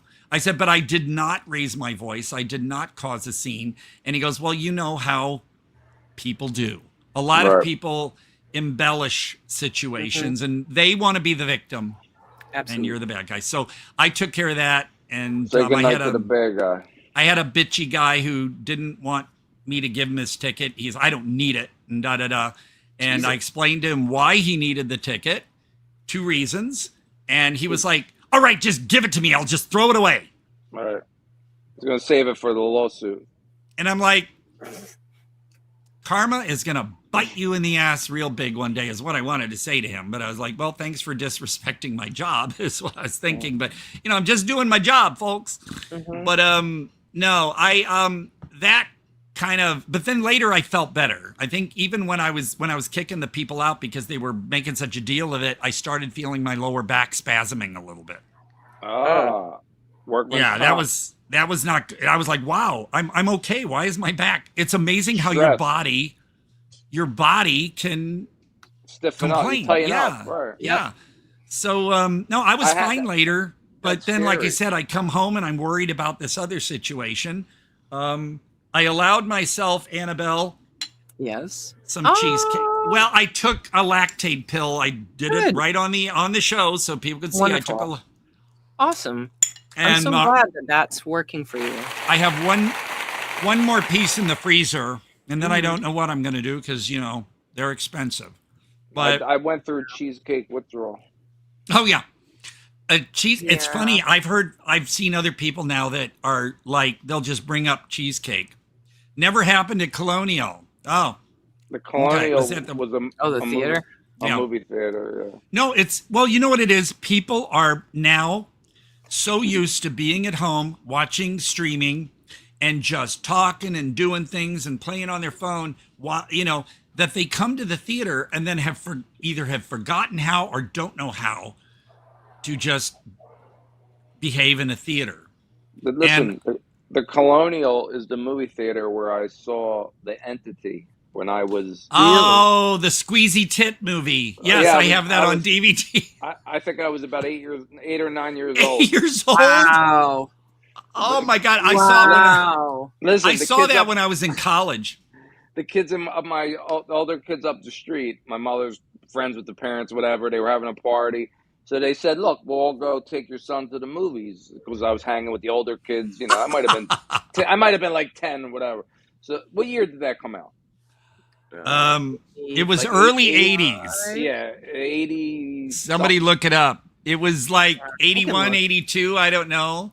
Let me say. Let me look it up real Yeah. quick. Whatever it was, I think I was 1982. okay. So I all right, liked so it enough that I bought it on DVD later. So I was 8. I was 8 years old. So they took me Whoa. and they said, "Yeah, we'll take them to the movies." So they were like, "All right, no, cool. Go ahead, have fun." Next thing I know, I'm seeing this woman being, Raped by a raped by a spirit. ghost with Yeah, a violently. Squeezing her boobs and everything. And the music that went with it is so. But There I is a saw that- soundtrack. There is a I- soundtrack. I never bought the soundtrack, and that I I never should take a forget peek that. and see how much the soundtrack costs on CD. So you Barbara barely Hershey. even knew ghost movies. 8 years old. Well, listen, by You have a huge repertoire of many films. To see that as like one of the formative ghost listen, movies. to put it this way, probably by 82, right? Because now I remember going to see Halloween 3 with my father. So that came out, I think, 82, around the same year, 81, 82. So I remember going and seeing that and being ready for, like, the whole time I'm like, all right, this is the way he must have survived the blast at the end of Halloween 2 with Loomis. I'm like, it probably was Dr. Loomis that walked out burning. Maybe it wasn't him. I'm like, this is exactly in my head how it's going to happen. So we go sit down, the movie starts, and Halloween 3, you know what I mean? And you sit, and I'm waiting, and I'm like, yeah, maybe Michael Myers is going to show up here. He's going to show up. And anyway, you know how that went. But I've grown to appreciate that movie. I love it now. But at the time, I was traumatized. I was traumatized because But anyway, the point is, by 8 years old, I was well versed in the plots of the Halloween, Friday the 13th, all of them, because I was an only child. So I had a lot of time sitting home. My parents were working, divorced, whatever. So I was watching all kind of shit.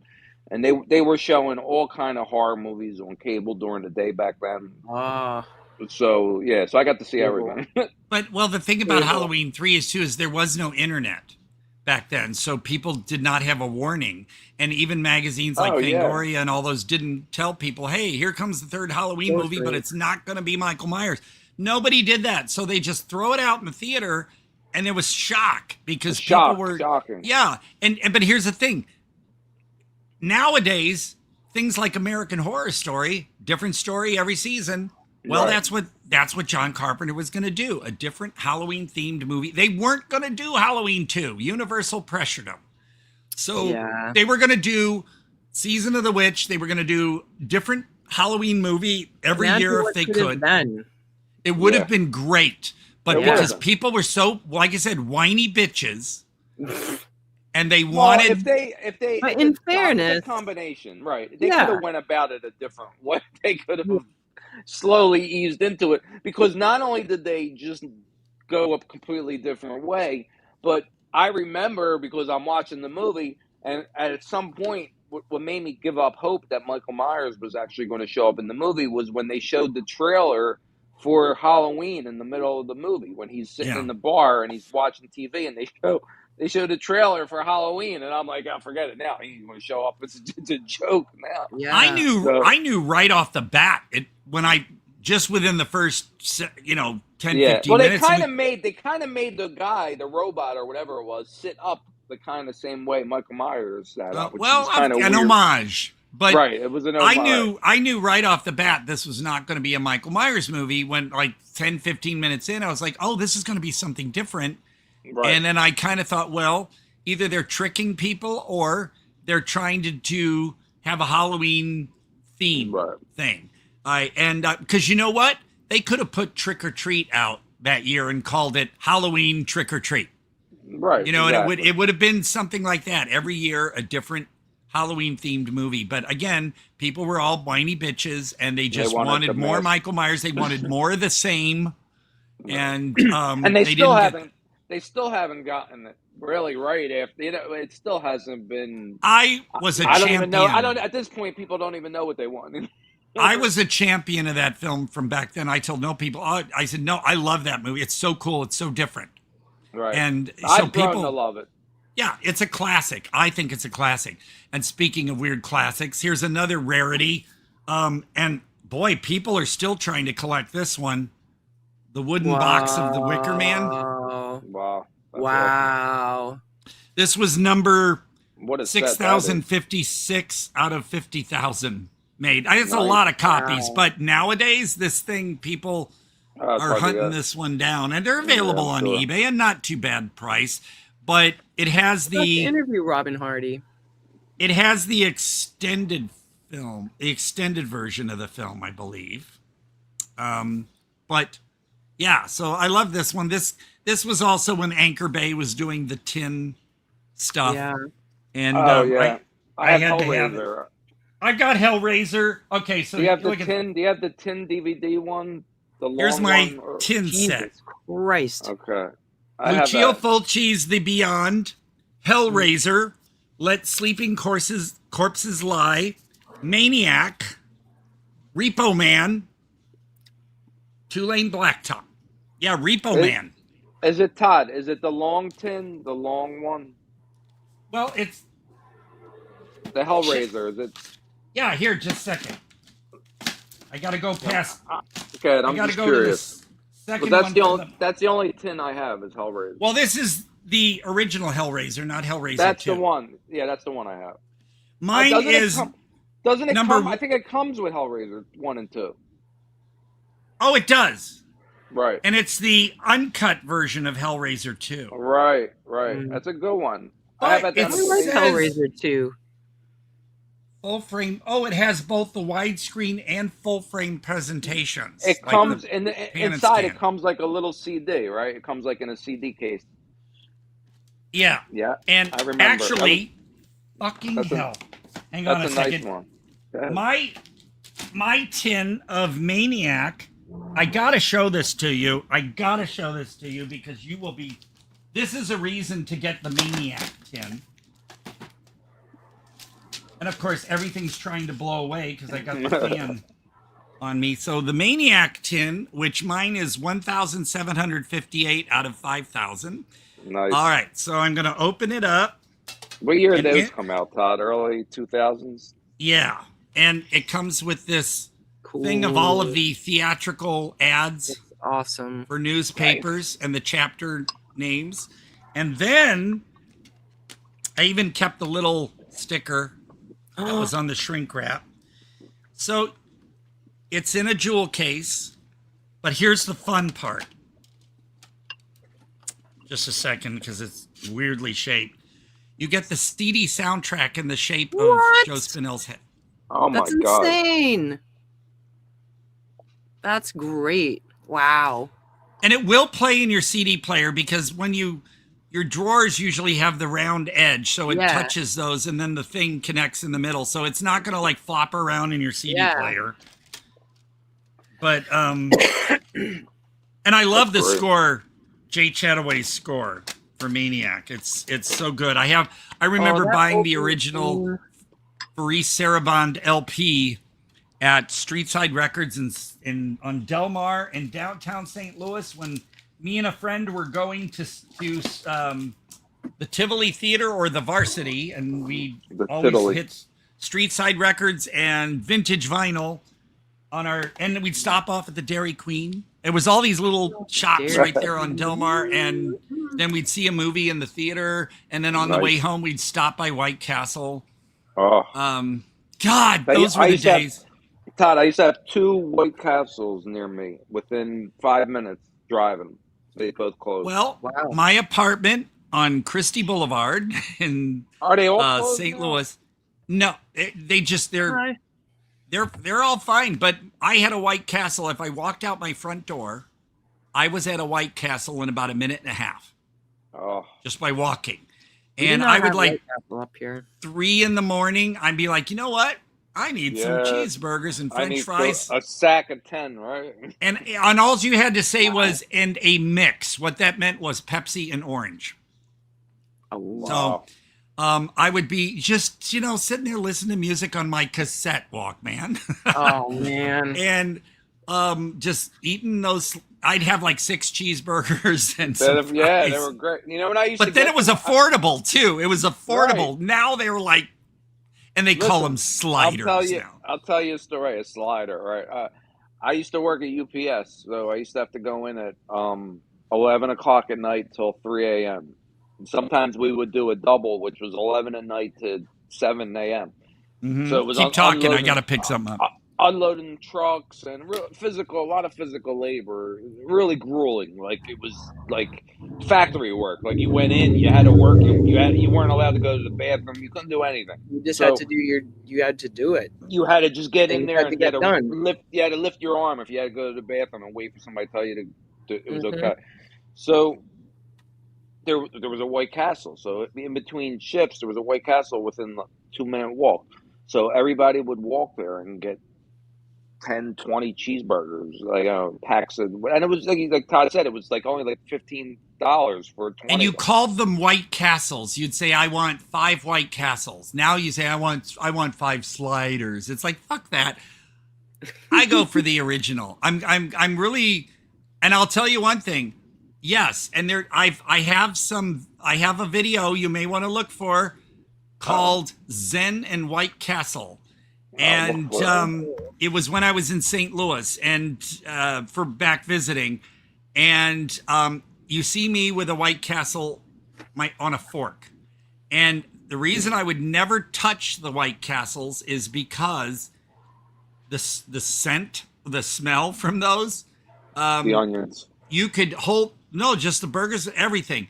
Yeah. After you eat them, wash your hands and the smell's still there. You could wash your hands and wash your hands, and the White Castle want to smell like White Castle?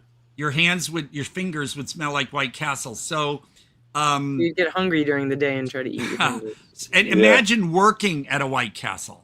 Oh yeah, right. I worked in food. Yeah, you couldn't have the same pair of shoes you go in the work. Or you'd have to wash your hair, everything. Well, remember the movie Atlantic City? Susan Sarandon worked in in a clam bar or something, and she would go home and rub lemons all over herself because of the smell from the stinky seafood. Yeah, but White Castles, as much as I love them, I would never have gotten a job at a White Castle because the smell would just get in your skin and everything, and But then you would get smell blind, and it wouldn't matter anymore. But other people would smell you. You know what the worst thing about working as a line cook for me was getting fries in the bottoms of your shoes.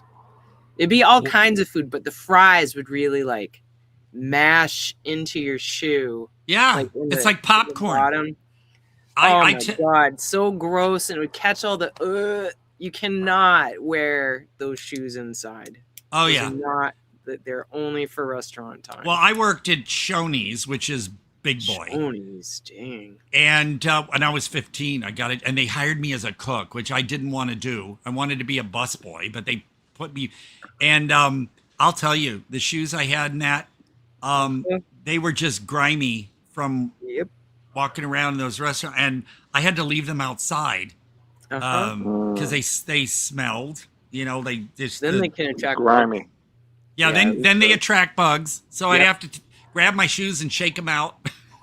Yeah, you bang them out. You hold them out and you bang them together. Oh yeah, because you want to make sure there's nothing in there hiding in the toe. Yeah. But I'll tell you one thing too, that what fell out of my Hellraiser when I opened it. Oh, what?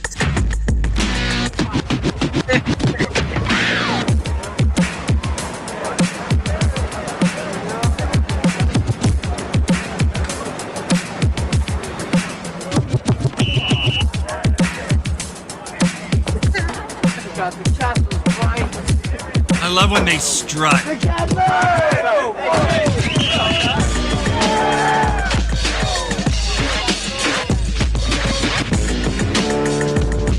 the guy's in a suit.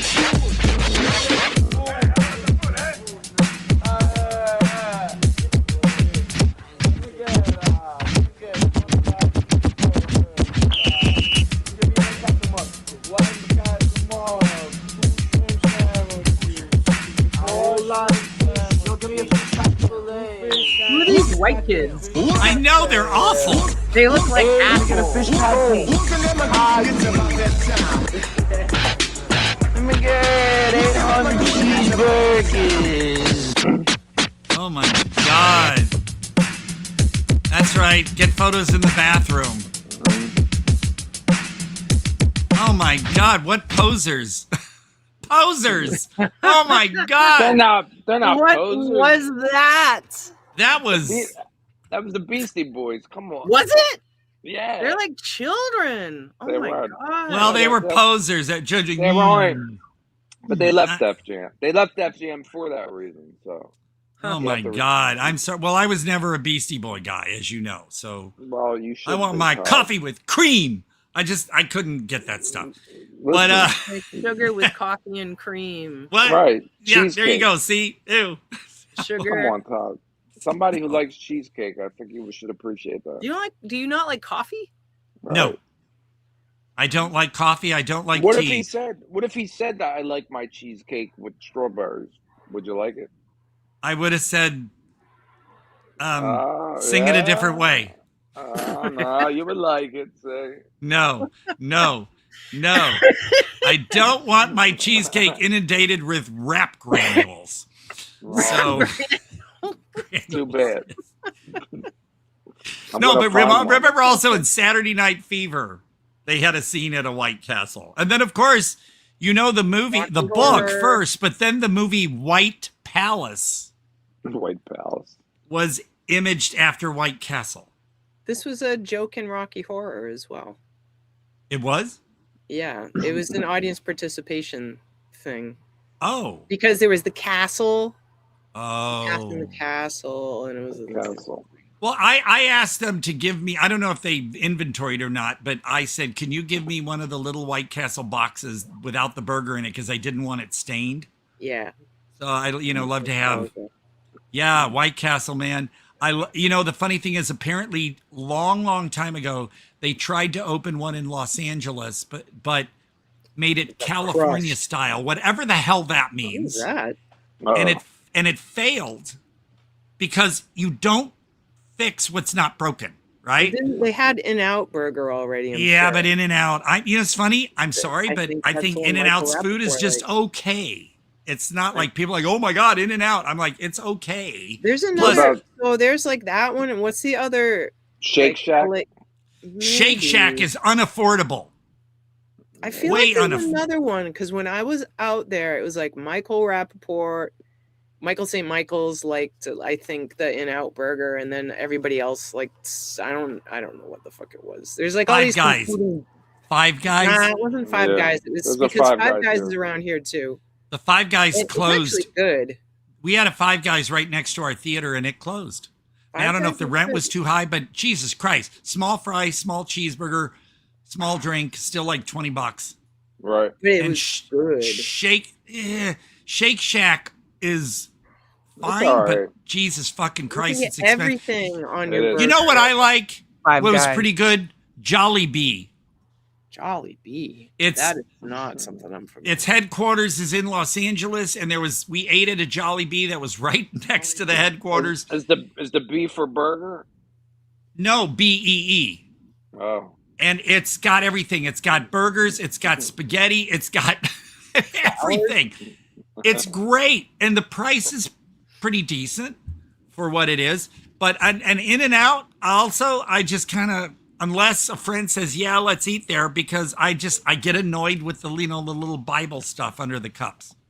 Oh yeah. I was one time I went out there and a friend from back here has moved out to LA and we stopped to one and I noticed that. And it was funny Chris, as hell.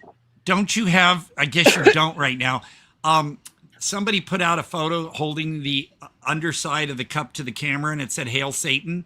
So I took a photo of me holding my cup at In-N-Out and then added the photo below me where it says Hail Satan. That's one we should show on the show sometime. But no, I Jolly Bee is pretty cool. I'm surprised they're not as spread out as they should be. But I miss the best one. The one that I will swear my life on is Lion's Choice. And I wish because I've still got a Lion's Choice cup and a fried thing in the other room. Lion's Choice is a finely shredded roast beef with seasoning. And when I grew up in St. Louis, there were only 2 locations. And then when I went back in 2014 to visit my family, wherever there was an Arby's, there was a Lion's Choice, like right down the street. And instead of like soft serve or frozen yogurt, their dessert was frozen custard. Yeah, that's definitely not a New England thing. And we don't have any of that. I don't know how spread out Lion's Choice is. As far as I knew, it was only in Missouri. But Jesus Christ, Lion's Choice roast beef, Google it. You'll see images and stuff. You'll eat one sandwich and go, I don't care. I got to have another. And I would always eat 2 of like the largest ones they had. Yeah, some things are French fries, and then get the frozen custard with hot fudge on it. So Lion's Choice. Making me hungry. A lot like our roast beef sandwich. Send me care packages. We have roast beef sandwiches from this. It's more of a north of Boston. It's called North Shore. Anyways, it's I like how you roast say beef that. sandwich, and it's got the same shaved beef, but they shave it like they have hot roast beef, and they shave it in front of you, and they shave it super thin like that, and then they've got their sauce. It's special sauce. I don't like this. I don't like special sauces on things. It is so good, so good, and you get that on a grilled onion bun with cheese. I don't like mayonnaise. It is the best. It is wonderful. It's so beautiful. When people came in from New York and LA to do our man Funk, I was like, you got to have this. If you're in this area, this is something you have to eat. Fuck lobster. You have to have a roast beef sandwich. Well, and it was loved by all. Went back multiple times. Well, the thing about, like, for instance, Arby's. I don't mind Arby's. I don't know why people give it such a rough thing. But here's the thing. I used to get coupons for Arby's all the time. Up until several years ago. I have not received a coupon from Arby's in several years. And here's the thing. When that whole situation, remember that financial situation that hit me in 2024 that had me all freaked out? I swore that when all that was resolved, I was going to treat myself to an Arby's. So we're talking 2024, right? Fall of 2024, when everything went back to okay. I went to Arby's, and the triple roast beef would have been too much for me. I ordered the double roast beef meal. So double roast beef sandwich, fries, and a regular size drink. With tax. Now I remember I used to pay $8 something for that. With tax, it was just shy of $17. After the pandemic, during the pandemic, fast food shot up like a skyrocket and never came down. Like when I came out to California, it's going up higher now. Yeah, when I came to California, $20 at least. Well, when I left St. Louis, a quarter pounder with cheese value meal at McDonald's was $2.99. I come to California, it was $4.49. I thought, okay, and like Del Taco, which used to be Noggles in St. Louis, a meal was like $4 some. I come to California, it's more, and then I thought, okay, but then after the pandemic, McDonald's is like nearly $12 for a quarter pounder with cheese value meal. That's crazy. And I can't, I don't know how all these fast food joints are staying open, honestly. But I miss Arby's. I would love to sit down. I would be roast beef sandwich, fries, listening to my music. Wonderful. But they just don't give out coupons anymore. Did you like the sauce on that? No horsey sauce. No. What sauce? No, they call it horseradish. Horsey sauce is what they. What does that look like? It's horseradish. Is it white? I don't know what it is. It's some weird. I forgot. I haven't looked at horseradish sauce in probably 40 years. But it's they any kind of sauce. Like when I order, okay. Remember, I freaked out when I ate at Del Taco last week, and I had a coupon for 2 double cheeseburgers, and I realized, there's lettuce on them. But then I was told, no, that's Taylor Farms lettuce being supplied to Taco Bell, not Del Taco. So I was like, okay. But I had to make sure they did not put their special sauce, which is kind of like orangey looking. Is it French or something? They put that on the sandwich. I don't know. No sauce. I don't want no sauce, no tomatoes. Like when I order a burrito there, I tell them no sauce, not even their mild sauce. I just can't deal with all that weirdness. Yeah, for me. It's above my stomach. I don't like spicy stuff anyway. Yeah. So I'm looking at this horsey sauce. I don't think I can eat it for the same reason I can't eat mayonnaise on something because it looks. I don't mind a little mayonnaise on a burger on the bun. It just freaks me out. It makes me feel ill to look at it. Like I used to buy canned tuna, and mix some mayonnaise with it and have tuna sandwich. But then one day, my stomach, I got kind of from eating a tuna sandwich, and for some reason that just like told me I'm never buying tuna again. Like one bad thing, although I will say, and again, not blaming Taco Bell now for what's going on, it's Taylor Farms who is at fault, and the administration, but there's a Taco Bell about 4.5 miles up the road from me, and this was like almost 10 years ago. But I ate there. Oh my God, diarrhea, sick for 3 days. Oh God. And I stupidly, and I figured that was a one-time thing. Stupidly, about a year later, I went to the exact same location and the exact same thing happened. And we're talking, I had probably, soft tacos and a soda and fries or something.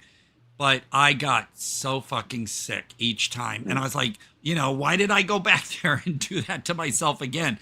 So I've never eaten at that location or any, I mean, Taco Bell, I've eaten at a Taco Bell elsewhere and been fine.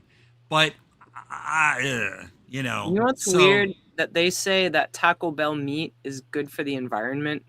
because it's like lesser quality meat, and somehow their lesser quality meat is better for the environment. What? That is very bizarre to me. Well, that's great. I had food poisoning, related to a different way.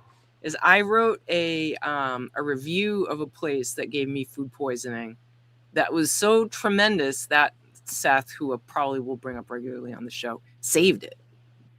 He knows exactly where it is. I think the store closed. It was over the top storytelling time about this Indian food restaurant. Sometimes it's just you got to tell a story. Well, I don't eat like when people want to go to some exotic restaurant. I'm not fond of like Indian food or stuff like that. No. And if I go to a Chinese restaurant, it's going to be beef fried rice. I don't eat anything. Can't do like flavor. I'm not much on, foreign and exotic foods. Because of the spice? Just or and some tastes in general. Like for instance, a friend of mine served me this Chinese food meal. I had those tiny little weird looking corn things in that. And I was like, what do I do with these? I'm like, no, I'm not touching that. And there's a lot of things I just don't like. And like I said, you take me to a P.F. Chang's or even a local Chinese food restaurant and I say beef fried rice. I'll eat chicken fried rice, but I like beef fried rice. And I'm fine with that. Although, like I said, God. I don't like seafood. I don't like crab. I don't like any, if I had to. Teriyaki steak. I like orange chicken. I like the orange chicken. Well, if you like that. For instance, no, I just don't like all the other added weird shit. Okay, when Ryan Harrison and his mom came down to see me several weeks ago, they took me to the Emperor Buffet, which is just 3 miles up the road from me. They're all called Emperor Buffet. And I mean, weirdly enough, though, when I work, I guess because I haven't been in a Chinese buffet in a long time, the odor when I first walked in was like, oh God, what's this? But then I had my food and everything. But yeah, they took me there, and I picked certain things I like, but most of the stuff in there I wouldn't eat. So I found enough food that satisfied me. But I'm just not big on that stuff. And also like sushi, for one thing, I love it. Would be dangerous for me. Yeah. And if you don't like seafood, there are alternatives, but still. Well, I know this is going to sound corny, but like say I went to a Long John Silver's, I could have the breaded fish and put the vinegar on it. Yeah. And the bread, I could eat that. It wouldn't be something I would seek out, but I would eat that. But you get that with the hush puppies, and fish in general. What about just everyday American food? Are there like vegetables and fruits? What is it? I like potatoes. I like mashed potatoes. I like peas. I like corn. I'm not big on carrots. Frozen, can, or fresh? I usually get fresh. Frozen, because fresh it would spoil on me too quickly. But I'm trying to think of any others. But look, I grew up on what was considered a farm situation, even though it was the suburbs. We had acres of garden, and with woods, which are now all subdivisions. Wow. So it was nice to see deer, and stuff, but who knows where they all went. We grew corn, peas, string beans, tomatoes, sweet potatoes, okra. The tall things of corn you go through and you pick the ears of corn. We have to shuck them all and stuff. Mm-hmm. So I grew up on basically with all those vegetables and everything, and yet there, I don't like tomatoes, but they're a fruit, basically. I know people think they're a vegetable, but okra, gross. Sweet potatoes, not too big on. Oh, Swiss chard. Yeah. Ill. Do you like it? Ill. My mom would make a Swiss chard like pie. It was, or what do you call it? No, not what's Swiss chard. It was some other thing that Swiss chard pie. You can make pie out of. Pie like meant to be sweet, because there's like meat pies. No, this was fuck. What was the name of the vegetable? But anyway, one time my mom made. She said, "Oh, we're having pumpkin pie for dessert." So I get my slice and I'm eating it, and there's like fibrous stuff in it. I'm like, "What, Mom? What kind of pumpkin did you use? And what is this?" And then I realized, bing. She made sweet potato pie and put pumpkin pie flavoring in it to trick us. Oh, and was it good? No, not to me, because I figured the taste was pumpkiny, but it just wasn't complete. And then the little string, like fiber. I love sweet potatoes. They're very good for you. I can eat one, give me a little bit with my turkey dinner or something, but not big on that. There's just, I don't know. And people say, "Todd, what's wrong with you? You hate so much stuff." I'm like, look, you put it in my mouth. If it doesn't want to go past my tongue, don't blame me. It grosses me out. It's the way you peppers. My mom would make, what they call filled green peppers. So you hollowed out a pepper and rice and whatever. Yeah, stuffed pepper. But here's the funny thing. I could eat liver. See, there you go. Yeah, that's brutal. I mean, I'm not going to seek it out. I'm not going to ask for it. But if someone, it was thin. God. The taste was okay. It's cat food. I used to have to cook that. It was back in the day when there was still people around who would eat that. My mom would make good sauerkraut. Oh, no. No. But the worst thing of all, the worst food of all, kimchi. Yeah, I don't love kimchi. My friend Ken, that I lived with before they moved out to New Mexico, he would have a jar of kimchi in the fridge, and he would open it. Okay, so the central air, the air pull intake would pull that smell of 1,000 corpses into the system and spread it throughout the house. And I was walking around the house dry heaving because that fucking dead smell of kimchi. It's rotten cabbage, basically. And how people go, kimchi.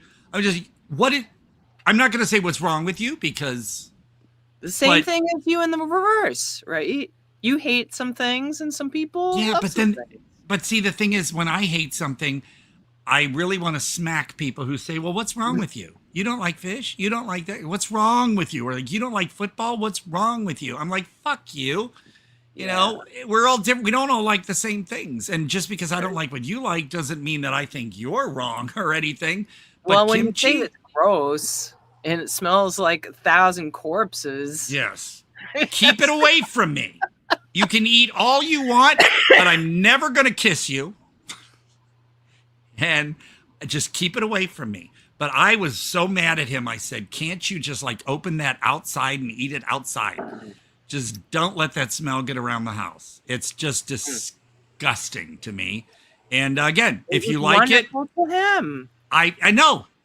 I know people who love. How do you sort out whose experience is more important, Todd? I'm sorry, my mustache keeps blowing up into my nose. That's why I'm doing this with the fan.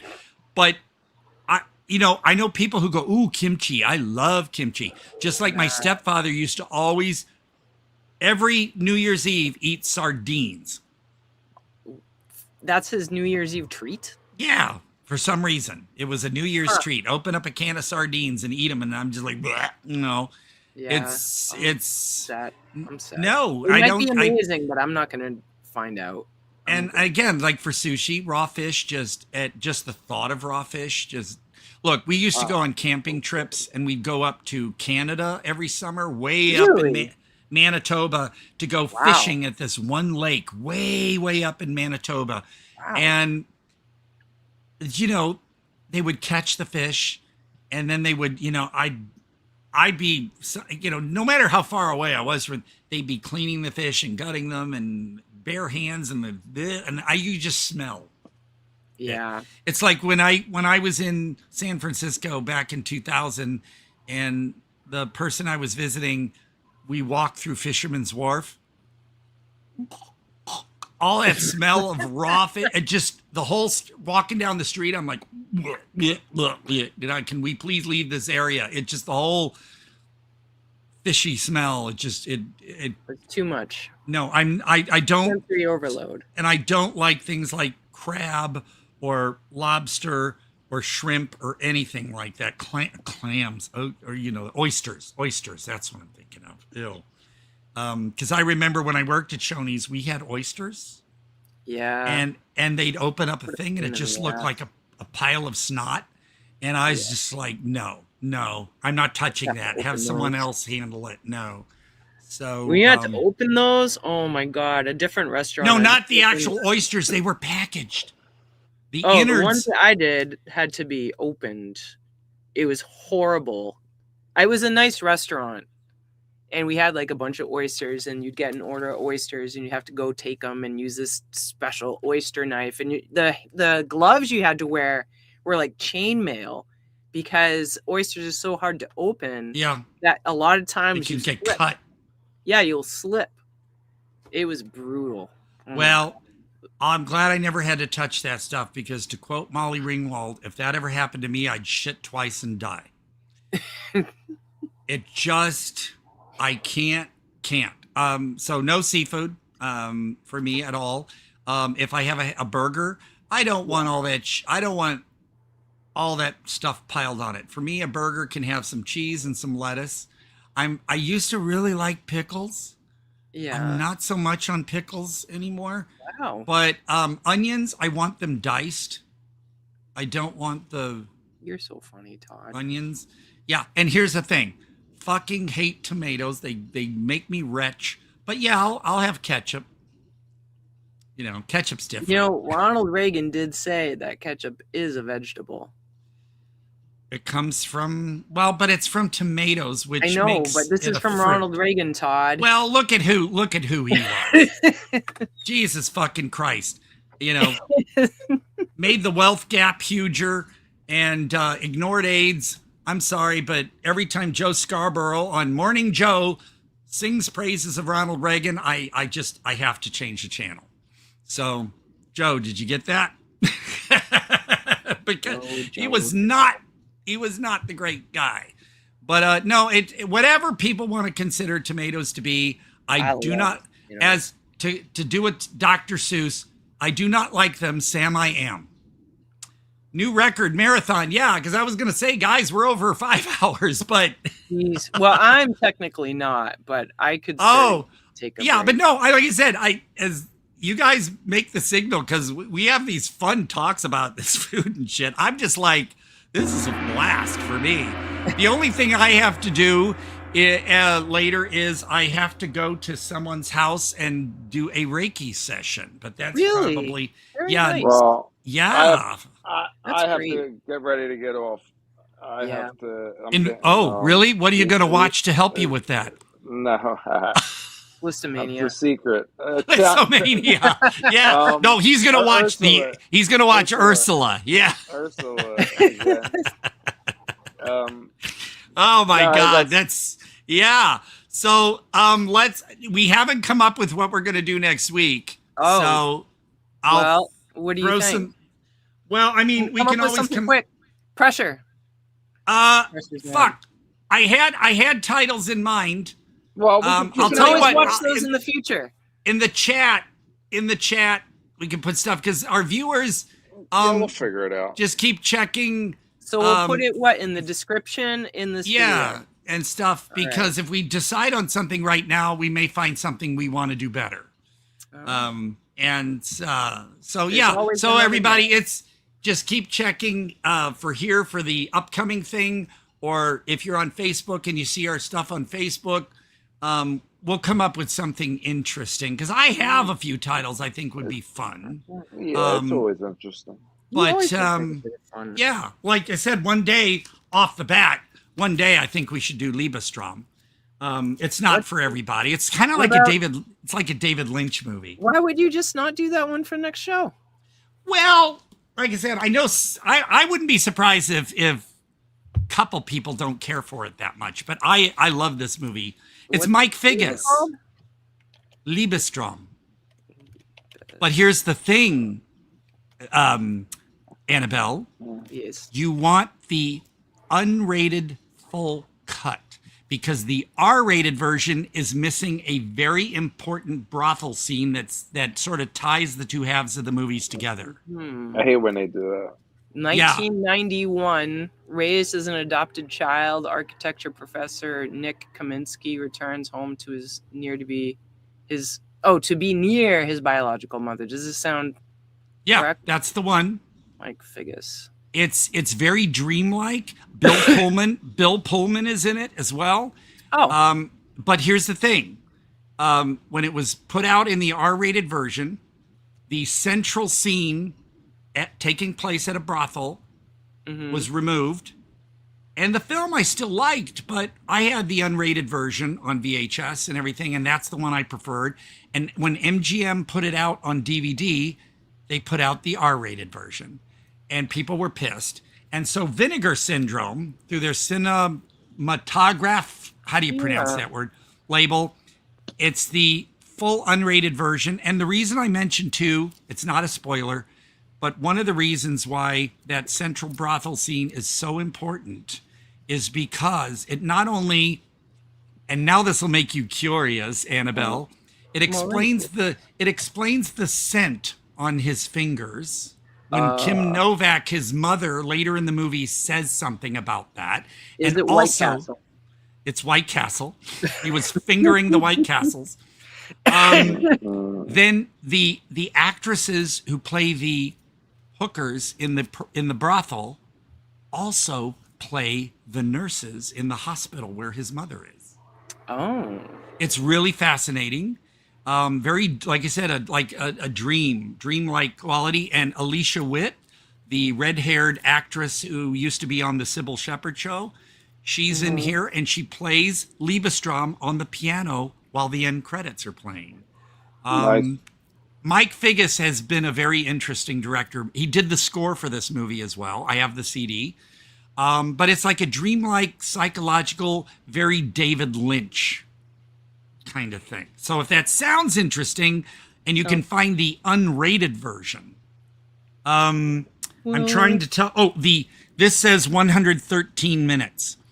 So you figure the R-rated version would be about 8 minutes shorter. I don't know.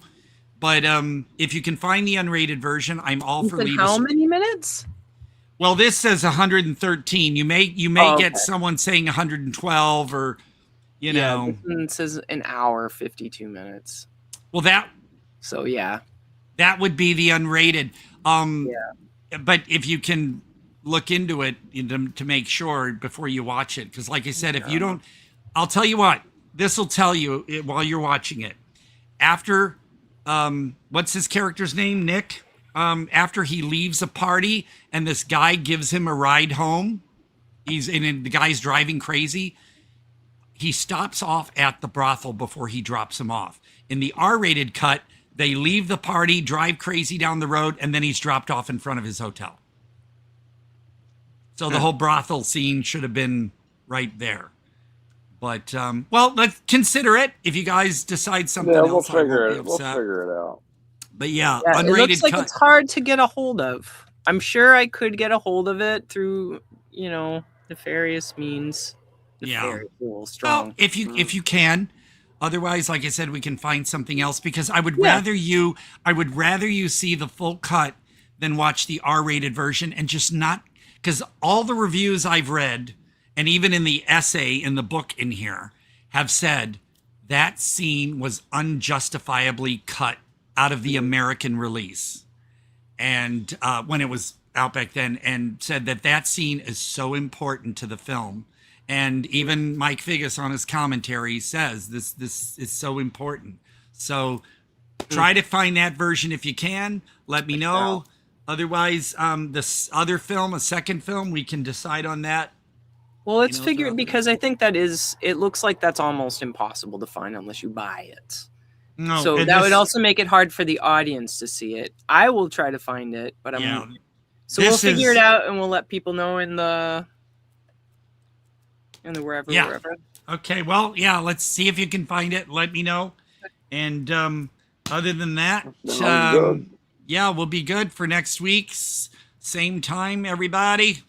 So those who may have tuned in late or whatever, it's 2 p.m. Eastern, 11 a.m. Pacific. They always make me have to get out of bed early because everyone's way over there. 6 p.m. Greenwich, if you're in the you have UK. You have no choice.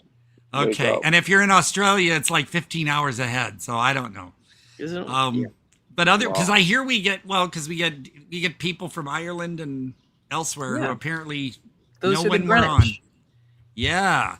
So other than that, good times. I'm gonna, I guess, fix a snack, and hopefully I'm gonna contact that guy and say I think he wants me to come over much later, like 8 p.m. So for me, it's 4:18 right now, so I can maybe get a nap in. Yeah. And get in the zone.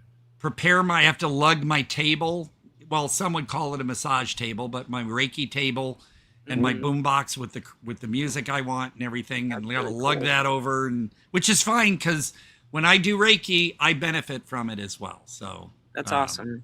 Yes, really cool. So and Annabelle, yes, whether you believe in Reiki or not, I can do distance Reiki. So if you ever want at some point, I can send you some good energy because you're in a really use it. Okay. Well, I'll tell you what.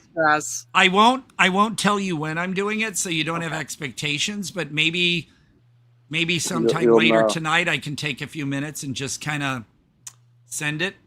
I would appreciate that. And I mean, you may not wake up tomorrow morning going, "Oh, I'm all like in a headache commercial where suddenly I'm better." But it will hopefully help you deal with the stress of it and everything. That would be nice. All right. Well, everybody, this has been the Todd Jaeger experience. I mean, Jason's gone. Hello to Jack because he wasn't here today. And thank you to Gary Wallace. He is such a cool cat. Did he come by? Yes, he was here for the beginning. Still trying to get on. Yeah, he finally did Chrome, downloaded Chrome or something. So then everything was fine. Yeah.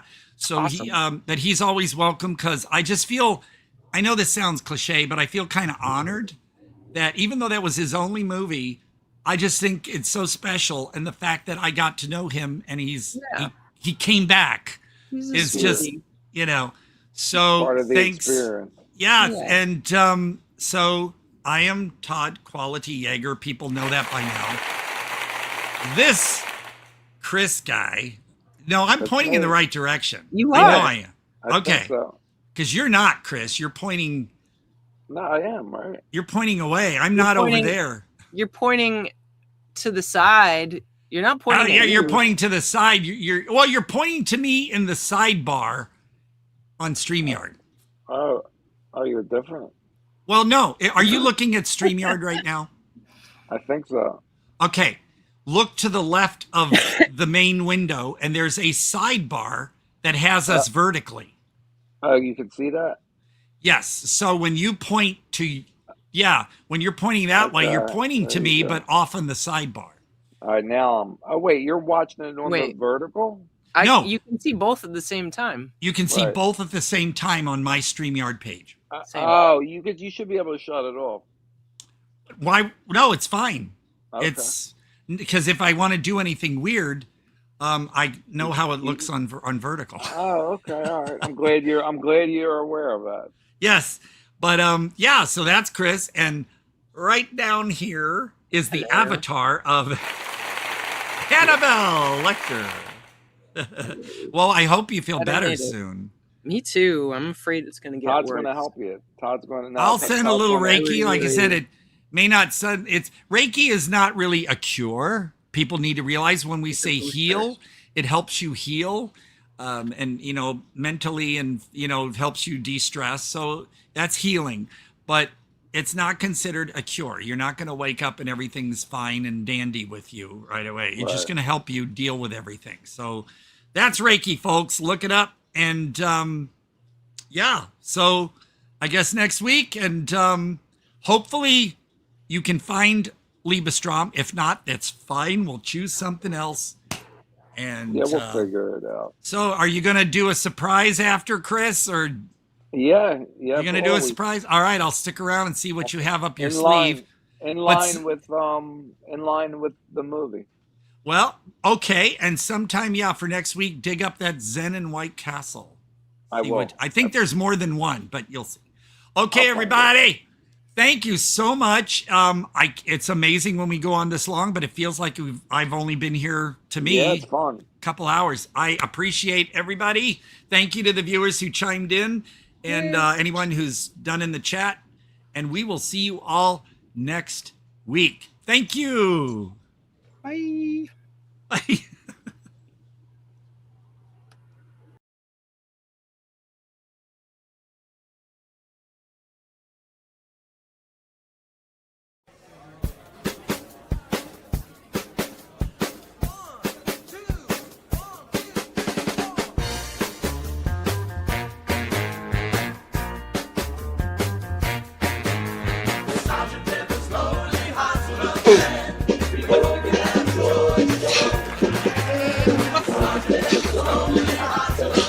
Those cursed mop tops!